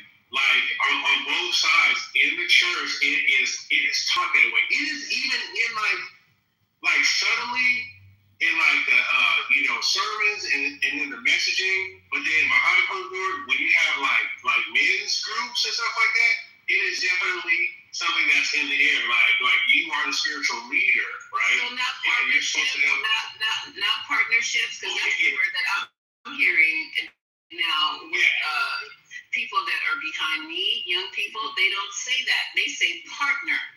They don't say spouse anymore. No. Am I wrong or am I right? No, I'm asking. I don't hear you. Have a conversation. Oh, wow. Am I the only one hearing this? Okay. No, that might be happening in like the younger group. I know Gen Alpha or whatever. That's what I'm talking about. The people that's what we're concerned about. The ones who are coming behind us. It's too late for y'all. It's too late. Well, I don't even fuck around with you guys. We teach it though. Okay, so we're teaching it though. Right? We do come from that, and it's still lingering, and to a large extent, we are probably still teaching that to them. Now, are they going to pick it up? I don't know, because once they get into the later years, you're going to see are they reflecting what we talk about. Because that's what I'm saying. Nigga, fleets. Okay, mind you, this is a nigga-free zone. We got 2 nigga-free hours. that we're trying to do. Okay, just please keep respect. All right, so check this out. I'll keep it respect. Check this out. Let me stop. News break. It's time for a news break, y'all. Welcome to Politically Correct. Your boy Divine, I'm in the building. Wait, why are you stopping this? Wait a minute, Divine. That's not fair. That was a good conversation that young lady about femicide. You just gonna talk. Go ahead, Divine. Yes, baby. Yes, baby. I hear what you're saying, and I know how many women in this space are attracted to men who aren't leading stuff. I'm just curious about that piece. I didn't say not a leader. I guess I'm not clear. I don't communicate effectively. I'm saying that a partner, so if you have a partner, both of you guys have different values, you have different weaknesses and strengths, right? So you identify what your partner's strengths are and what their weaknesses are, and if you're willing to combine with that, fine. I have certain qualifications in a partner, and being a leader is one of them. That's all I'm saying. I'm not saying looking for no weak men. That never came out of my mouth. So yeah, let me do a quick news break. Respectfully, shout out to everybody in the space. You guys know I like to do. Let's try to find some fun and odd news. It's a bunch of repeats. Let's see. Let me start blocking people. Who you block? What you blocking? All right, we have the Rally Tortoise. The Milwaukee Brewers have gained a new Rally Tortoise mascot after their manager was told he couldn't have pocket pancakes during a TV interview, whatever that means. Approximately 1 billion bees were set loose on a Tennessee highway after beekeepers' truck crashed, causing a literal bumper-to-buzzer traffic jam. We have some U.S. news here. Cannabis reclassification. The Trump administration is officially seeking to reclassify cannabis from a Schedule 1 to a Schedule 3 substance, moving it toward being considered as less dangerous drug. Pentagon leadership change. We spoke about this yesterday. Navy Secretary John Phelan has left his effective immediately amid the ongoing naval blockade and tension with Iran. West Virginia chemical leak, like fatal chemical leak at a decommissioning plant in West Virginia has left 2 people dead and several others hospitalized. NFL draft, the first round of the 2026 NFL draft kicks off tonight with Fernando Mendoza widely expected to be top pick for the Raiders. Of course, in the international landscape of things, we have the Iran maritime tension. President Trump has issued a shoot and kill order to the U.S. Navy for any Iranian boats found laying mines in the Strait of Hormuz after Iranian forces seized 2 cargo ships. European security deals. Britain and France have signed an $894 million deal aimed at stopping migrant boats from crossing the English Channel, which includes the deployment of riot police. Royal diplomacy. Prince Harry made a surprise visit to Kiev, Ukraine, to express continued support for the country. South Korea economic surge. South Korea's GDP has hit its fastest growth pace in nearly 6 years, driven largely by global demand for semiconductor chips. What happened to our CHIPS Act? That's all I got for now, guys. Appreciate you for being here. Shout out to Patty, Mods, and this is Politically Correct. You're permanently blocked for life for me, Javon. Yeah, no, because he totally disrespected you. I'm just kidding. I hope he knows I'm kidding, but is that lady still on the stage who brought up the femicide? I can't see the phone. She left? She left. Yeah, she left. All right. We've already had it.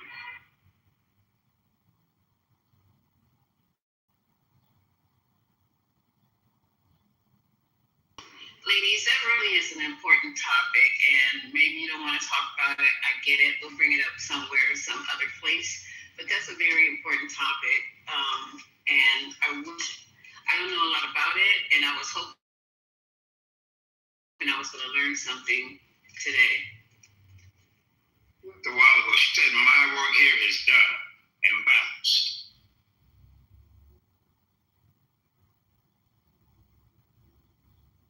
But men don't want to talk about it, especially black men. Why are you trying to change the topic? Because it was getting along so high. I'm not trying to change the topic. I was just doing a new break. I was not trying to change the topic. Well, the boy in the chat said, the boy named Russia, or whatever the fuck his name is in the chat said, there's no such thing as female femicide, which I think is bullshit. He said it ain't no such thing as women as femicide. That's really not kill each other every day, B. That's what he said. That's what he said. It's like niggas kill each other every day.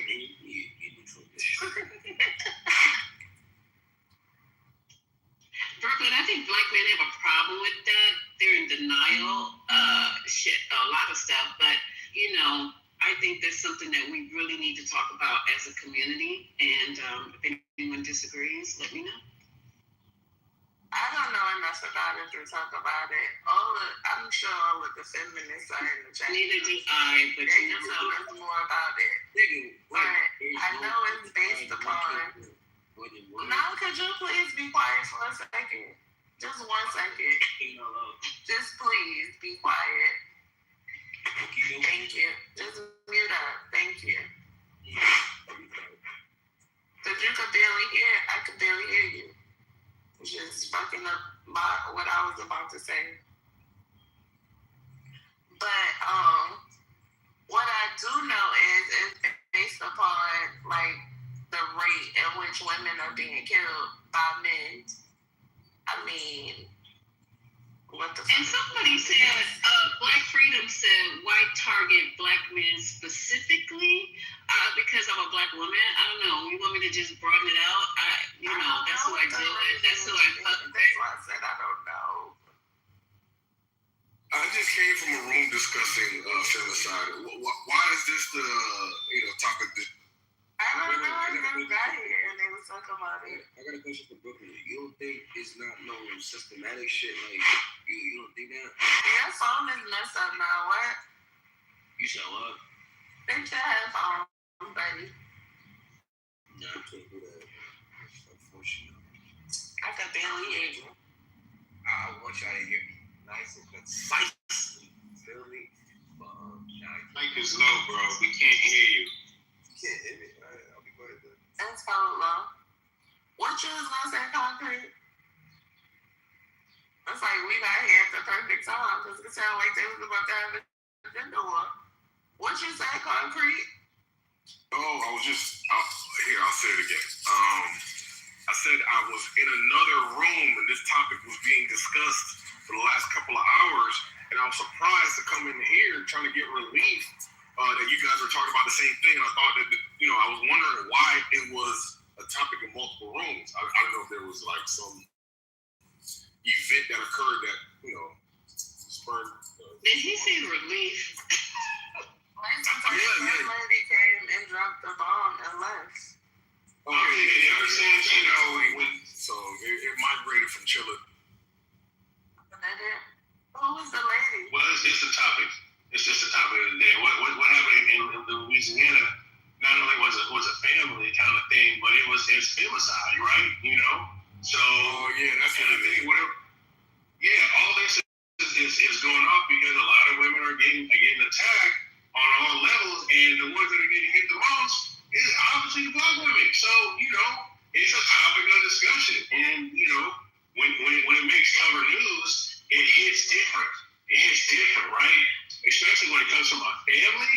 When you hear from like here, boyfriend, girlfriend, or they got so spat or whatever. So you're talking about a family that's been together for a long time, and people trying to make right decisions, and all of a sudden something happens, and then they snap, and then who gets unalive is the black woman. Come on, man, that's a problem. So I mean, that in general is a problem, but it's different when you hear from stories from people that we think are supposed to be doing it right. So how do we keep it right? How do we make sure it doesn't go off the rails? How do we make sure when we get on the rails, we ain't trying to do something stupid, so somebody end up unalive, That's all I'm saying. I'm so lost now. This was story that's been happening like the last couple weeks. I guess this one dude, he killed like 8 people or something like that. So he killed his wife, that basically filed divorce papers on him, and then 8 kids, and then the cousin. That was one. I think there's like another one that. That's 2 different. I think you're conflating 2 different stories. So the one that the 8 kids, that he technically wasn't married. I mean, I think The most recent baby mama, I believe they were together. I could be wrong on that. But it was, from my understanding, please correct me if I'm wrong, both baby mamas were there. I don't know what the altercation was, but he killed all the kids. The 13-year-old had to jump out the window to escape. Thought they said the only survivors were the 2 baby mamas and the 13-year-old. Correct. And of the 8 kids, 7 of them were his. So I think he had 4 kids by one baby mama, 3 kids by the girlfriend, and then one of the cousins was just hanging out over there. He killed all of them except for the baby mama and the girlfriend, which is really just disheartening because they had to witness that. So the 13-year-old, he jumped out the window. I think he had a few broken bones, but he managed to escape. He got down the street. And if I'm not mistaken, tell me this. Hold on, baby. If I'm not mistaken, nigga, can I tell you? If I'm not mistaken, the guy that killed him, he started chasing him too. It was really, really some weird shit for real. I will hold you. And I didn't. Does anybody know what started it? What prompted this? Because he killed all his kids. He killed all his kids, but look, so since we're talking about femicide, right? Like, okay, there's the domestic abuse situation that was going on, and then you got the kids, right? Now, since we're talking about femicide, was one of the kids or multiple, like multiple numbers of other kids, were they black girls? If that's the case, and he had a lot of, that's still femicide. That's still femicide. So I'm not to say to take away from the other boys that were killed, right? Because killing kids, period, is despicable, right? But I'm just saying, I think the conversation is that still qualifies. That's all I'm saying. Yeah, it's very sad. And he was in the army. He had problems from the army. I mean, that doesn't justify it, but he had problems from the army. That's what they said. Came back, one of these veterans came back with a lot of issues. And unfortunately, once again, mental health. Not the kids. Coming from the army.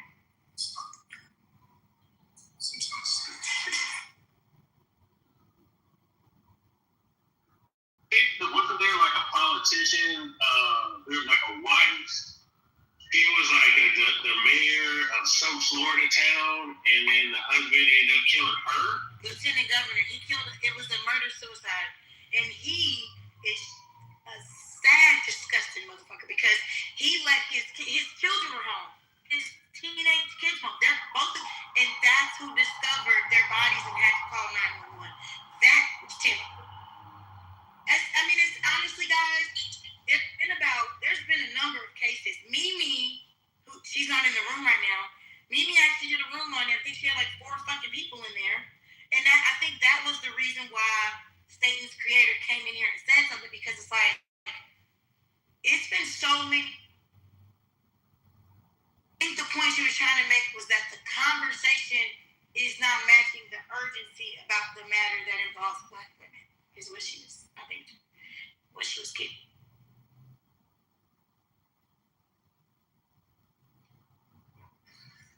I hear you. Yeah, but there's nothing anybody can practically do about this. Well, Brother Concrete, if you as a man, wait, let me say something. As a man, if you feel like you are feeling like uneasy about shit, right? And if you're the type that, I don't need help, you're the number one motherfucker that needs help, and you need to go out and seek help. So the conversation is like, we know in the worst case scenario, if unresolved issues, as a black man, it can escalate to this type of shit, right? And if you don't like that shit, man, know how to ask for fucking help.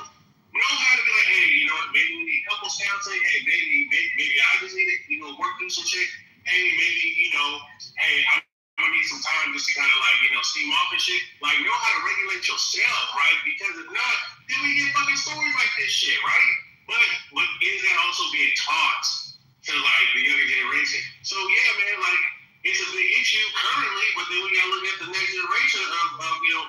How do we make sure that they know how to regulate themselves so they don't cheat this fucking trend? I'm disgusted by it personally. You hear my? You gotta regulate yourself. What are you talking about? That's the first thing. He's talking about education. He's talking about educating your offspring that you are molding and developing. Because you can't do nothing with other people. That's a personal decision they have to make to be able to seek some type of education, intervention, or medication. But, never mind. It's how you're raising your children. It's regulation. You gotta regulate. How you gonna tell somebody? How you gonna tell me to regulate myself when you're not regulating? You gotta regulate yourself first. Who are you talking to? See, so I'm talking. Saying, right? Oh, okay. I'm sorry. I thought you were saying I need to regulate myself. He's talking to me. He's like the first thing I said. I'm not really trying to put a back end. You feel me? Whatever.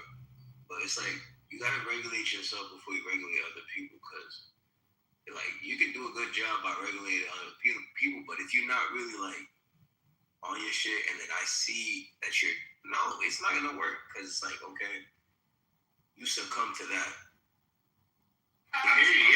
You're right. What I want to know is, or the knowledge for me to actually succumb to that.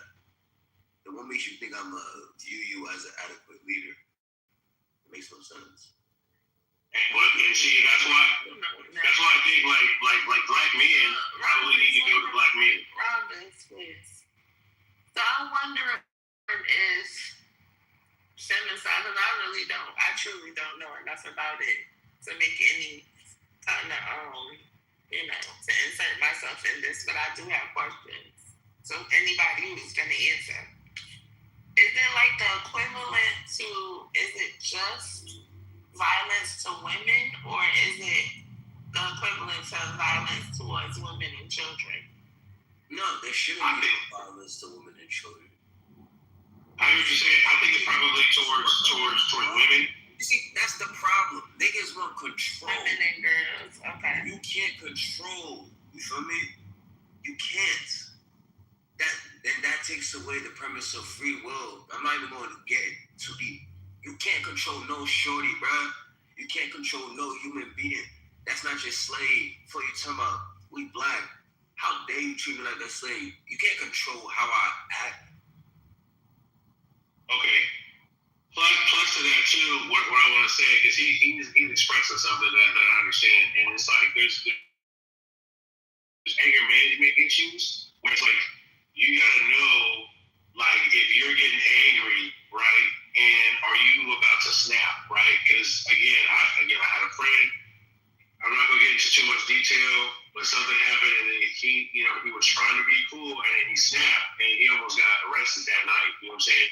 But he had anger management issues, right? He clearly had anger management, and it wasn't until he actually stepped away and said, "Okay, I need to deal with this first, because my life is in danger now, because he's got the shit on his record, his family's in danger, because he don't know if he'll make it through." Right? And it was an anger management issue that was always there. And I think it's like, man, yeah, we are fucking angry a lot of the time, right? That, this shit ain't nice, what we living through. But we gotta learn how to regulate that shit.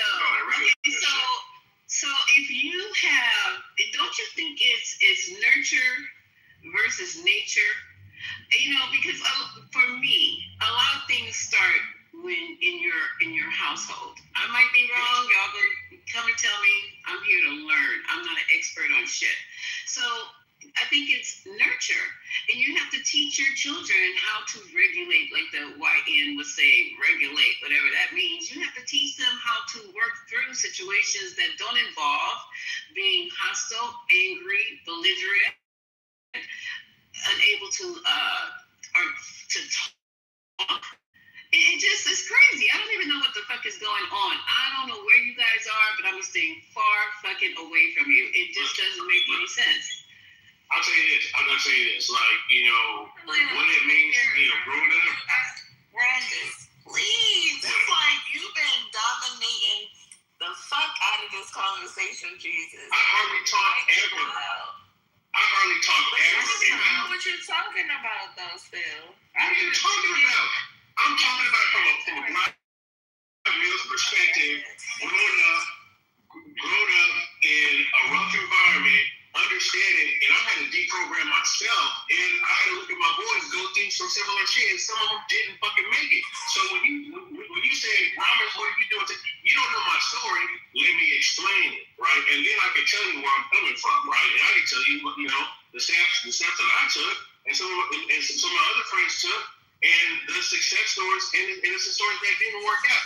I think it's indicative of, especially growing up, how I grew up, low income, single family, getting fashion, all that shit boils in me. It boils in you, right? So when you're taught how to deal with shit, you're not really taught how to progressively navigate. You're taught how to escalate, and next thing you know, you got a ball fish and you're ready to knock somebody the fuck out, or you're ready to slam somebody. You gotta deprogram that. You gotta know how to tap in, chill out, and go through it, right? And then hopefully, if you can learn how to get a handle on that, your life will be better. But then the other part, right? And this is the part 2 of the deprogramming. Then you got to be able to pass that on. I grew up with a father who was fucking violent. He slammed my stepmom head up against the wall and put a fucking hole in the wall. Right? Okay. I see that shit. Okay, all right. Let's reel it. So you gotta tell me. Oh, but I'm in a successful relationship now. Rhombus, please. You gotta be triggered. You gotta be triggered. You're triggering yourself because it's like now you telling us your personal story. You're not even talking about the topic. But sometimes wait a minute. Just give them a minute. Like, it leads to the I'm just saying, y'all let Sweet go on and on and on. Just let him say what you want to say. I left when he started doing this shit. All I'm trying to say is it leads to the I appreciate you opening up and sharing your personal experience, with your father, because this is stuff that we keep in a family, and we as a community don't like to sit up and talk about this stuff. You know what I mean? All the trauma that we're having inside of our homes behind closed doors, we don't want to talk about it. We just want to pretend like shit is all good and goody. I appreciate you. If no one else does, I appreciate you. Appreciate you. And I'll meet up. Brother, the stage is yours.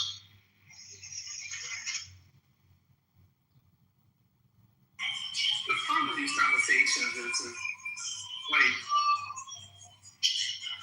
we talk about the female femicide, right? And the lack of awareness and spotlight on it.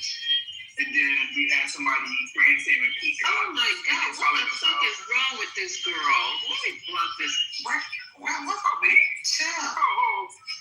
Okay. So, and that's the problem. Like, what you're saying, Rob, is not irrelevant, right? To a different conversation.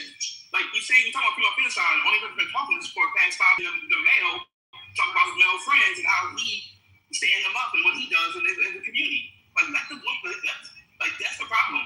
And then when people try to address that, he's like, oh man, everybody attacking me. Like, this is the problem here. We can't even get the spotlight for more than 5 minutes for some niggas won't be on stage and peacock. Yeah, but I guess it's all the problem, right? It's all part of the problem. It's one problem in this conversation we're gonna. I wanted to just say this real quick, sorry. Not too much on peacocking niggas. Thank you very much. Oh my God! Yeah, we were talking about femicide, and the question was addressed to me, like, why are these men acting this way? So when you ask that type of question, a male is meant to respond, right? And so I just decided to share some of my thoughts, right? Because I think I'm doing a outstanding job now, but I had to go through some deprogramming, and now I see the light. I don't like to see femicide. But I see it, and I know how that shit escalates. So you want an explanation? I'm gonna share something with you. Although you're not doing anything, we're saying I need me. Like, look at your language. Words matter, right? This whole time it was I, me, what I. Like, down it back, listen more. Like, you can speak fine, but there's more people on the stage.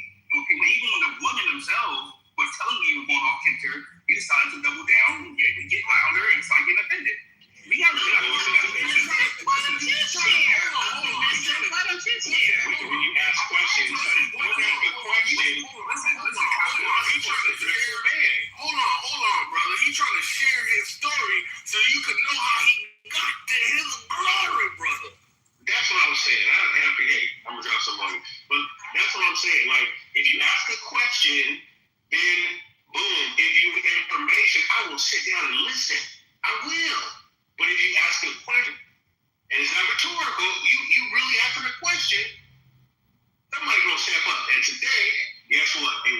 square ass rhombus. This is your topic. Rhombus. Thank you. Yeah, rhombus is a square.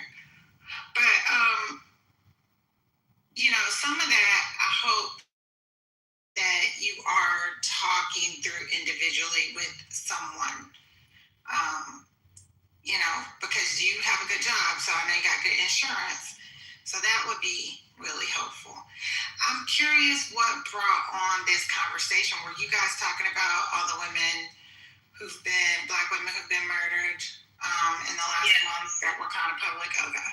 Yes, this young lady came on, and this is a topic I think is important. This might not be the platform, because this is a political room, but a young lady came in, I don't recall who it was, I didn't see the screen, and she was, it was obviously something she was concerned about, and she goes, well, you guys are talking about this, that, are you talking about what's going on? I'm thinking she was referring to the Black community. I could be wrong. About all the femicide that's been going on lately. There seems to be an uptick in it, and I just wanted to learn a little bit more about the subject. That's it. If y'all want to move on, that's fine. Yeah, but the thing about it is, guys, I know this is going to be annoying as fuck. I just can't help myself. A rhombus is not a square because a square has 4 right angles. I know you don't know me, but I was making a joke. Like, if you actually really knew me and my mathematical acumen, you wouldn't even try to correct me. I swear. I'm talking. Damn. Okay. I was just making sure you didn't think that. I didn't know that. No. I get it. I was just saying. I was on crazy news. I was like, I just want to share this with everybody. A rhombus has 2 obtuse angles and 2 acute angles. I'm done. Thank you. Wait, hold on. Not all rhombuses are squares, but every square is a rhombus. That's all I gotta say. I'm done. Shut your ass up. Shut your ass up now, goddammit. That was for Sunny. I got you. So she was calling you a square. She was calling you an L7 weenie. Red Show, can you come up? Because he's trying to explain how men kill men more than men kill women. And I just want to hear the perspective of somebody. But need more insight. But isn't that? I don't know much. But that's a non-sequitur. Like, that's not what we're talking about, right? Right. We're talking about femicide, which doesn't even. I mean, I don't believe the definition of that means that it has to be a man killing a woman, unless I might need to check that, but I don't believe it has to be a man killing. Oh, I didn't know. Let's look it up. Hold on. That's a good point because I didn't think about that. So it is femicide is the intentional killing of women or girls because of their gender, often driven by misogyny, inequality, and power imbalances. It is frequently perpetrated by intimate partners or family members. Globally, about 50,000 women are killed by someone in their own family every year. So this is a good question to raise because what if it is a lesbian couple? I'm just saying that was a good point. That's still femicide because it said intimate couple. It didn't say if it had to be heterosexual, correct? Correct, babe? That's true. Yeah. Okay. Mm-hmm. Yeah. What is a guy being killed for? Murder? Let me see. What? Okay. If femicide is when woman is murdered, what is it called? Wake it up. When a man is murdered. It's called niggercide, obviously. For his gender. What? Y'all didn't know the technical term? Y'all need to start reading more. Y'all would know more if you read more. It's nigger. We are nigger-free hours. Okay, nigger-free hours. We got 2 hours to be nigger-free. That's a lot. Wait a minute, time out. Let's be quiet. All right, y'all see this. Class, absolutely not on my watch. We're learning. Now we're raising great points. Somebody said, "What's it called when men are killed?" There's actually, I didn't know this. It's called androcide.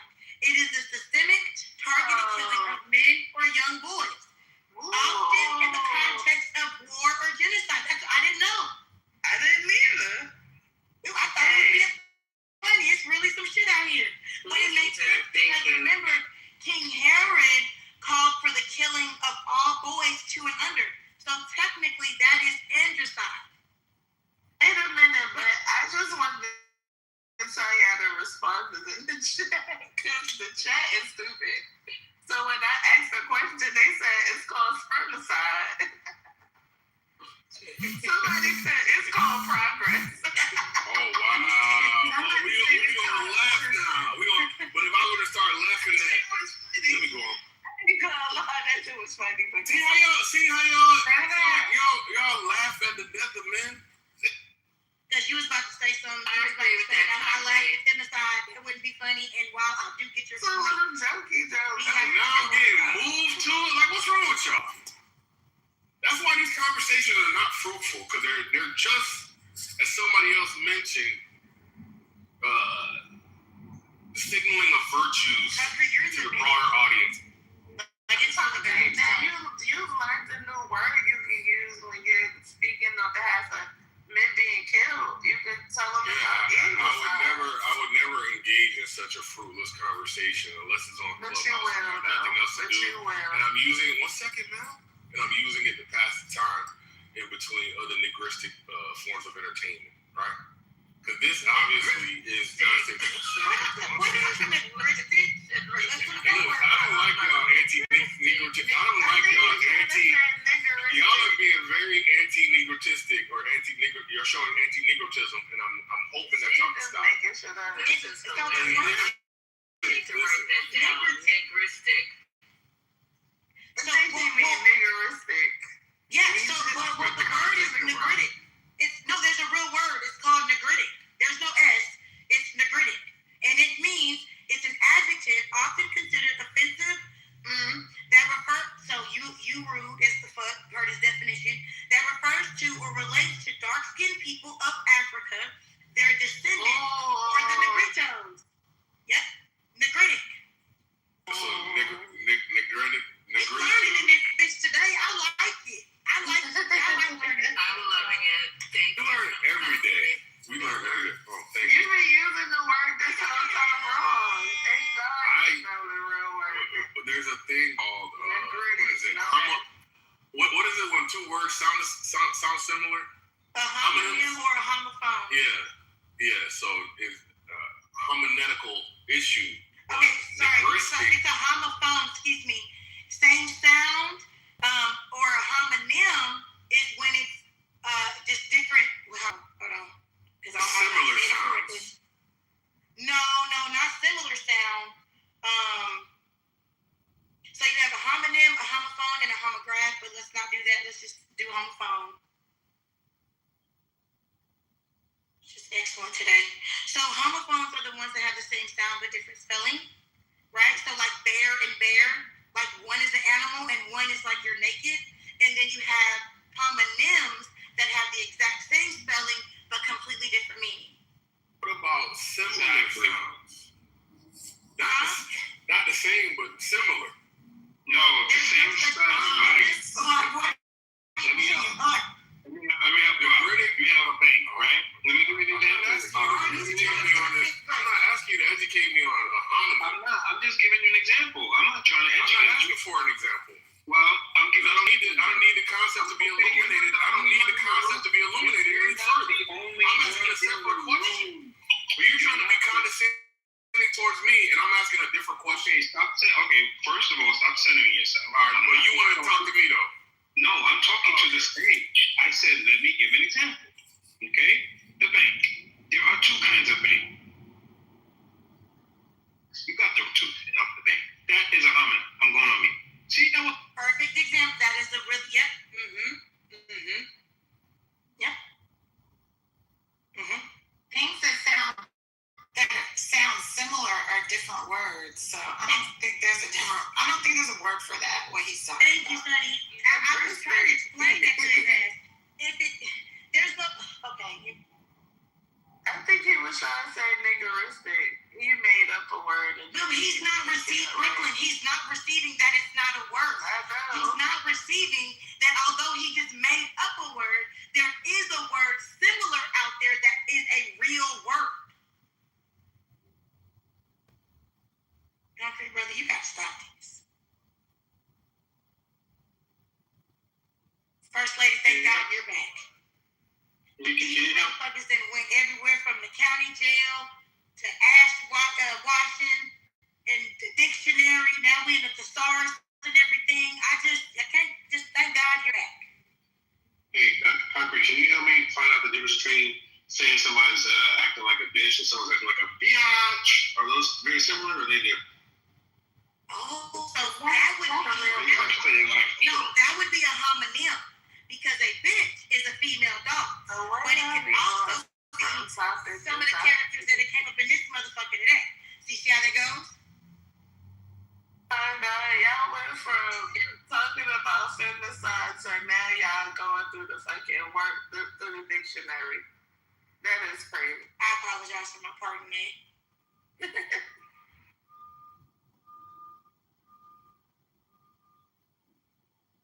To the original topic,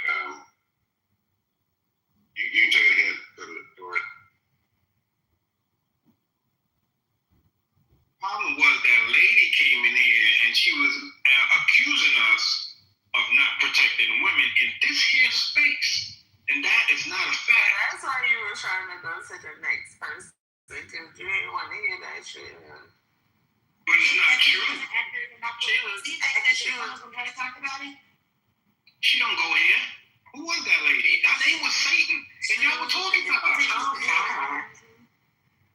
That name was Satan for real? Satan's creator. Y'all were engaging with the woman. You just wanted to shut it off. Y'all don't like to talk about women being harmed? Does it make you feel guilty? No, because I don't harm them. I protect women. I protect women. I got daughters. I got a mother. Who God rest her soul. I have a spouse. I will kill for mine. So I don't know where this is going. There may be men in here that don't give a fuck about women. You can talk to them. You ain't talking to me. Well, there are a lot of men who have daughters that still don't respect women. And I know she's not talking about you, but that's just part of it. I know she's not talking about you, Divine. Talk about it. I don't think we've ever talked. I don't think we've ever talked about femicide. Is it femicide? I mean, we talk about everything. I just didn't enjoy that lady who was making accusations. That's why I did the news break. That lady, something was wrong with her. I'm going on. Oh, okay. I wish you would have made that clear, because to me, if I trying to shut us down. He was trying to remove Satan's energy from the stage. Not directed or Divine or any man in this room that I share spaces with, Ben, Divine, so forth and so on.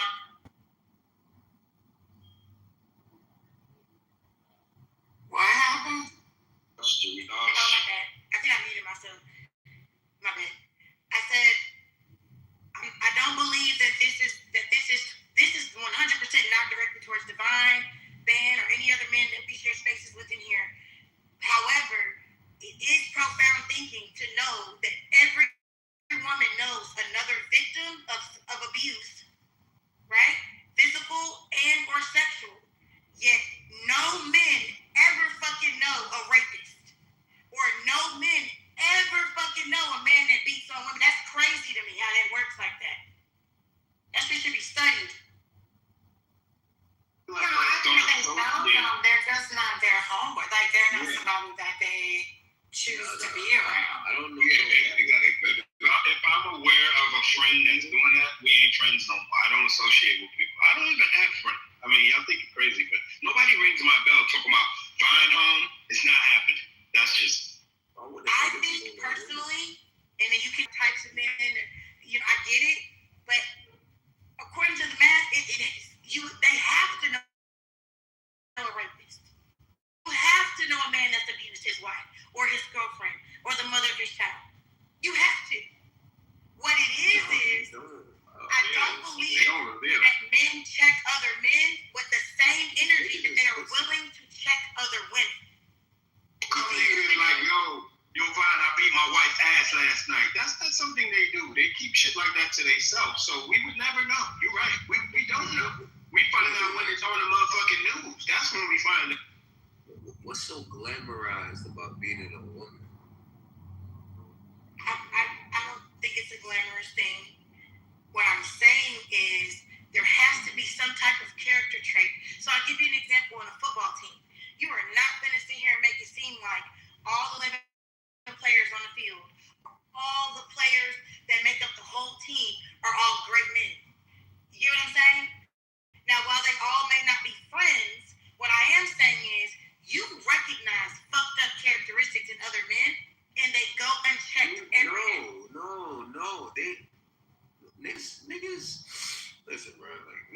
comes to like actual nigga, I would never I would never know if school is a woman beater, nigga. Like, why are you being a woman, nigga? So let me ask you this: What about this? What if the consequences for violating women and children as well were increased? That's interesting. Right? I can't talk about it. We're on the internet. I think this is we play From self argument, you 100% can contribute to a conversation on Clubhouse. I want to say, Janet, if you're looking, Janet, I feel like that's taboo. Niggas will never say that shit to real niggas. Like, why you beating on a woman, nigga? You a bitch. You can't. Like, you need to control it. Can I talk in semantics and shit, or do I have to be like politically correct? Be your authentic self. Keep it real. Being on a bitch, nigga, like, nigga, what? Nigga, what's up with you? Do you have to say that every other word, though? Can I say this to Janet? Because you're saying, what is Misa, can I go after you, Misa? Oh, yeah, I don't mind, sir. I didn't mean to cut you off. I like All right, no problem. We're good. But, so what I wanted to say to Janet, when they increase the penalty for murder to death, and it don't stop these greedy motherfuckers from killing people, it ain't gonna change nothing, because in the heat of the moment, in their pathology, they're not thinking about all the statutes and shit of the law and criminal codes. That's not. We need to just teach them how to, from the ground up, from the DNA up, how to respect people, how to respect women, how to respect children. Laws don't stop no crimes. Am I not right or wrong? Lisa, that was the exact point that I was going to make, that we have normalized certain pathologies within our society that is leading to these unfortunate outcomes, and nobody wants to talk about it. We got to get back to where. What do you mean we normalize certain pathologies? What do you mean by that? It's normal for women, especially the need. I know. See what I said? They don't want to talk about it. The nigga said, she know what I'm talking about. He know what I'm talking. Because if he know what I'm talking about, that means you know what I'm talking about. And if he already can anticipate that it's gonna be something. Hold on 1 second, man. You're interrupting me, man. You're interrupting me. I didn't. He interrupted you, and then you said we don't want to talk about it. Ask you a genuine question. This is the problem right here, man. You're interrupting. I asked you. Yeah, and I was about to answer you, man. Tell me. And you were interrupting. You were speaking while I was speaking. So the respect. All right. It's okay. All right. Let me just land. And you're doing it again. You're trying to impose your will upon me. Please. Thank you. So this is the issue. This is the cultural society.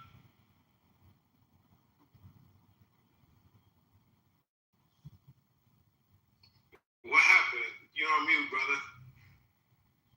Damn it. Thank you, MJ. I was talking.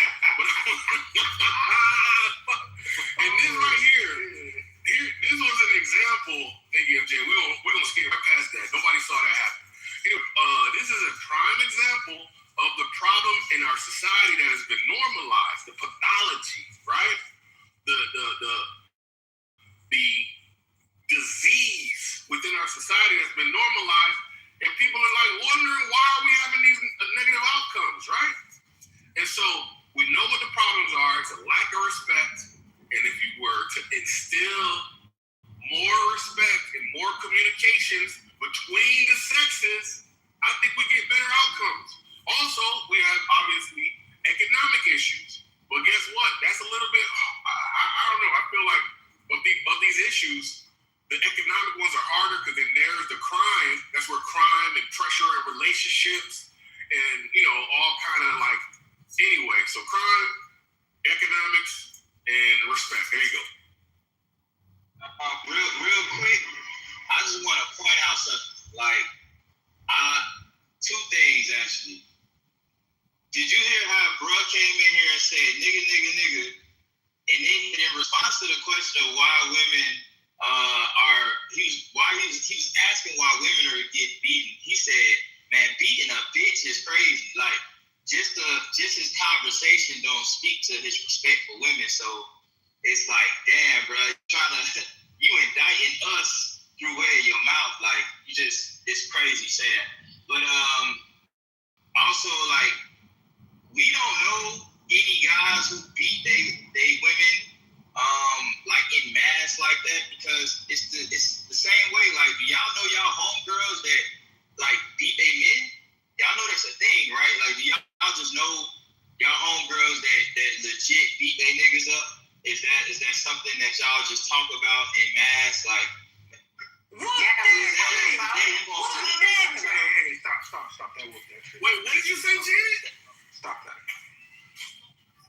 So y'all discuss violence among each other in y'all relationships. Like, y'all talk to each other about the violence going on in y'all relationship. Man, you know that violence towards men is not real violence, brother, from women. No, but the point that I'm making is,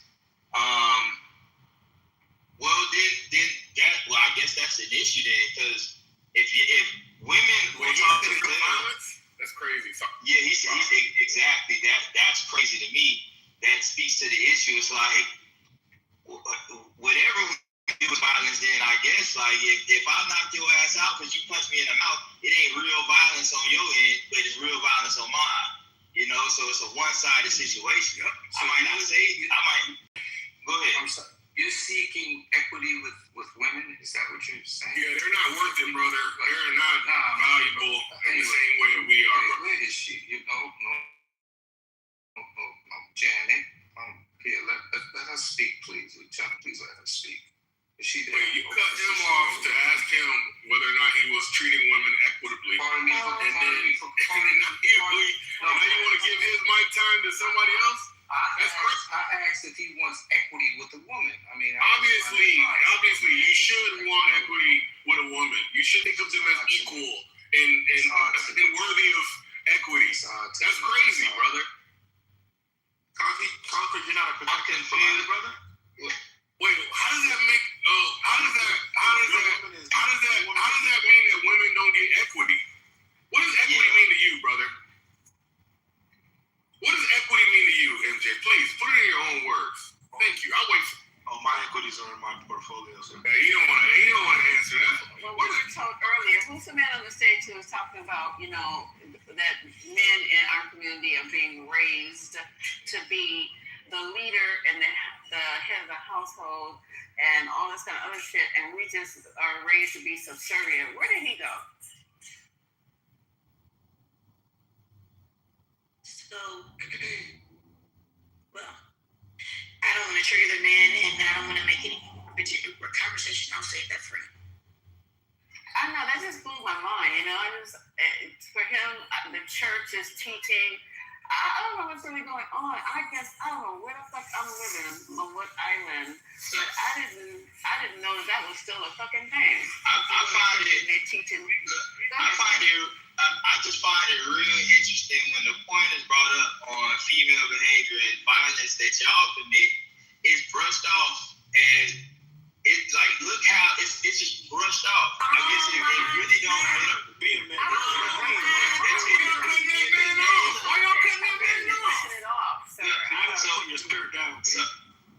Be a man. Let your girl come in the house and punch you in the mouth. So the reason why it's probably, and I want to acknowledge that I did cut you off. I'm like muting you right now. And the reason why I'm doing that is because not only do I think that what you're doing right now is insensitive, you all are not dying by the hands of Black women like Black women are dying by the hands of Black men. I think the fact that you just imposed that idea very much gives all lives matter energy when people try to,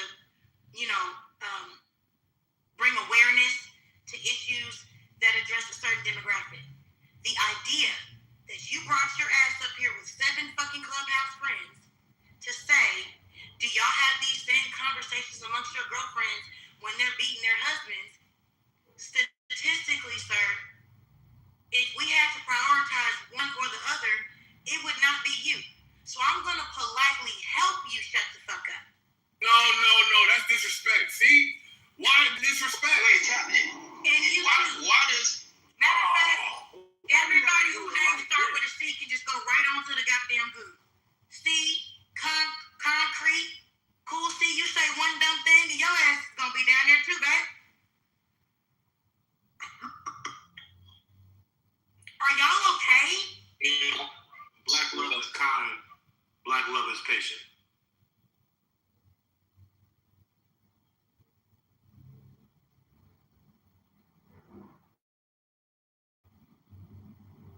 Yes. I am metaverse abusing you, see? You gonna stay in this metaverse domestic relationship or are you gonna leave? Let's see. So, okay, so they're talking about intimate partner violence, right? Which, both genders, transgender folks, and all groups of people experience. The severity does matter, even though none of it is okay. It's just that the conversation specifically was about Black women experiencing intimate partner violence, and then like all those other things are like offshoots of that conversation. I'm not clear about even what we're talking about anymore after the last comment. I thought that was kind of sad. I'm not gonna hold you. I'm not. Well, what was the whole point of Janet, please don't abuse me because you don't like what's being said. Come on, Janet, you know I love you. Don't do me like this, baby girl. Oh, shit. My finger slipped. What were you saying, Kim? She hit you with the Dwayne Wade. Please, baby, please. See, that's the problem, bro. And imagine if we was in love and you was doing this. Imagine. And I bought the house, I bought the ring, I bought the car, and you gonna treat me like this? That shit hurt. Ben, why are you doing this? Stop doing me like this. Stop doing me like this, Janet. It's really Janet, stop doing me like this, Janet. Concrete. It's like you're trying to make a joke out of something. No, this is real. Listen, you can try to play the emotional heartstring game all you want. But what we're trying to explain to you is if you want to do a root cause that you want to do, because it'll all point back to you, you have to conduct yourself better. Sorry, that will help mitigate the problem. I'm sorry, that bothers you. Conduct yourself in your community better. It will mitigate the problems. But you don't want to hear that because you don't want to take accountability. But you want to abuse. Come on. What's wrong with y'all? You're losing. We're all losing. Oh, we are definitely all losing. The violence is a problem. And hint, the violence within our community is not gendered. Well, there is gendered violence, I'll say, but there is a cycle of violence that isn't. It's rampant to everybody. Everybody's being violent towards each other, and if we don't recognize that, we're not really serious about solving the problem. MJ, when I hear you talk, brother, I think about one of those hostages saying, "I am fine. I'm being treated very well." Well, I'm please. I know, brother. I gotta go. You've been captured and conditioned. God bless you. Absolutely. But when I hear your submission on this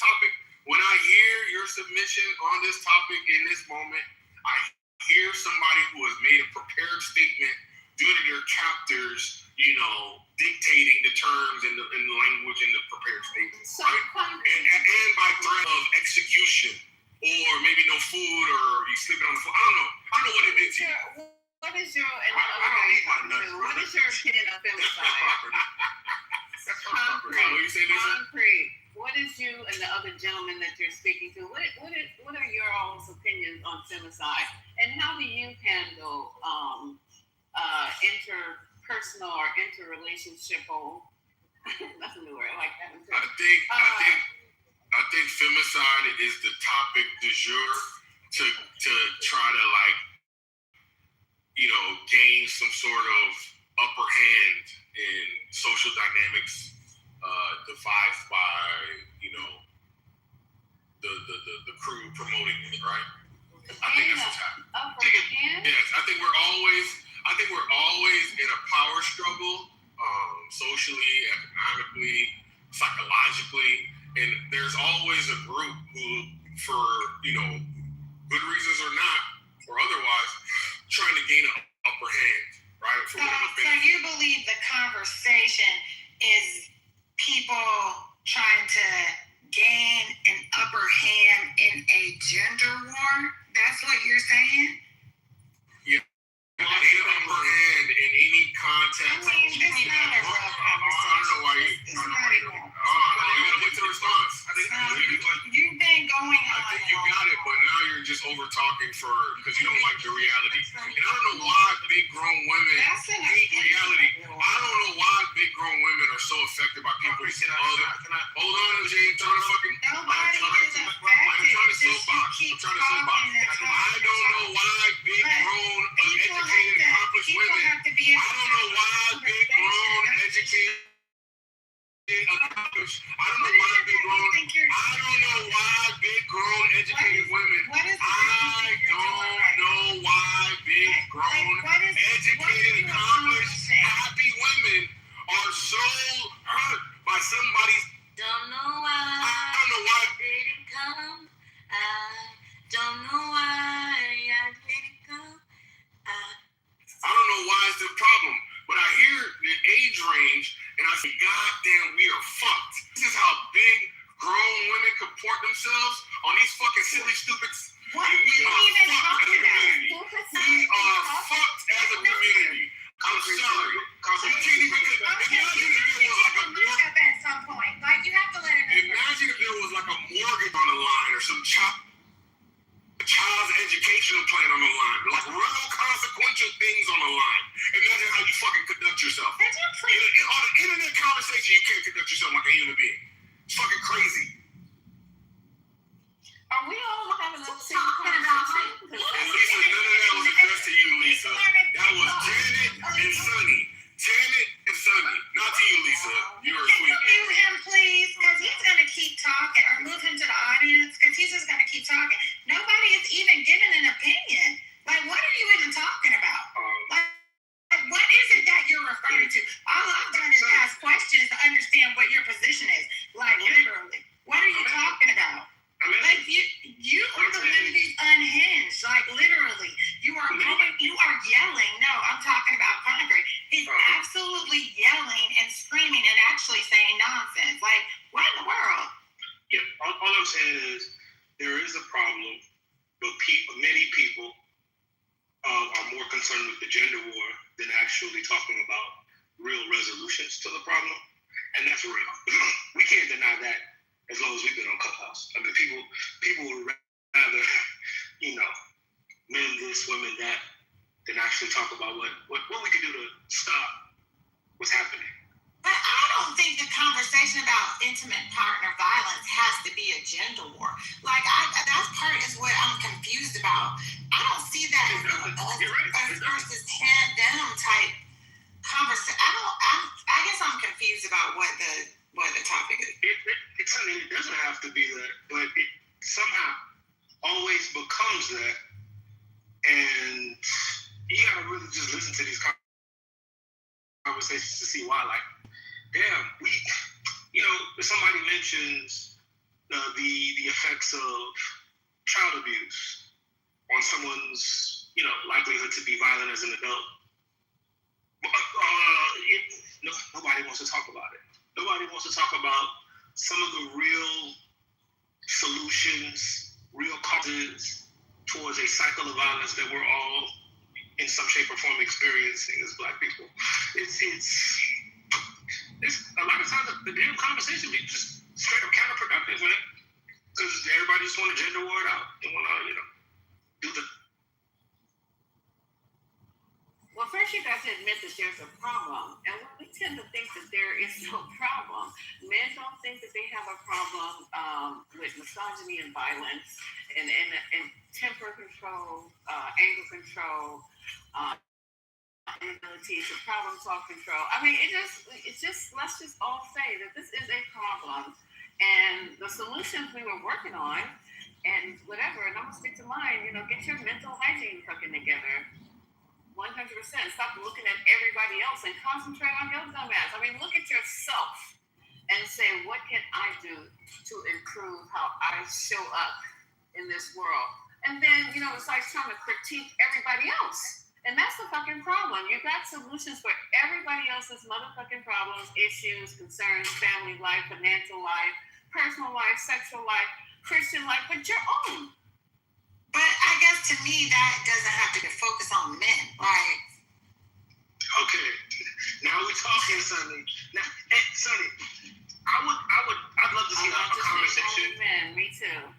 I would like to see a conversation about, I'd like to see a conversation about the violence that we've been seeing in the past month, where nobody is allowed to start a conversation with, start your statement, right, with men or women. You can't say men or women to start. So I can't say men, blah, blah, blah. Black men, this, black women, this, women, this. Because one of these young men killed people. One of these young men he killed his mother and himself. And from what I've been reading, it was about that he had been experiencing grief since the death of his father. And who knows? He might have in his mind thought he was, saving his mother and not been about. And it didn't have to be about, anything gendered so much. I don't know. I felt like I don't understand why the conversation became like this gender war where jockeying for position by talking about it. It just didn't make sense to me. Yeah, man. I just like to hear, the real shit. It's violence. And there's people that are perpetuating violence that, I said I didn't want to say women, that's not a little, but for what I'm trying to say, it makes sense. There are women that perpetuate violence from men to women. You know what I'm saying? There are women that will tell men to be violent towards them. It's not just simply in a vacuum from one side to the other. It's a greater acceptance of certain types of violence, or otherwise, amongst us. And violence that I'm talking about keeps the cycle going. How do we solve for this? We don't have to have a gender war conversation to do that, in my opinion.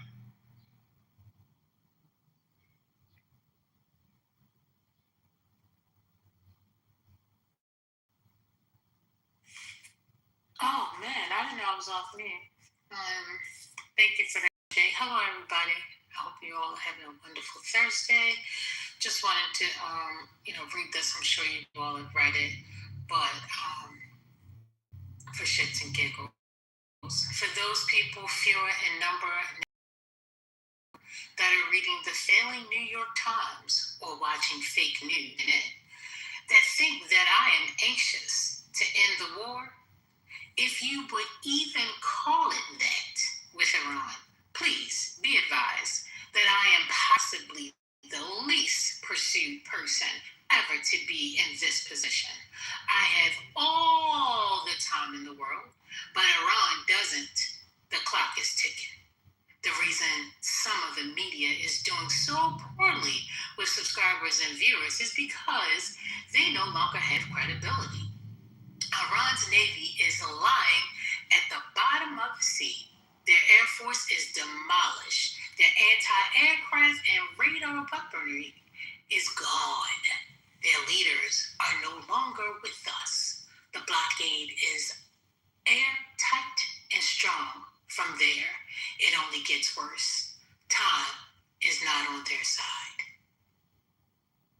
Carry on. I just like to say he has all the time in the world because he and his flat ass is not out there bobbing up and down in the middle of the Mediterranean. And then, as there is any of his kids So yes, and then he failed to mention that the sailors he was talking about, the Iranian sailors that he's killed, or ours are sending messages home that they're hungry and they need a better, more food and better quality of food.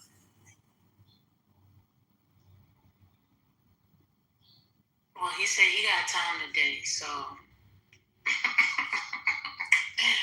he said we got time.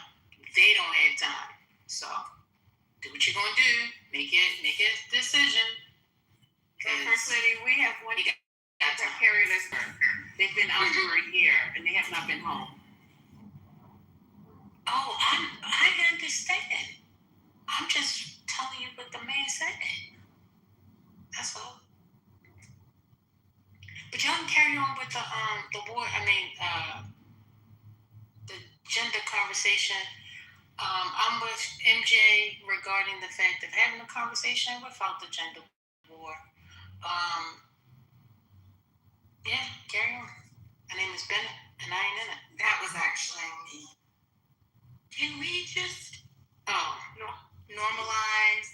And this is, I just feel like Sunny too. Sunny. Well, yeah, I think Sunny, you didn't understand why, but MJ was honing in on your point to say, hey, listen, I think we should have the conversation without the gender.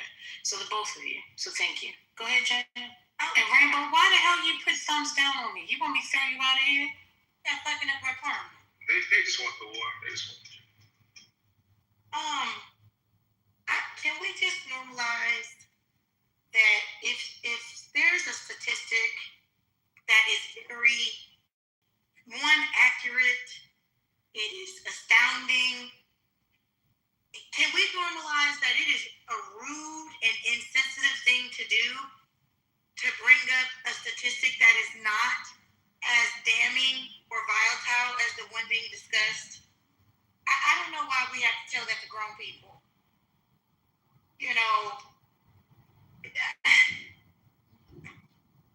It's like if we're talking about kids being sex trafficked. You say, hey, I want to bring awareness to this thing. And then you have some dumbass that says, while y'all are talking about that, men are being emasculated in the workplace every day. At some point, everybody went through grade school and we learned place value. We learned greater than, less than. It's an inequality symbol. Sometimes in elementary, they say something like the alligator is the biggest number. Okay, so you have the skill set to prioritize. Okay, can we do that in conversation? Is that fair? Are we able to do that? Is that not insensitive when people do that? Okay, thank you.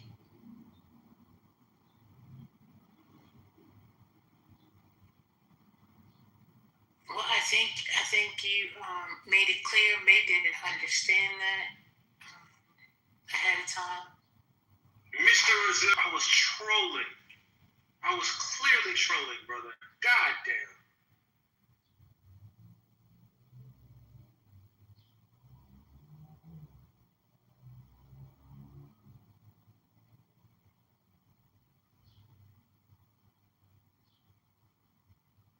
I don't know how y'all have time to read the chat like that. Let me see. It must be something.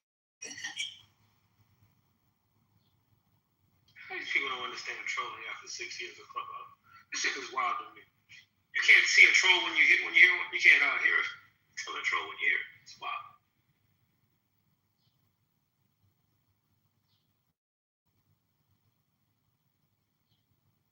Okay, but why can't we actually walk this through and talk it through, communicate to get to the bottom? Clearly, it's very uncomfortable. Wait a minute, hold up. But see, sometimes you have to get uncomfortable to get the breaking. And the breaking is needed in order to heal. Wait, one second. See, I think what she was trying to say is that how it started out, it came across like as if you were trying to say that the men or trying to compare the two just wasn't fit for the conversation, right? And maybe you were going to end in saying something totally different. That is possible. You don't know that. Why? Because she cut you off. So for that, I had to say, Janet, we should have just listened to the man to see exactly what he was saying.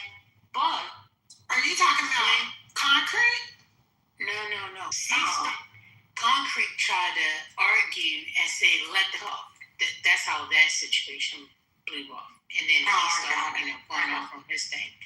But see, when she asked you to stop, if maybe sometimes in these situations, if you just let the situation calm down a little bit, then come back and say, okay, that wasn't really my point. If I could finish, I will explain exactly what I was trying to say. A lot of times communication, just acknowledging that you understand where that person is coming from, it just opens up the door for a better back and forth. But the powerful in trying to say, oh, I'm going to do this, I'm going to do that, then that's where the problem comes in. Okay, honey. So, I don't know, Janet, if you don't feel comfortable with having the conversation, that's fine. Okay, but I'm going back on mute. Thank you.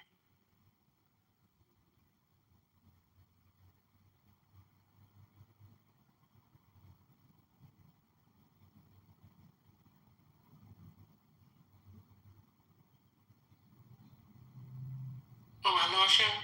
Y'all gone? Okay.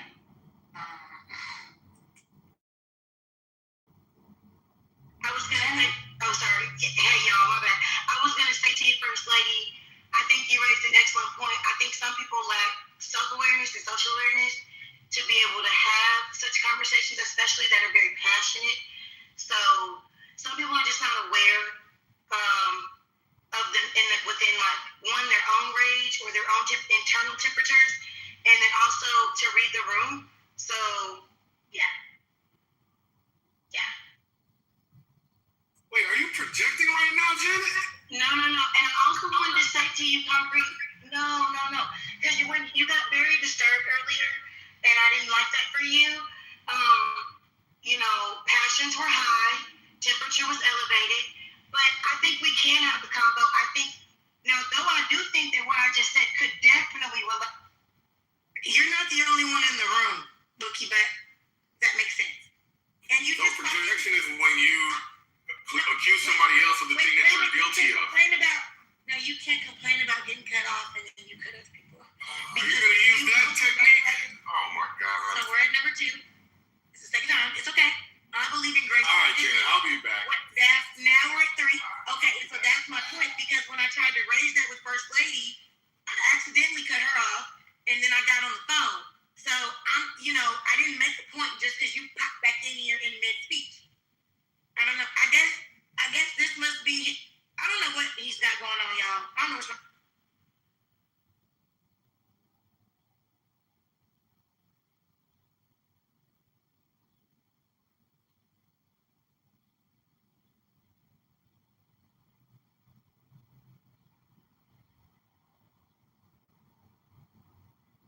And why does he keep storming out of here, flipping his hair?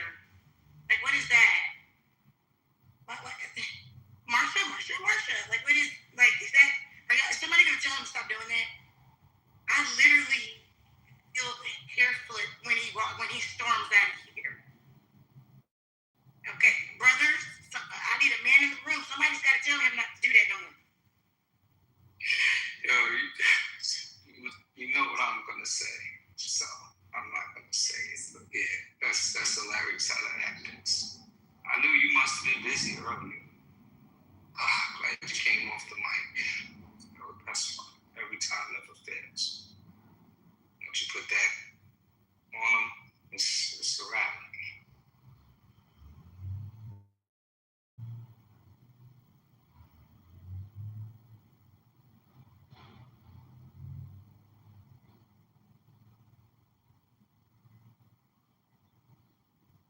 So did y'all hear about marijuana? So I think it advanced to the next level or something or another. Now they can do research and get more live data now versus using old information and collected cases from previously before. So whatever did go through, it allows that. Did y'all hear about that? Anybody? Jenny, did you speak to your brother? Did you talk to him? Did you hit him up?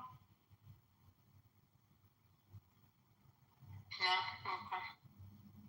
What did you talk about? I didn't hear what you said. I said that, yeah, something about the marijuana. Something, they paid something. Oh. Yeah.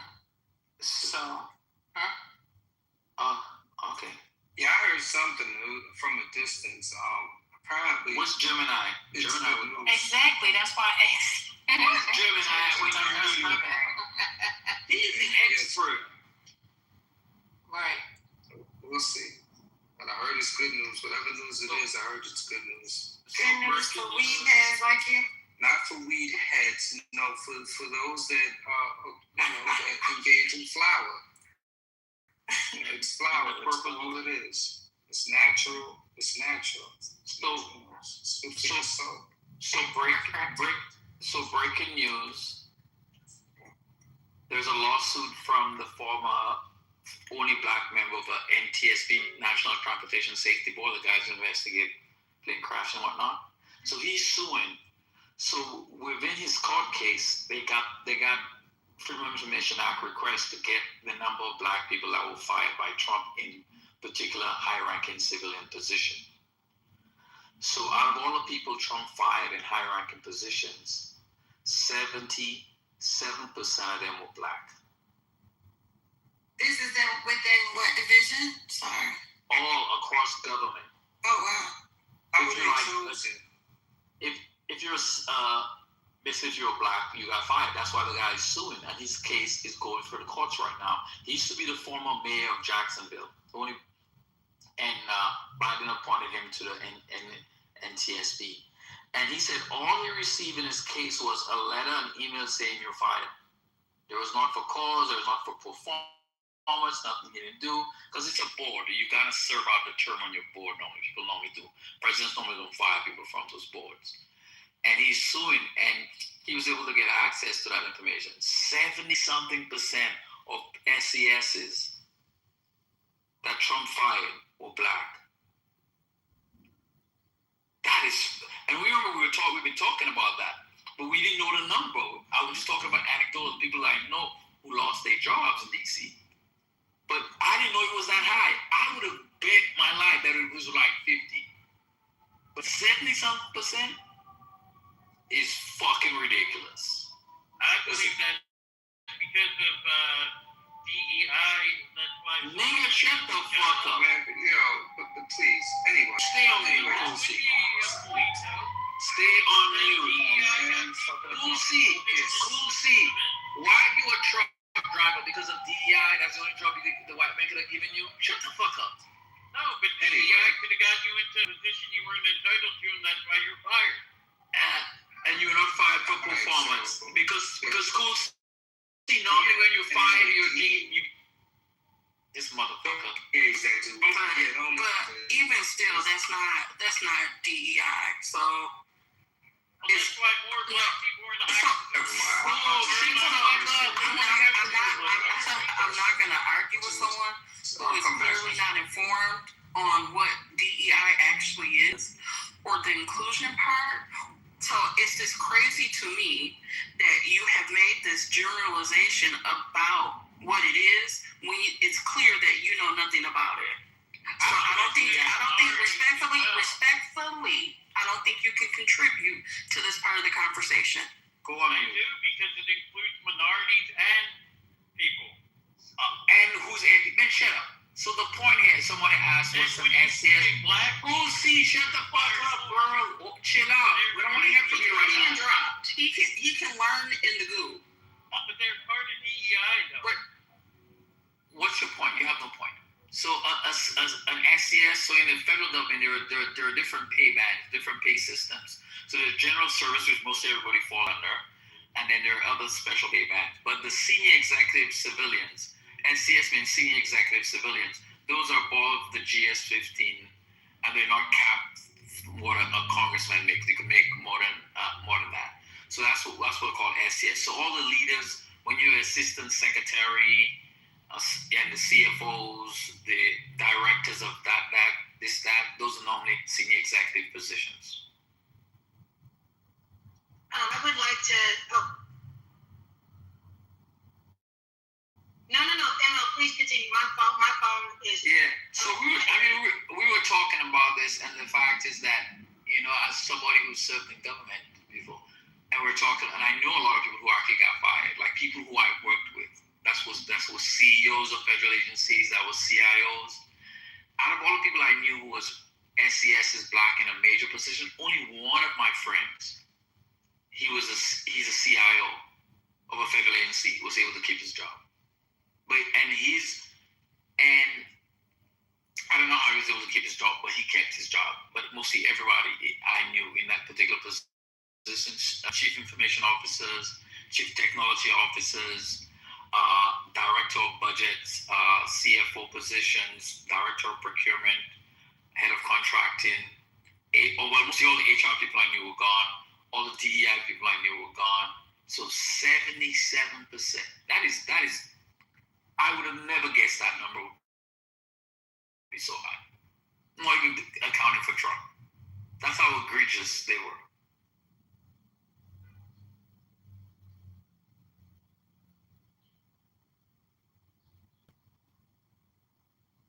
What's up, Emma? How you doing, brother? I am doing fine, my brother. Yeah, I didn't really care. I only said it so I could just start. Because you don't care. You don't care about black people, Concord. We know That's that. a fact. I have submitted my papers to divest from the NEAT. I'm just waiting for approval. I will be joining another.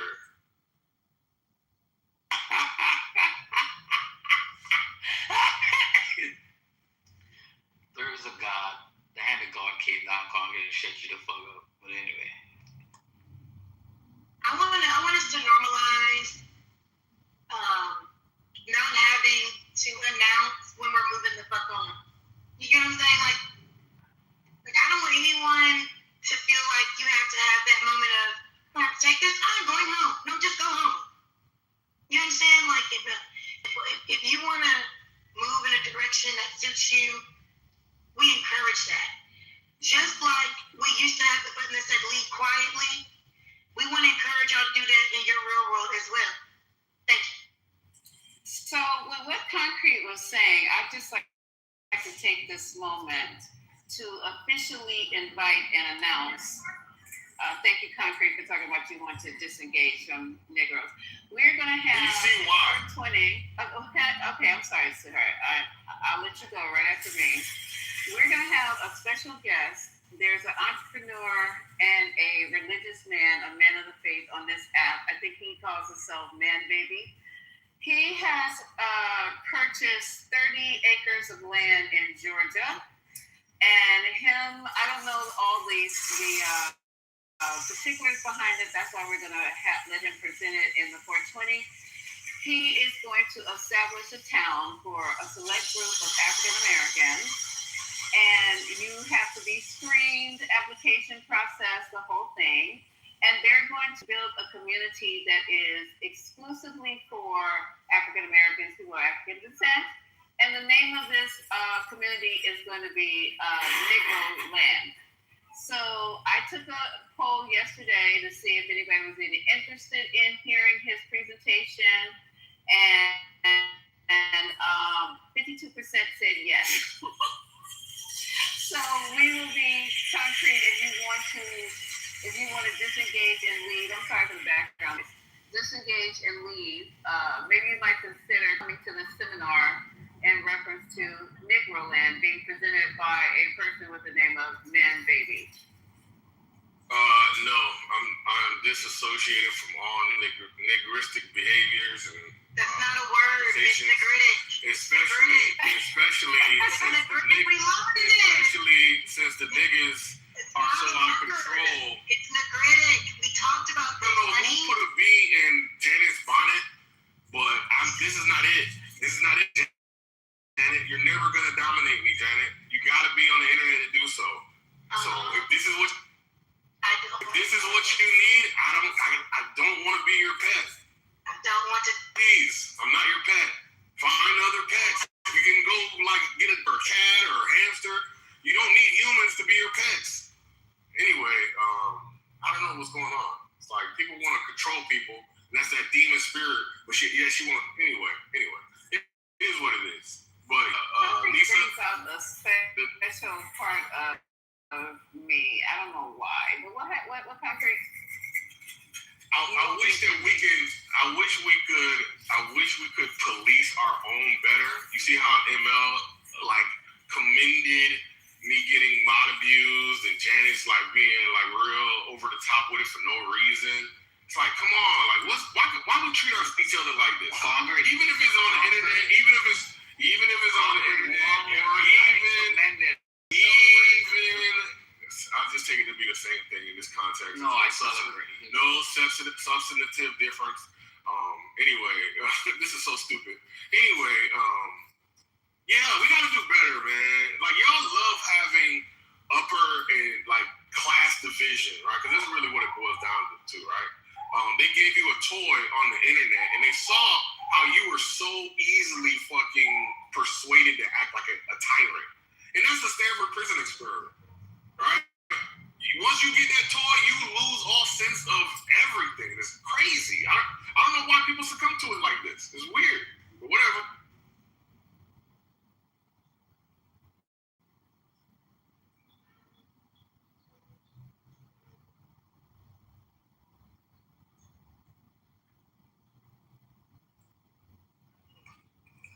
Yeah, there's no perfect experiment, Maya, but you obviously are missing the point when you respond, oh, it was flawed. That's a subjective opinion, right? You can have opinions that, Michael Jackson's not a great artist. Okay, great. I have also the opinion that Donald Trump is the best president ever. Okay, great.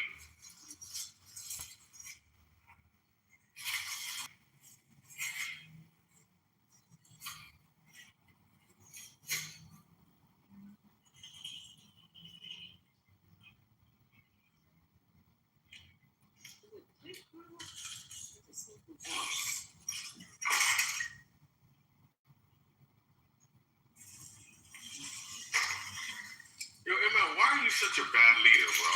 Can you explain that? With all that military experience, all that business experience, and you're still a whore. Is it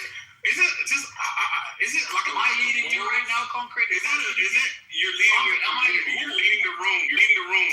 You don't want to. You want to be a mod, but you don't want to. You don't want to be a mod. You want to be a mod, but you don't want to take the responsibility.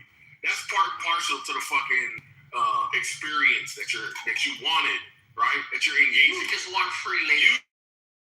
You just want to be lazy. You just want to let things, go along to get along. You just want to like the benefits. You don't want the consequences. That's how the hell do you end up like that? Hold on, Brooklyn. How did you end up like that? How did you end up like that? How did you end up like that? Concrete, you are yelling. Please, we don't need you to yell. Can y'all stop over talking to me? All right, I won't yell. You can stop over talking. Can you ask Brooklyn to stop over talking to me, please? You see how that works? Niggas love fucking the path to least. You're still. Niggas love. Now you're just making stuff up. Now you're just making stuff up. So niggas love the path. I just want to talk to ML. I just want to talk to ML. I want T. Andrea to tell Brooklyn to stop over talking me. And I just want to ask ML this question. I ain't even said nothing. I've been listening to See how T. Andrea does it? You see how Brooklyn doesn't respect, doesn't be quiet, and T. Andrea has nothing to say about it. And when I get loud, she wants to talk to me. And she don't want to talk to Brooklyn. Don't talk to me, talk to Brooklyn. I'm asking you to please moderate the room. If you're going to moderate the room, moderate everybody. Don't just pick choosies, right? Pick choosies is weakness. That's you saying, okay, I don't want to deal with the confrontation that is Brooklyn. Concrete's way cooler. Concrete's way more reasonable. I'm going to try to deal with him because I lack the courage. I'm just asking. I don't know why you keep interrupting me. Because you I asked you a simple thing. Can you please talk loud? I'm asking you to stop over talking me. Can you get the people to stop over talking me? So, Concrete, the reason why they're over talking you is because of your tone. That's not true. That's not true. She just doesn't like what I'm saying. You won't even let me finish the statement. But you're not telling us though. Why are you lying in broad day about it for no reason? I'm not lying, Concrete. Your mic is. Ask Brooklyn why she started talking to me. We're talking to me. Ask Brooklyn that. Ask her. Because I'm annoyed. Thank you. Stop. Thank you, Brooklyn, for telling the truth. Now, Tiandra, did you hear her reason? She said you were annoying, but you're loud. Yes. And people Did that have anything to do with? Can't be annoying. Oh, so you're just gonna try to make it work? This is why I'm getting rid of Lisa. This is why I'm getting out of the black community because top down, man and woman, all of y'all are. I'm saying. Tiandra, are you gonna tell her to be quiet, Tiandra? Just finish what you're. Are you gonna tell her just to let me finish? No, I didn't think you were Tiandra. I was gonna say the I don't know why. No, listen. Now Lisa wants to get in there. Lisa, now you want to try to use the mental gymnastics. I just want listen. Do you like being respected, Lisa? Do you like being treated decently, Lisa? Of course I do. Do you like being treated like a second-class citizen, Lisa? Okay. Do you think I like it, Lisa? Anybody want cash app? No. Lisa, do you think I like it, Lisa? Because this one. No, I'm not saying that you like anything. Okay. Can I just finish? Can I finish uninterrupted? Oh my goodness, babe. Is that possible? Thank you for the cash app. Can I get the same respect that you want? Okay, so I know that's hard. Okay. All right, so I can't get it. No, but I'm just saying interpersonally in your real life, are you this combative? You know, go ahead and say what you have to say. If you see He's stormed off again, putting his hair behind him. Okay. All right. I'm good. Can I get the same respect? I just want to know, can I get the same respect? I just want to know. Shut up. And I just requested that he speak lower because he speaks so loud. And people who have earbuds in, that is like, oh my God, it gives you a headache. Which you're not going to tell her to shut up? You're not going to tell her to shut up? Huh? I don't know if he's aware. I don't know if he's aware of No, this is not something newbie has heard. This has been something that has been repeated to him about how loud he comes across. And the problem when you have one person who's super loud, if you turn down your phone, then you can't hear anybody else. So like if we're all on the same level, it makes it easier. I wasn't telling him to land his plane. I wasn't even telling him that he couldn't talk. The only thing that I said was, please lower your tone. But you know, a lot of people who, and I realize this, a lot of people who come in and behave like that and just talk incessantly, there is a need for some type of validation and for attention. And this is a perfect place to come and get it. We're like a captive audience. And we don't know how to just press those two little Homer Simpson fingers and leave, you know. Sometimes I'm just like, why am I here? Why am I doing this? But, you know, we all have a have you guys just tried to let him just go ahead and say everything he needs to say till he knocks himself out and such?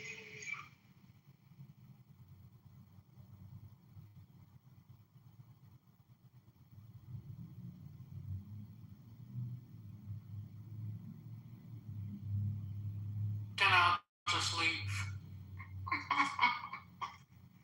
That boy is crazy. He knows how to stare up a room, I tell you. What else is new? I guess y'all didn't want to talk about Trump saying he got time today. He said, bitch, I got time. Oh, he said, y'all are trash. He said, New York Times, trash. All y'all. reason. And that's why your ratings is going down. So we can only be validated how many followers we have. Like Clubhouse. That's the way to work. I've seen it, girl. How many followers you got? How many views you have?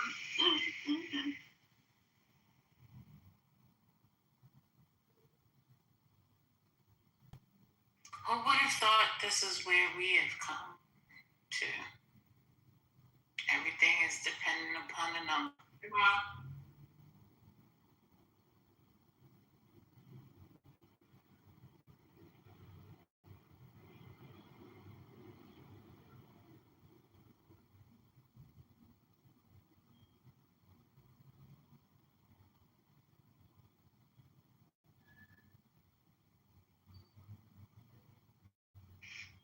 Were you in here when the Iranian man said he didn't care if Trump nuked his country? I still haven't got over that. That's a special there.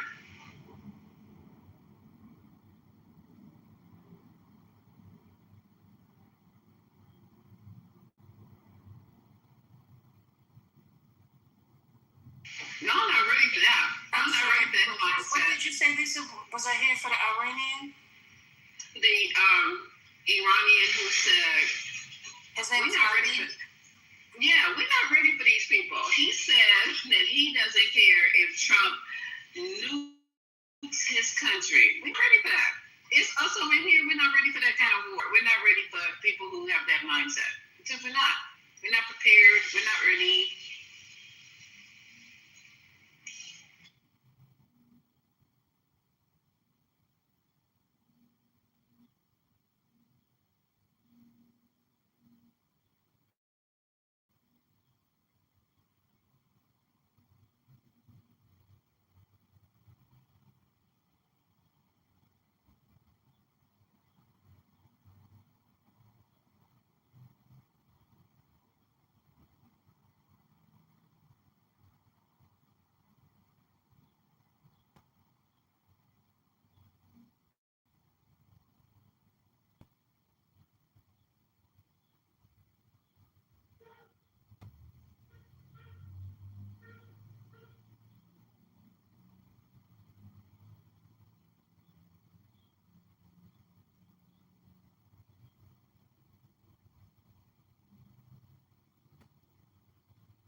Yeah, I'm not ready for that. But I don't know, maybe this administration thinks we are. So Trump orders Navy to shoot and kill any mind laying books in the street. So they're ready to start using some fire. They're waiting for it.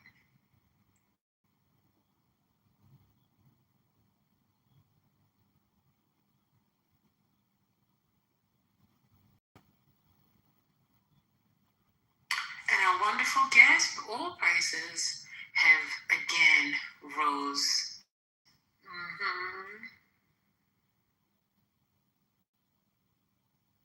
For 15 gallons, I paid $70. 15 gallons of gas, I paid $70. I made sure I got it even. $70. Y'all got it. Y'all got it. Y'all got it. Y'all could afford it. What? $70 for 15 gallons? Come on, Divine. This is outrageous. You see, you guys can't sacrifice for the war. I don't understand y'all. I am sacrificing. Selfish and greedy. That's what the president said. There's got to be some sacrifice. Come on now. So I saw something today, and I don't know if it's true. Allegedly, Iran is trolling Trump, and they're calling for Obama. They're like, we want to talk. We don't want to talk to JV. We want to talk to the varsity team and bring Obama. This like I said, I don't know if it's true. It's something I saw. They said bring Obama out. We'll negotiate with him. We don't want to talk. He's a master negotiator. People crazy.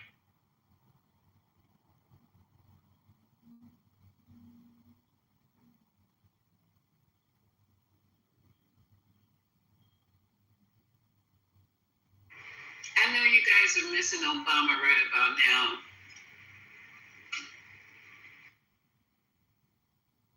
It seems they're trying to follow its playbook. Didn't they just give Iran a bunch of money and was yelling about how this is all the fault because they gave them a bunch of money?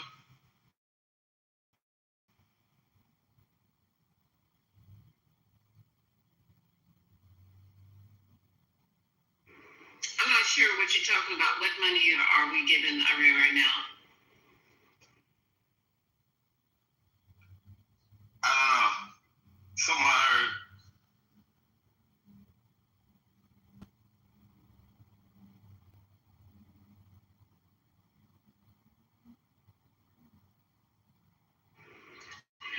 So are we gonna? Well, since we're giving out money, everybody's asking for a check. The UAE is also asking for a check to recoup their losses.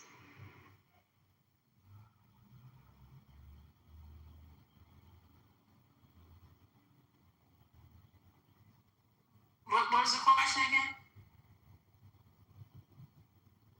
Hello? The Vine was saying that I don't know, that something about where. Divine, go ahead and restate that because maybe I misheard you.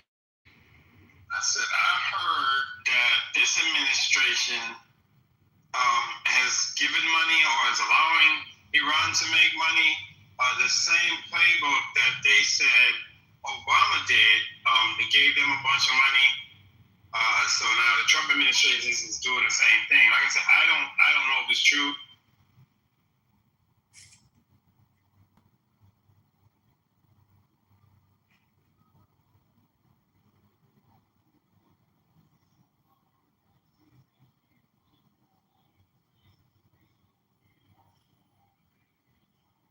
Well, in other news, 10 victims have been taken to the hospital after a mall of Louisiana shooting in Baton Rouge, Louisiana.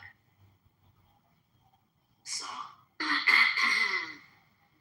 hope nobody was severely harmed. I don't know the breaking story behind it.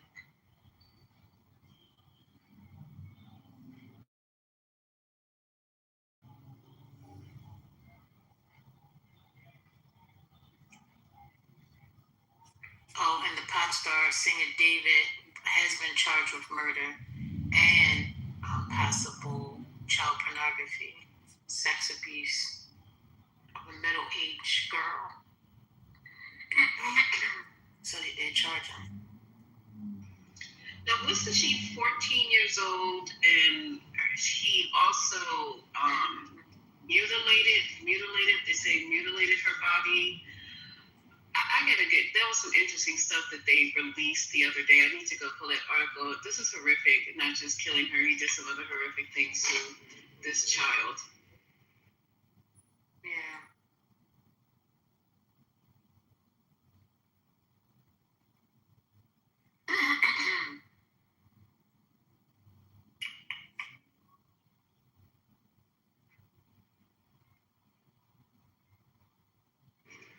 And did the mother know that she ran off with David when she was, yeah, huh?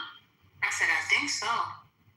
Because they went to him and he was like, oh, I haven't seen her or something. But I don't know what took so long because if they had a live the day before, they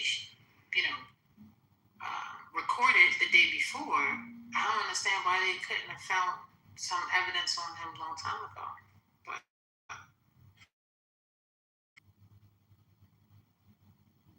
oh, somebody said doctor said she didn't know who he was, huh?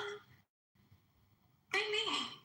No, Doc, because she met the mom. They had the initial. I don't know what it was on their finger, but she knew that he was her 14-year-old daughter was dating a dude named David. Now I don't know if she knew where he lived, all his personal information, but she did have a name.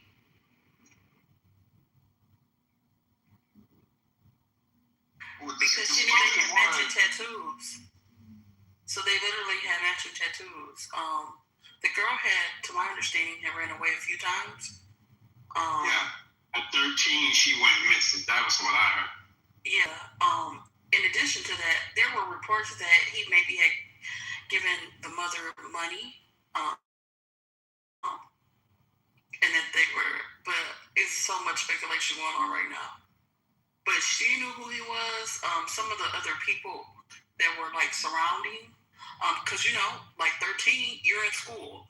So when she would run away, she would also stop going to school. So some of the teachers, there was talk about how she was dating someone who was famous and had money.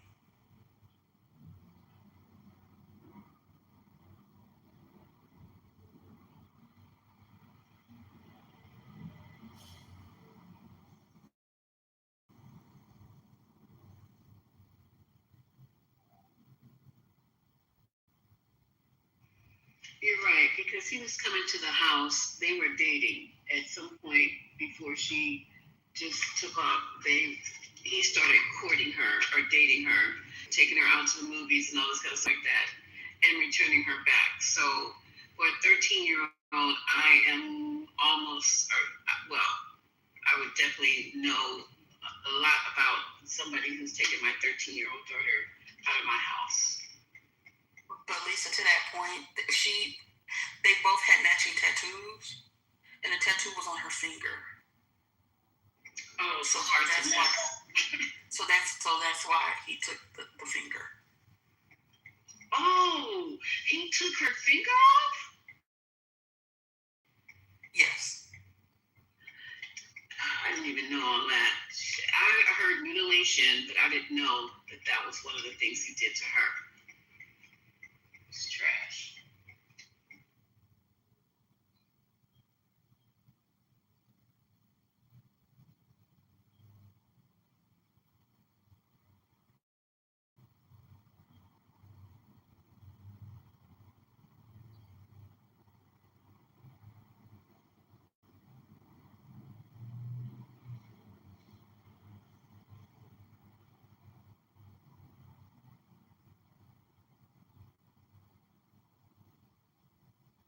Dang, they got that close. He was able to it said 10 they got that close that she went and got a tattoo.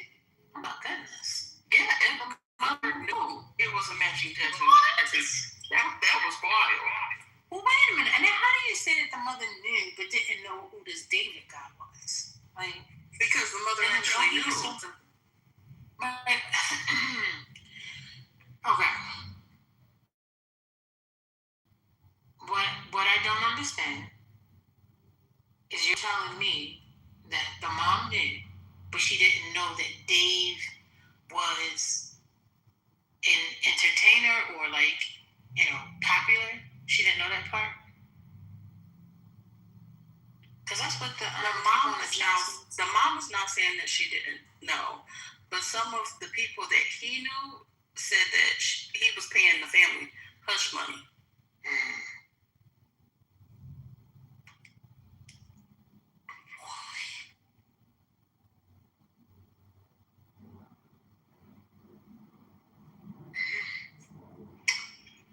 So, this was interesting. I remember this happened sometime last year that we were talking about his Tesla, and it's really funny because his Tesla. How do you think that you're going to kill a child, cut her finger off, wrap her up in plastic, and put her in the trunk of your Tesla, park it in Hollywood, and everything's just gonna go away. That you're not gonna be the prime ass subject. And the car is registered. They're rather prove it, you know that those words, reasonable doubt. Hopefully you have dead body in my car? Circumstantial, they gotta have that circumstantial evidence. You know how it goes, no witness. They gotta really build this case, do their due diligence. Yes, it's his car. Yes, his prince is gonna be on the car. Yes, he knows her. Yes, there's a relationship. But prove that he killed her. We could damn well say yes, he did. Is that what you know? Was what you could prove? Oh, Divine, they got the phone record. So apparently, they had been arguing, and I think he might have broken up with her, and she threatened to expose him for dating her, even though she was underage. So he invited her to come to his house. So they have a lot of records. There it is. Yeah, but this is definitely going to be a case of circumstantial evidence, specialized witnesses, those forensic guys, and piecing together the timeline, because he's not going to take the stand, you know that. Do I think he's guilty as hell? Yeah. But, people with money and good lawyers, it's a crazy country we live in. He ain't got that kind of money. See, yeah, I was getting ready to say, is he wrong? I thought he was a social media rapper kind of person. He ain't that rich. He's actually a singer. Independent artists make a shitload of money. It's the ones that's on the major labels that's broke. I'm just saying. Okay, Devon. You talking about masterpiece? The boy was touring in Europe. You got a lot of no-name fans with a lot of money. I'm just saying, merchandise, ticket sales, after-show parties, take a picture with me for a gang of money after the show. I'm not saying he's wealthy, but he might have that lawyer money.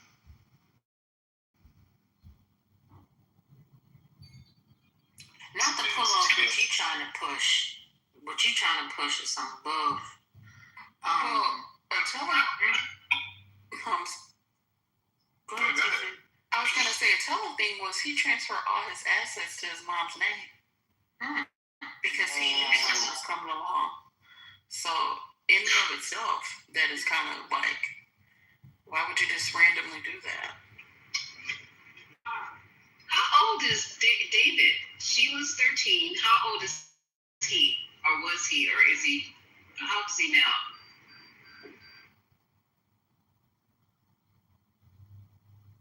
Let me look it up. He was over 18. I want to say early 20s, but I could be wrong.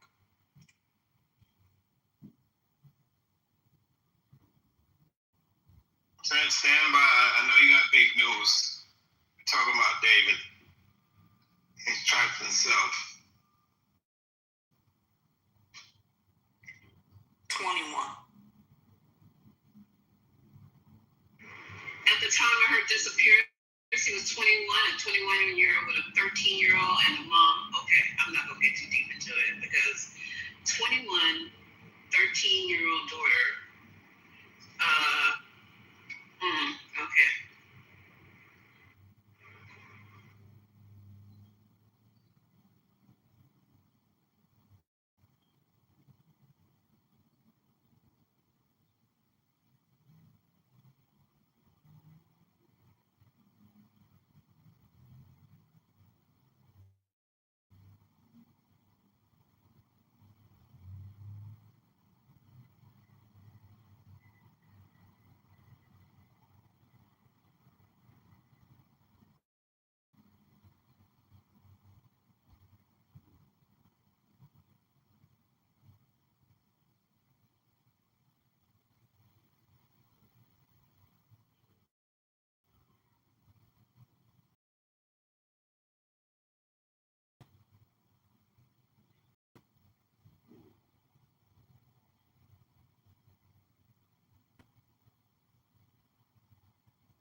just saw it on the newscast. I don't know if you saw it on the LA station or on the national news. But there was some pornography, child pornography at that site, at the house, I think. So that was crazy. Yeah, that was the part that I was reading. That there's some additional evidence and charges that they're using. Did they go into like the handcuffs and stuff like that? Because they just kind of showed some pictures. It was crazy. I don't know if they. No, I didn't see any pictures. What's wrong with you? What's going on? Let's see if I can find a link to. Oh, I'm okay, thanks. Okay. Don't worry about it. You don't trust me for links? Oh, come on, cousin. No, I'm good. Thank you, though.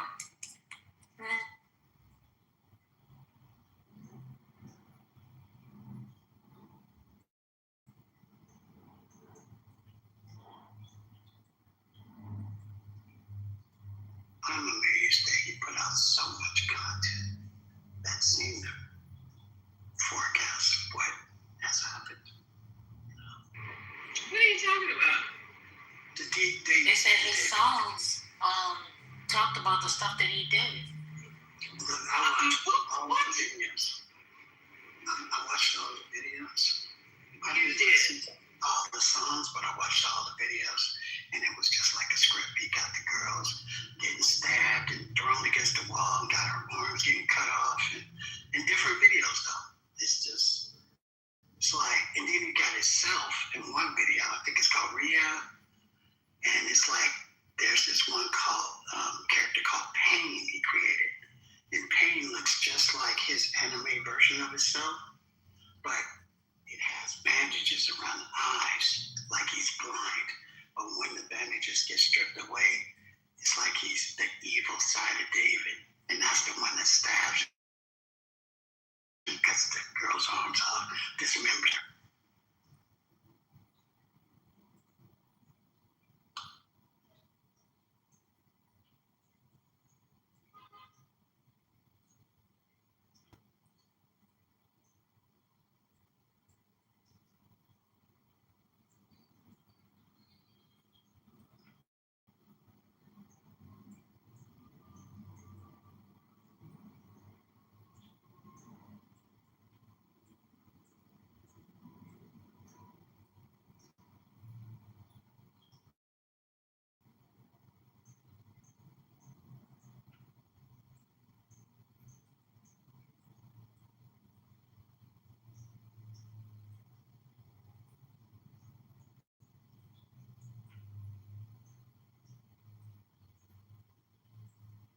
I'm reading that one of her stab wounds was on her right abdomen with an injury to her liver, and the second stab wound was on her left chest.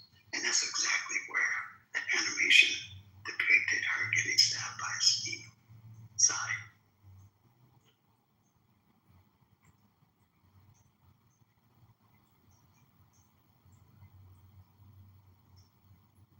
He looks deranged. I ain't gonna hold you.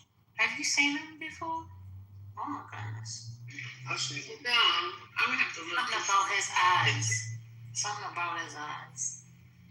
You see the eyes of the dad who murdered his 8 kids? I mean, he looked crazy as fuck too. Yeah, he did. You thought so? He did. First lady, look at that man. He looks crazy. The one picture I saw is when he was standing next to the wife or the girlfriend, I don't know which one.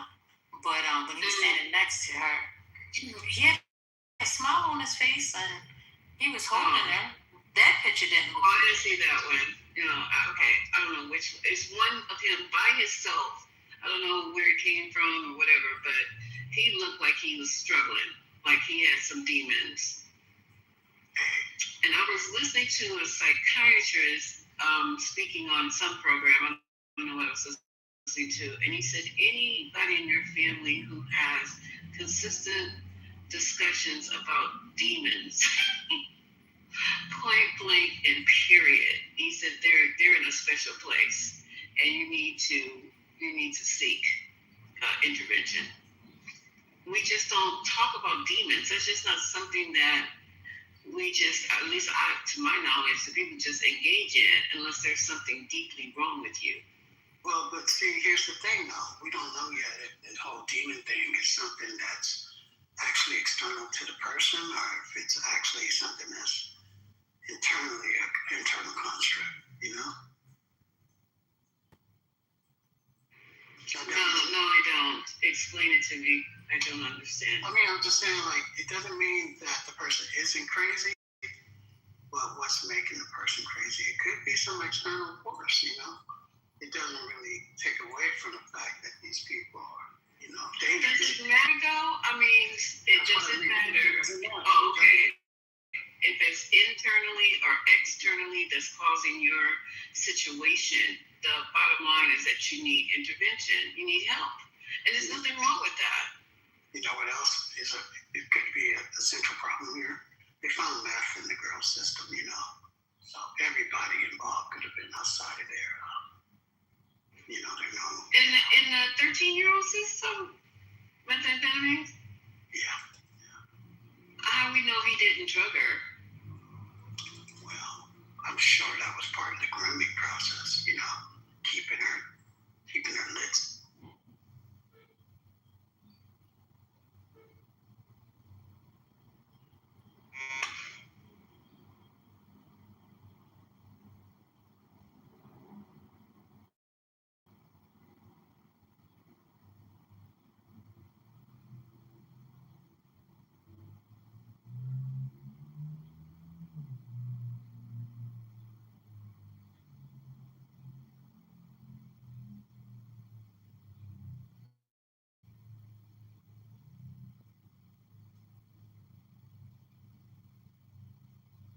He might put him in the same cell as Nick Raymond. The guy who killed his dad, remember Rob Raymond?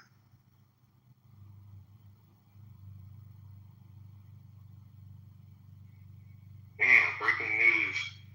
Not too far from me, somebody was reported hanging today at 6 a.m. Black? I don't even know. Because I follow the local city I'm in.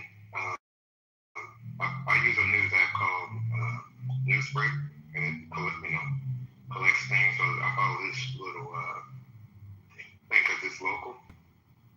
Right? It gives me all the news, but it follows this thing. Let me listen to this.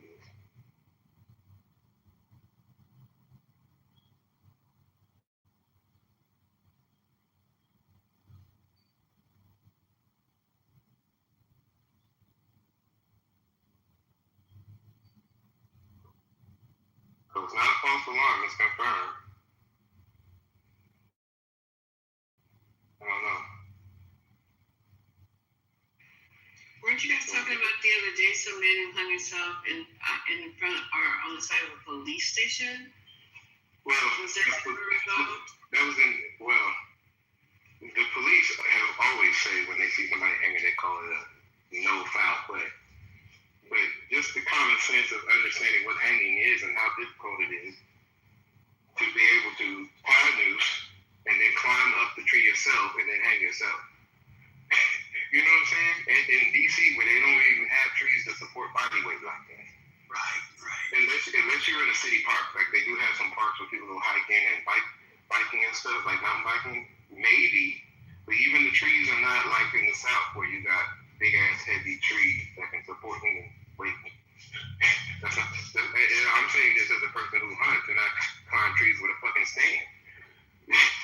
We don't have trees like that up here. Most of it, they probably had it back in the day, but this place is too urbanized with building and shit. So everything's small. Thin branches. Yeah. I wonder if they're going to hang themselves too. That's another telltale. Right. Like it's so hard to do that because you gotta, hang by the neck and break the neck. Like ain't no ladder.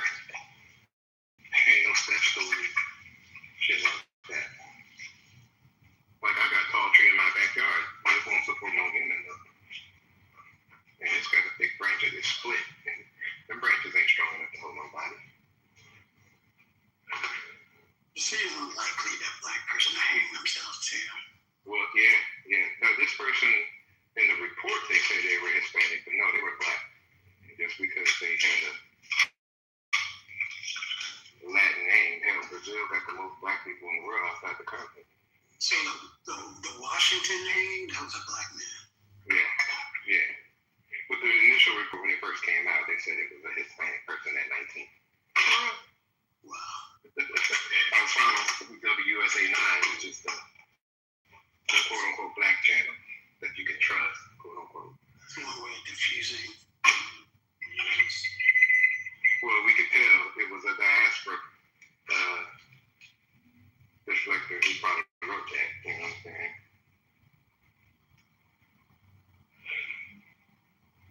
But the fact that it wasn't even on the local news until the people showed up to protest. And that section of DC is like nice area. It's not like in the hood or nothing. That part of Northwest, people got money over there.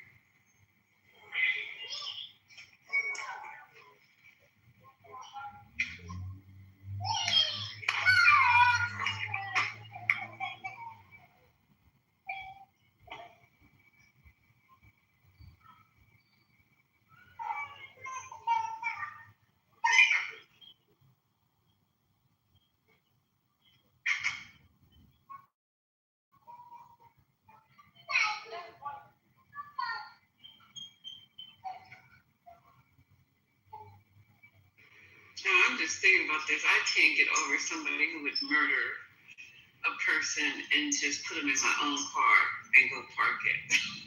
Oh, that's Dumb. I mean, versus just dumping the body. That's just guaranteeing I'm going to get a phone call. It's just guaranteeing I'm going to be the center of attention. It's just weird. I guess he's not really stable, maybe. I can't think it through. Yeah, most people who do stuff like that, they're not stable. That's what Dr. Carter says about the founders. They're not stable. I've seen this video clip where they showed a man in Alabama was castrated to scare off the civil rights workers in Alabama. These people are not stable. Okay? Just to have that fucking mindset. You know who doesn't look... Oh, go ahead. No, go ahead. I was going to say, who doesn't look stable is this friend of David's. You know the singer? His name is Neil Langston, but he also goes by Neo the Asian. He was arrested in Montana in January. Los Angeles warrant for allegedly failing to appear as witness in a grand jury probe. Related to the case, and so that's just related to the case. I guess they chose no name.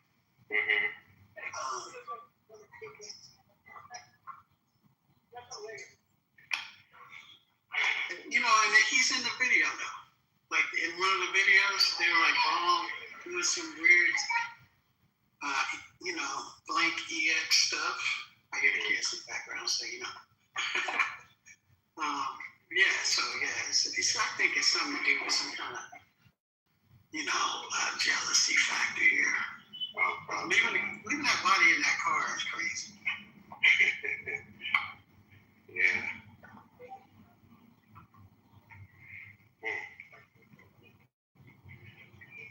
People don't really analyze lynching when children were there. And you look at the face of the children that were there, they weren't even bothered. Now, those people are boomers now. These are CEOs and boomers now.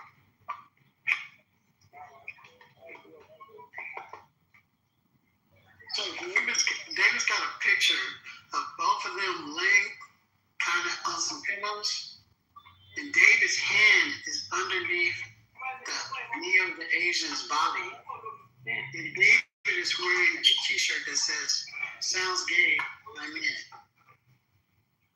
I don't know.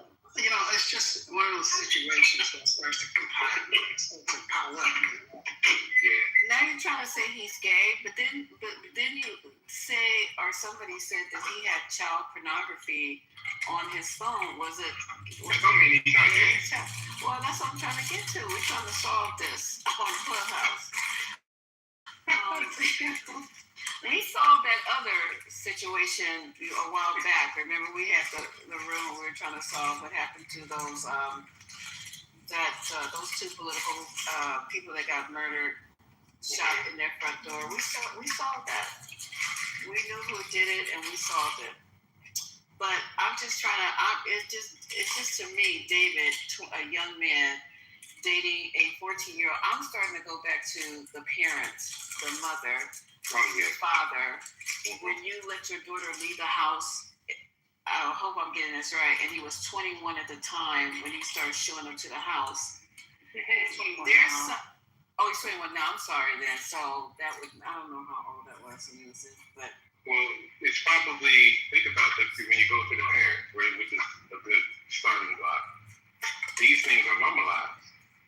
So I was questioning how the parents grew up, right? So I was having a discussion earlier where they were talking about the murder suicide, right? And what we consider abuse, what we don't consider abuse, or whatever the case, these things are ingrained. How you grow up, what they accept that, yeah. I believe that. I truly believe it's nurture versus nature. It's money. It's money. A lot of times. It's money. A lot of times the parents will allow. If this guy is giving the parents money, she's 13. He's running around taking care of them. You get a couple of times. You said that, right? But again, hold on, let me finish, brother. Hold on. Unfortunately, they will allow. I've seen it. They will allow their daughter. They will listen. If he's giving the parent, it depends on what type of parent they are. I'm not saying in all cases, but if he's giving them money and taking care of bills and certain stuff, they will allow their child to do these things. Yes. This is not something outrageous. It has been done before. But I'm saying it has been done before. Okay, just reality. Okay, so yeah, she should be brought up on charges as well.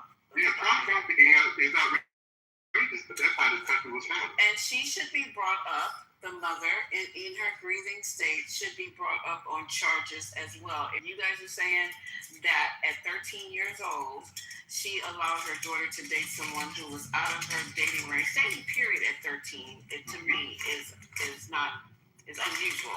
Might be not to you guys, but I don't think that's appropriate. It's unusual, but it's legal in a lot of states. That's the problem. Going back to the founding of the nation, it's founded on child trafficking. So none of this shit is unusual. That's being none of this shit. That's how everything functions in the country. That's why we talk English in this fucking room on this app. So let's just align these dances for super sluts, right? So Elder thinks that the parents have allowed this situation to happen because there's money involved that David's been providing. But they are saying that they did not approve of this relationship. In fact, that they have reported her runaways 11 times in 14 months, leading to her final disappearance. Right? Also, they said that David offered them gifts to say that he wasn't part of it. And also after that, they didn't take his gifts, he started threatening them. Mm-hmm. So that sounds like parents who are not signing on to the relationship to me.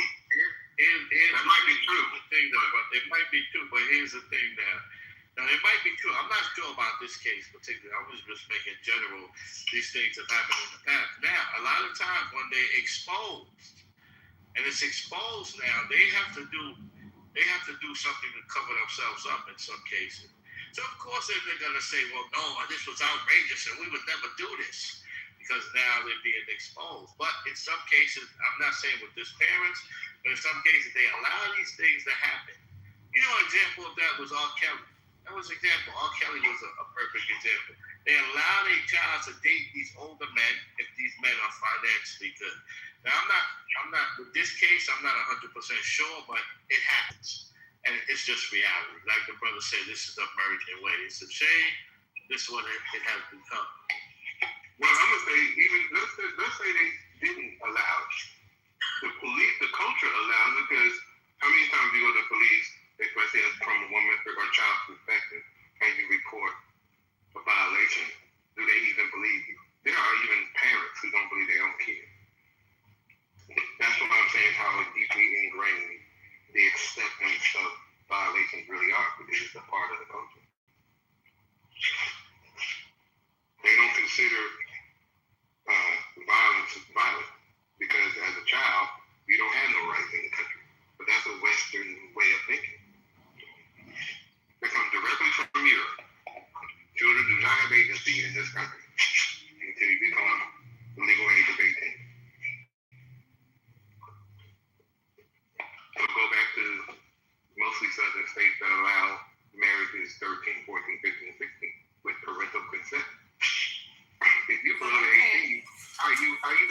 If your husband or somebody starts abusing You know what, Dar? If we're familiar with a lot of the musicians, you got the musicians. How many Elvis Presley? I could go line saying, they dated 12-year-olds and 13-year-olds. Hey, you know what I mean? Like, look at the history of this country, man. Okay, so if I have reported my daughter running away, you said 13 times within, what was the time frame? Within months. 11 times they were reported as running away within a almost 12 month. I mean, what was it? What's the time frame? 2 months, like 1 year, something. Well, okay, so that means she ran away more than once a month. So that social service is not activated at that point when you report your child running away 13 times in a year. Nothing happens. You know when they're activated? When the child is black. That's it. Social services. Well, sometimes they don't consider them always black all the time. Weird to me, child. So her parents filed 3 separate missing. Oh, sorry. Go ahead. No, baby, I'm done. I'm sorry. Her parents filed 3 separate missing person reports, right, in the 2-year time span. A friend of the mother said that she would take off and come back. However, even though the parents would say that they would have movie nights and their daughter would frequently, they were devastated by her leaving every time. Her ex-boyfriend said that she had a difficult time at home and that the parents were very mean, and that fueled her desire to run away. Well, see, it's a full circle. Like I said, there's enough blame to go around. It isn't just one thing. Just the whole goddamn thing needs to be, the whole bathwater and the baby. Throw that bitch away and start over. Because like I said, parenting, you know how many parents treat their kids a certain way and they don't consider it abuse? They'll tell the kid, what the fuck is wrong with you? Bow down to me because I'm an adult? Come on now.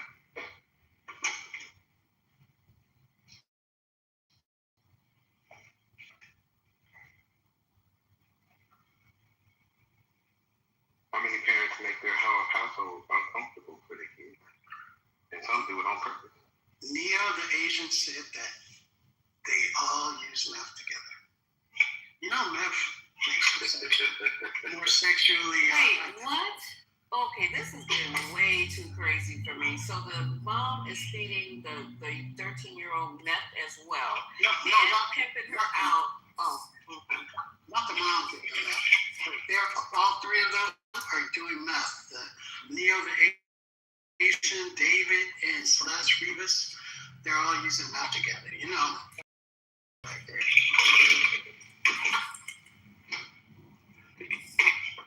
I saw this channel on YouTube, this white family in Jersey. Same thing. These people, the parents have money too. These kids, all these kids are sprung up on everything. Like habitual users and abusers.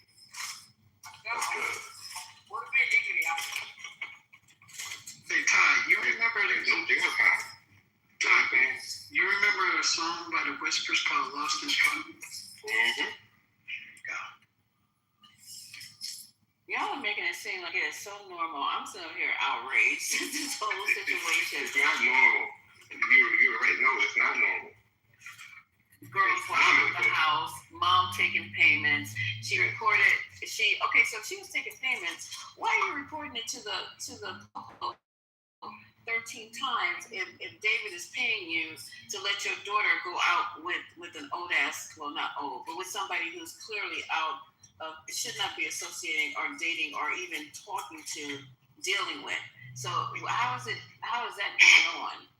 The mother is alive. You said the mother was getting paid, but yet she is reporting her daughter missing every freaking month of the year. And then eventually, see how that's not making sense? Something's not right here. The law enforcement will ignore it like they do all the time. Unless your name is Renee Ramsey. No, but you're missing one what I'm saying. Something's not right with this picture. If David was indeed paying the mother to be allowed to have relationships with her daughter, right? That part. Why is she reporting every month that her daughter is missing? Was the check not clearing?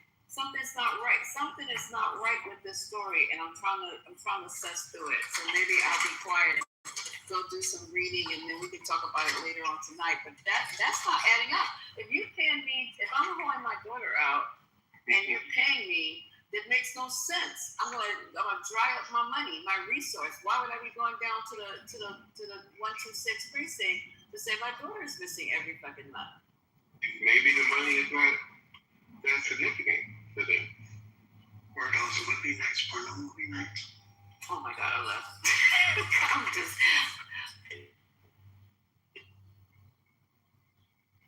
Sorry, we gotta put it on the board.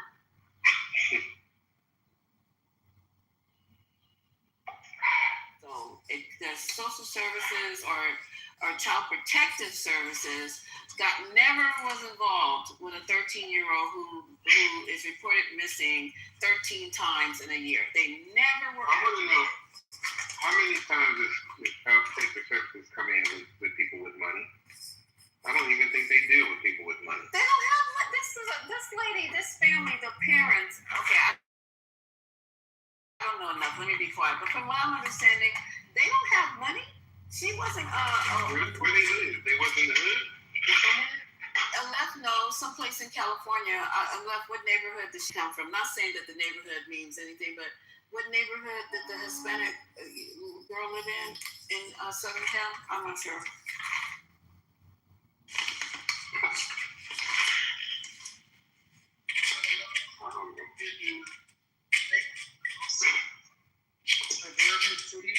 Western Riverside County. Oh, that's in the suburbs. That's not Los Angeles. Riverside County, yeah. It's on Jefferson Street. So you gotta have money to live in Riverside. No, please tell him what Riverside looks like, please. I don't even know. I don't really know. Oh, here you go. So they live in, a former neighbor reported that the family lived in public housing between 2018 and 2020.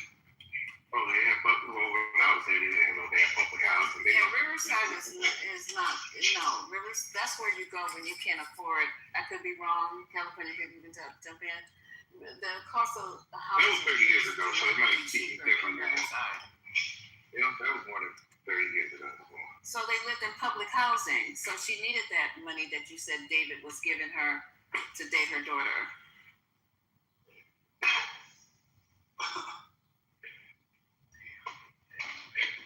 Yeah, a lot's been changed because when I was there, that was brand new. That was a new thing. People was going out to the county. That was back when Pop was alive. So a whole lot been changed.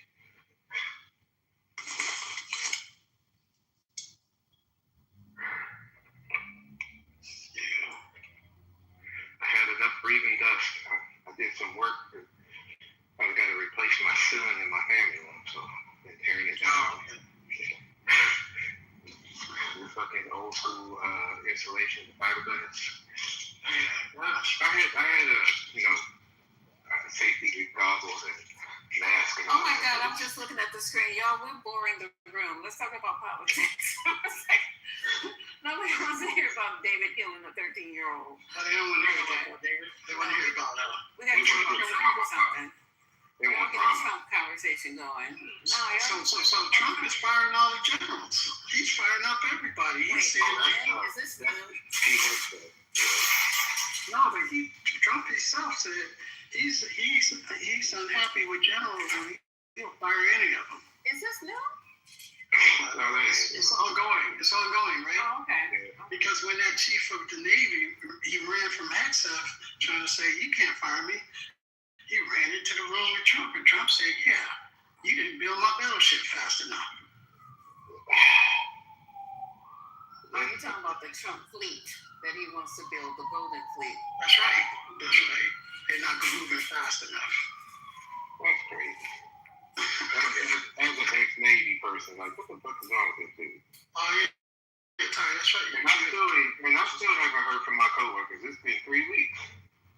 they? Out the sea? No, they're in the sand. They work on airplanes. They're in the sand. What do you mean they're in the sand? In the middle, that's what we call it. Okay, They're in the Middle East. Okay. they're airplane mechanics, but they're not on a ship. You know. So we lost 2 workers, and so now there's only 2 of us working now. And like I said, I had a selfie from them a couple weeks ago in the bunker, but I ain't heard from them since. Well, what's the breaking news on Trump and the war, you guys? I mean, I've been in this room. This is the first time I've been in this room all day in a long time. So I've been talking to you guys, running my mouth.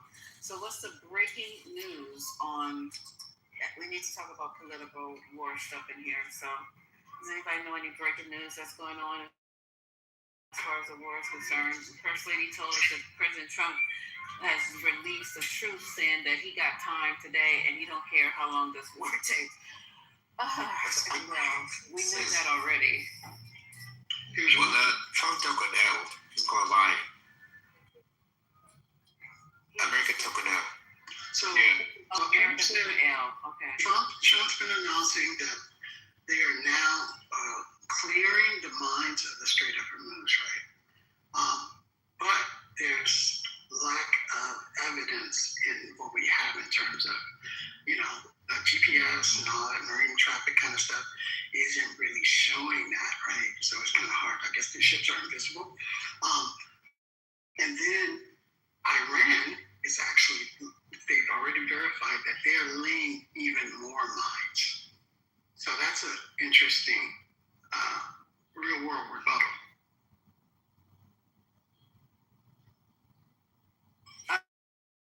Okay, so you heard that the order that he put out to the Navy was to kill, he said use the word kill, any small boats that are in the strait, to kill them. And then because he said that the Navy, 139 Navy vessels that belong to Iran are in the bottom of the sea. So this...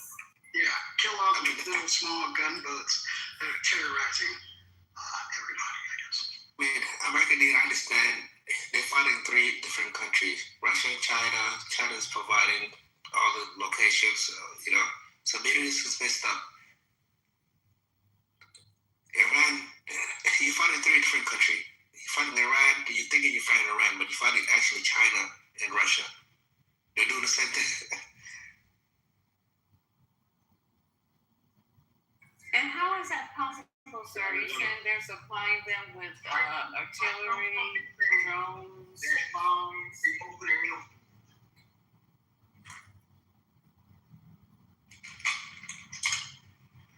I mean, they're providing you with like intelligence, which is a satellite. America never got defeated like that ever in history. It's the first time they can target.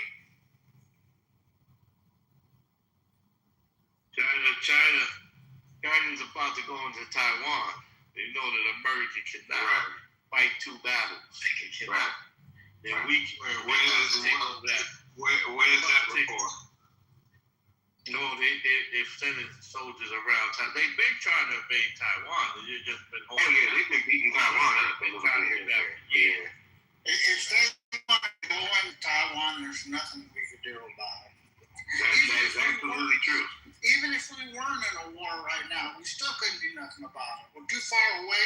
We couldn't get our assets or defense set up quick enough. The only things would be economic if we could or something like that. We can't really do it. Yeah, you're right. Just economic. If China wants to do something, they can definitely do whatever the fuck they want to do. I timed it too, They was planning to do it, but now it's the perfect time. Yeah, now it's the perfect time. We're stretched too thin. Fighting with the NATO countries. Well, did you hear about them using crystals? Instead of using like our big thing and the big thing around the world is using satellites, to control drones this side or the other. They got a technology now that they don't have to use the satellites. They can use some kind of crystal they're using, and it gives the point based on the rotation of the Earth. I don't know how it works in them, but it's a technology we don't have right now.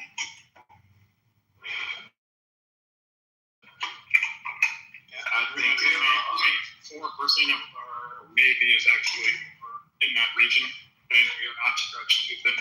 We still have. Yeah, we are. That's so we're not. Take a look at it.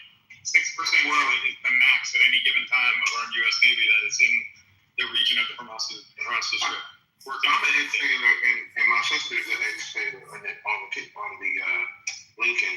So I texted her the other day to have that story confirmed that they are definitely running out of food on the ship. And the Lincoln has been out for a year, so if we're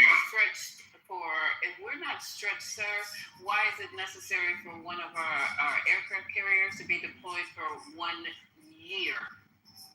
They're nuclear. They don't ever have to come back, except for fuel. So we understand that they don't have to come back. Oh, can I finish the point, Leah? It's 6%. You're saying we're too strong. You're saying we're too thin. The point that I was making, you've obviously never been in the Navy. You cannot have anybody deployed on a ship. We're talking about the assets that are humans.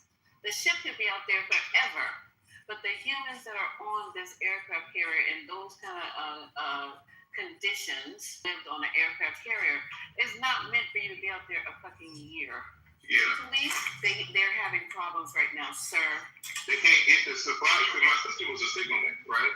So she did the signaling on the supply ship and on the aircraft on the ground. And they can't get the supply. It's one thing to be out there, but they can't get no supplies out there. That's the problem. The other thing is, back maybe 10, 15 years ago, they started making submarines and ships, and they could make them a lot faster than we did. So they made like 5s to R1. But technology, we had the technology over top them. But that ain't the case now. And they have the technology equal to us or even greater than us, possibly. Well, with this crystal, what else they got? So I'm looking at these statistics, right, and it's saying that 35% of the total U.S. Navy battle force is currently deployed. Right. And like I said, you need to refuel the ship and to resupply the ship. You need supply ships. You can't go through airplanes. Yeah, but you on the ground. The whole thing is my dollar. It's my dollar. Dollar about 18-35 fleet is damaged. It's about currency. They're not being on the news. They're damaged right now. So 15% of the total deployed U.S. Navy fleet is in the Strait of Hormuz, and 31% of all Navy ships currently ready for military operations worldwide are now stationed in that region. Watch this. I've been to the Strait of Hormuz. That is such a small area to have all the goddamn ships in the same area. Because when you sail through the straits, you see both sides. They're like a 12-mile radius. So you can shoot both and have a high chance of hitting it. Yes. The accuracy required is less. Yes. Okay. Yeah. That happened when I was in Iraq. They were very accurate, but they keep throwing the bombs and shit happens. Mm-hmm. I mean, that was going to be Venezuela. It was going to just the president. But they didn't know Iran told them, we're waiting for you, and China's waiting. So it's Russia. Wait, are you guys talking about Iran? The title? I'm in Iran, man. I'm in Iran right now. Oh, okay. Yeah. I'm not really worried about Russia. Russia's proven that they have nothing right now. Sir, how do you have internet service? The whole internet thing is bullshit, man. There's people here that have internet. It's just you're taking a risk if you have internet, essentially. Is that because they're monitoring everything that electric? Well, right now, not really, no. It's just, right now there's a ceasefire, but you can never trust the word of Jews and the whites, especially the American whites. So you never really know, man. Anything that... good English. I'm from California. I was born in California. I was raised in California, and my parents are from Iran. I came to Iran. I served for my country, and now I'm a reservist because I'm having kids soon. So stupid comment, but yeah, no, the internet thing. You can have internet. You're just taking a risk, though. Essentially. Are you currently in Iran as we speak? Iran might be superpower. I'm in Shiraz, Iran. No, some people have solar, but then you have Starlink. There's many different ways to connect internet. It's not one way. Are you using a SIM card to connect? How are you getting what? Yeah, how else would I connect? I got a feeling by the time this done, Iran's going to go back to the caveman years. Not really. That's not. They were smart enough to work to America and What type of Israel are you using? they're still defeating them, but Iran might be a Can you superpower. let, Otherwise, the world would not work without Iran. Sir, can you let Alexa suss out how he's using the internet? Because I'm quite interested. I was just curious, what type of SIM card are you using to Because access? Alexa's smart. He's not sussed it out. Yeah, it depends. They don't have technology like that. Sorry, no one's gonna let me talk here, so wait. Go ahead and explain. We're waiting.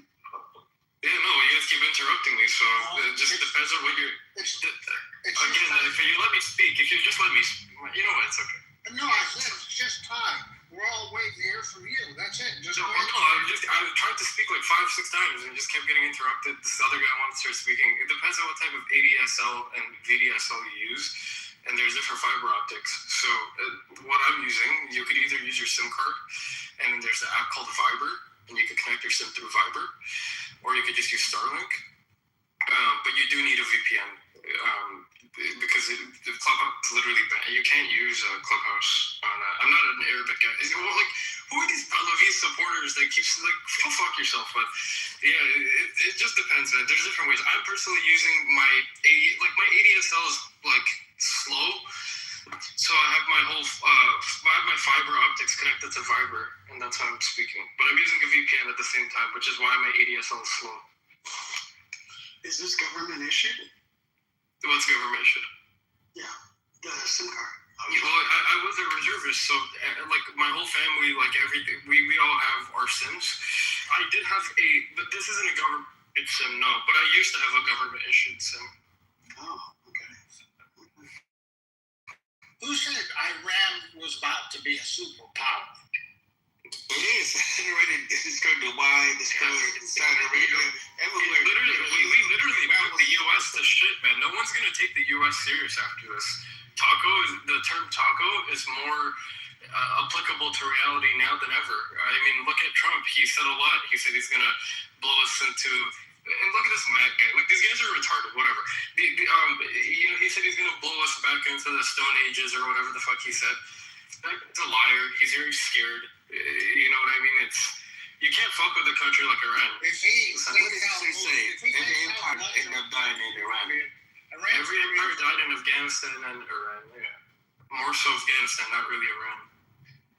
You can't tell me if these negotiations fall apart and we take out their bridges and their electrical plants that they're not going to be in bad shape.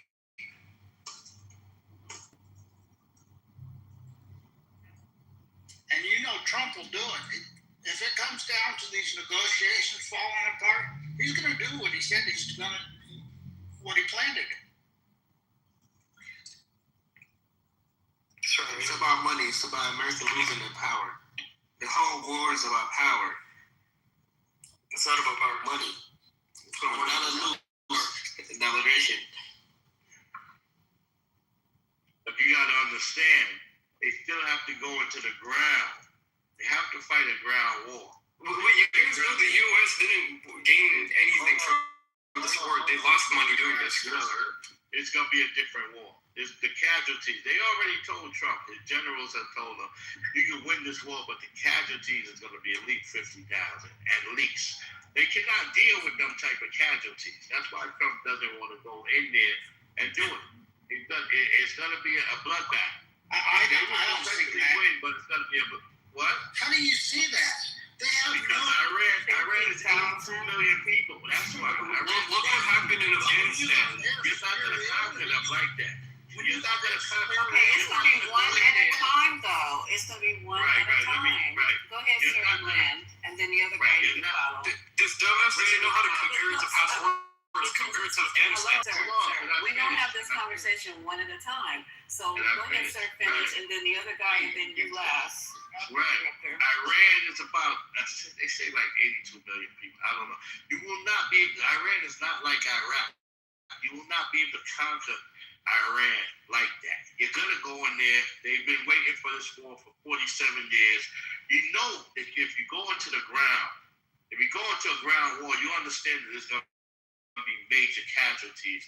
That's going to happen. That is just what it is. It's going to be like Vietnam.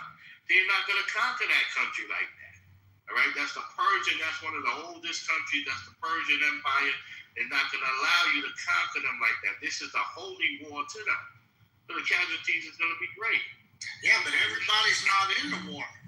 No, thank you. Thank you for speaking. Who's going to try to leave their kids go out there? Why are you cutting him off, sir? I'm not. You said 2 words. No, he's speaking the truth, though. He spoke the Go truth. ahead. You can talk after him. Go ahead, sir. And we're gonna lose. Yeah. Go ahead, sir. The RGC isn't the whole population, first off. Second off, close air support. Before they even go in there, they're going to drop MOABs or bunker busters to clear the way for them. They're just not going to go in there and have a hand-to-hand fight. You think that's going to happen? That's ridiculous. They're not going to send them soldiers until they clear a path. Scooby, this is not the 1990s, bro. They done got to watch us fight. And I don't know if you just booty crapping for your homies, but you're smarter than that. You know damn well this war is not a war that we can win. I think our patriot systems are fucking weak right now. You know this shit. So I don't know how you playing these games. You know what it looks like for our freaking troops or even our allies because of how we had to reposition ourselves when it comes to defense. You should know better. If they had air defense other than Stinger missiles, I might say no, I don't. I know but they don't. don't. That's why I think he's making a weak argument. I think he's making this argument for people that don't know no better. And my close air support and air support in general is going to clear the way. We're not going to try to harm any soldiers if possible. Yeah, but that's not even I'm with you on that. They're not. They're trying to stay away from the ground troops. I agree. Situation, but the only way they're going to have true regime change is going to have to be ground troops. There's not going to be no regime change. And even if we did put ground troops in there, you know damn well our military was 1,000,000 times bigger than what it looks like in Afghanistan or even Iraq. Their military is about the same size as ours.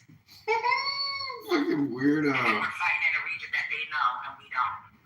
So somebody told me they're prepared for you for 45 years. They're prepared for you. It's different. It's like boxing. Everyone is a civilian that's going to fight you, dude. Of the United States. 12 and 20. Thank you, Sam. Wait, where are you reading that? I have it 12 up.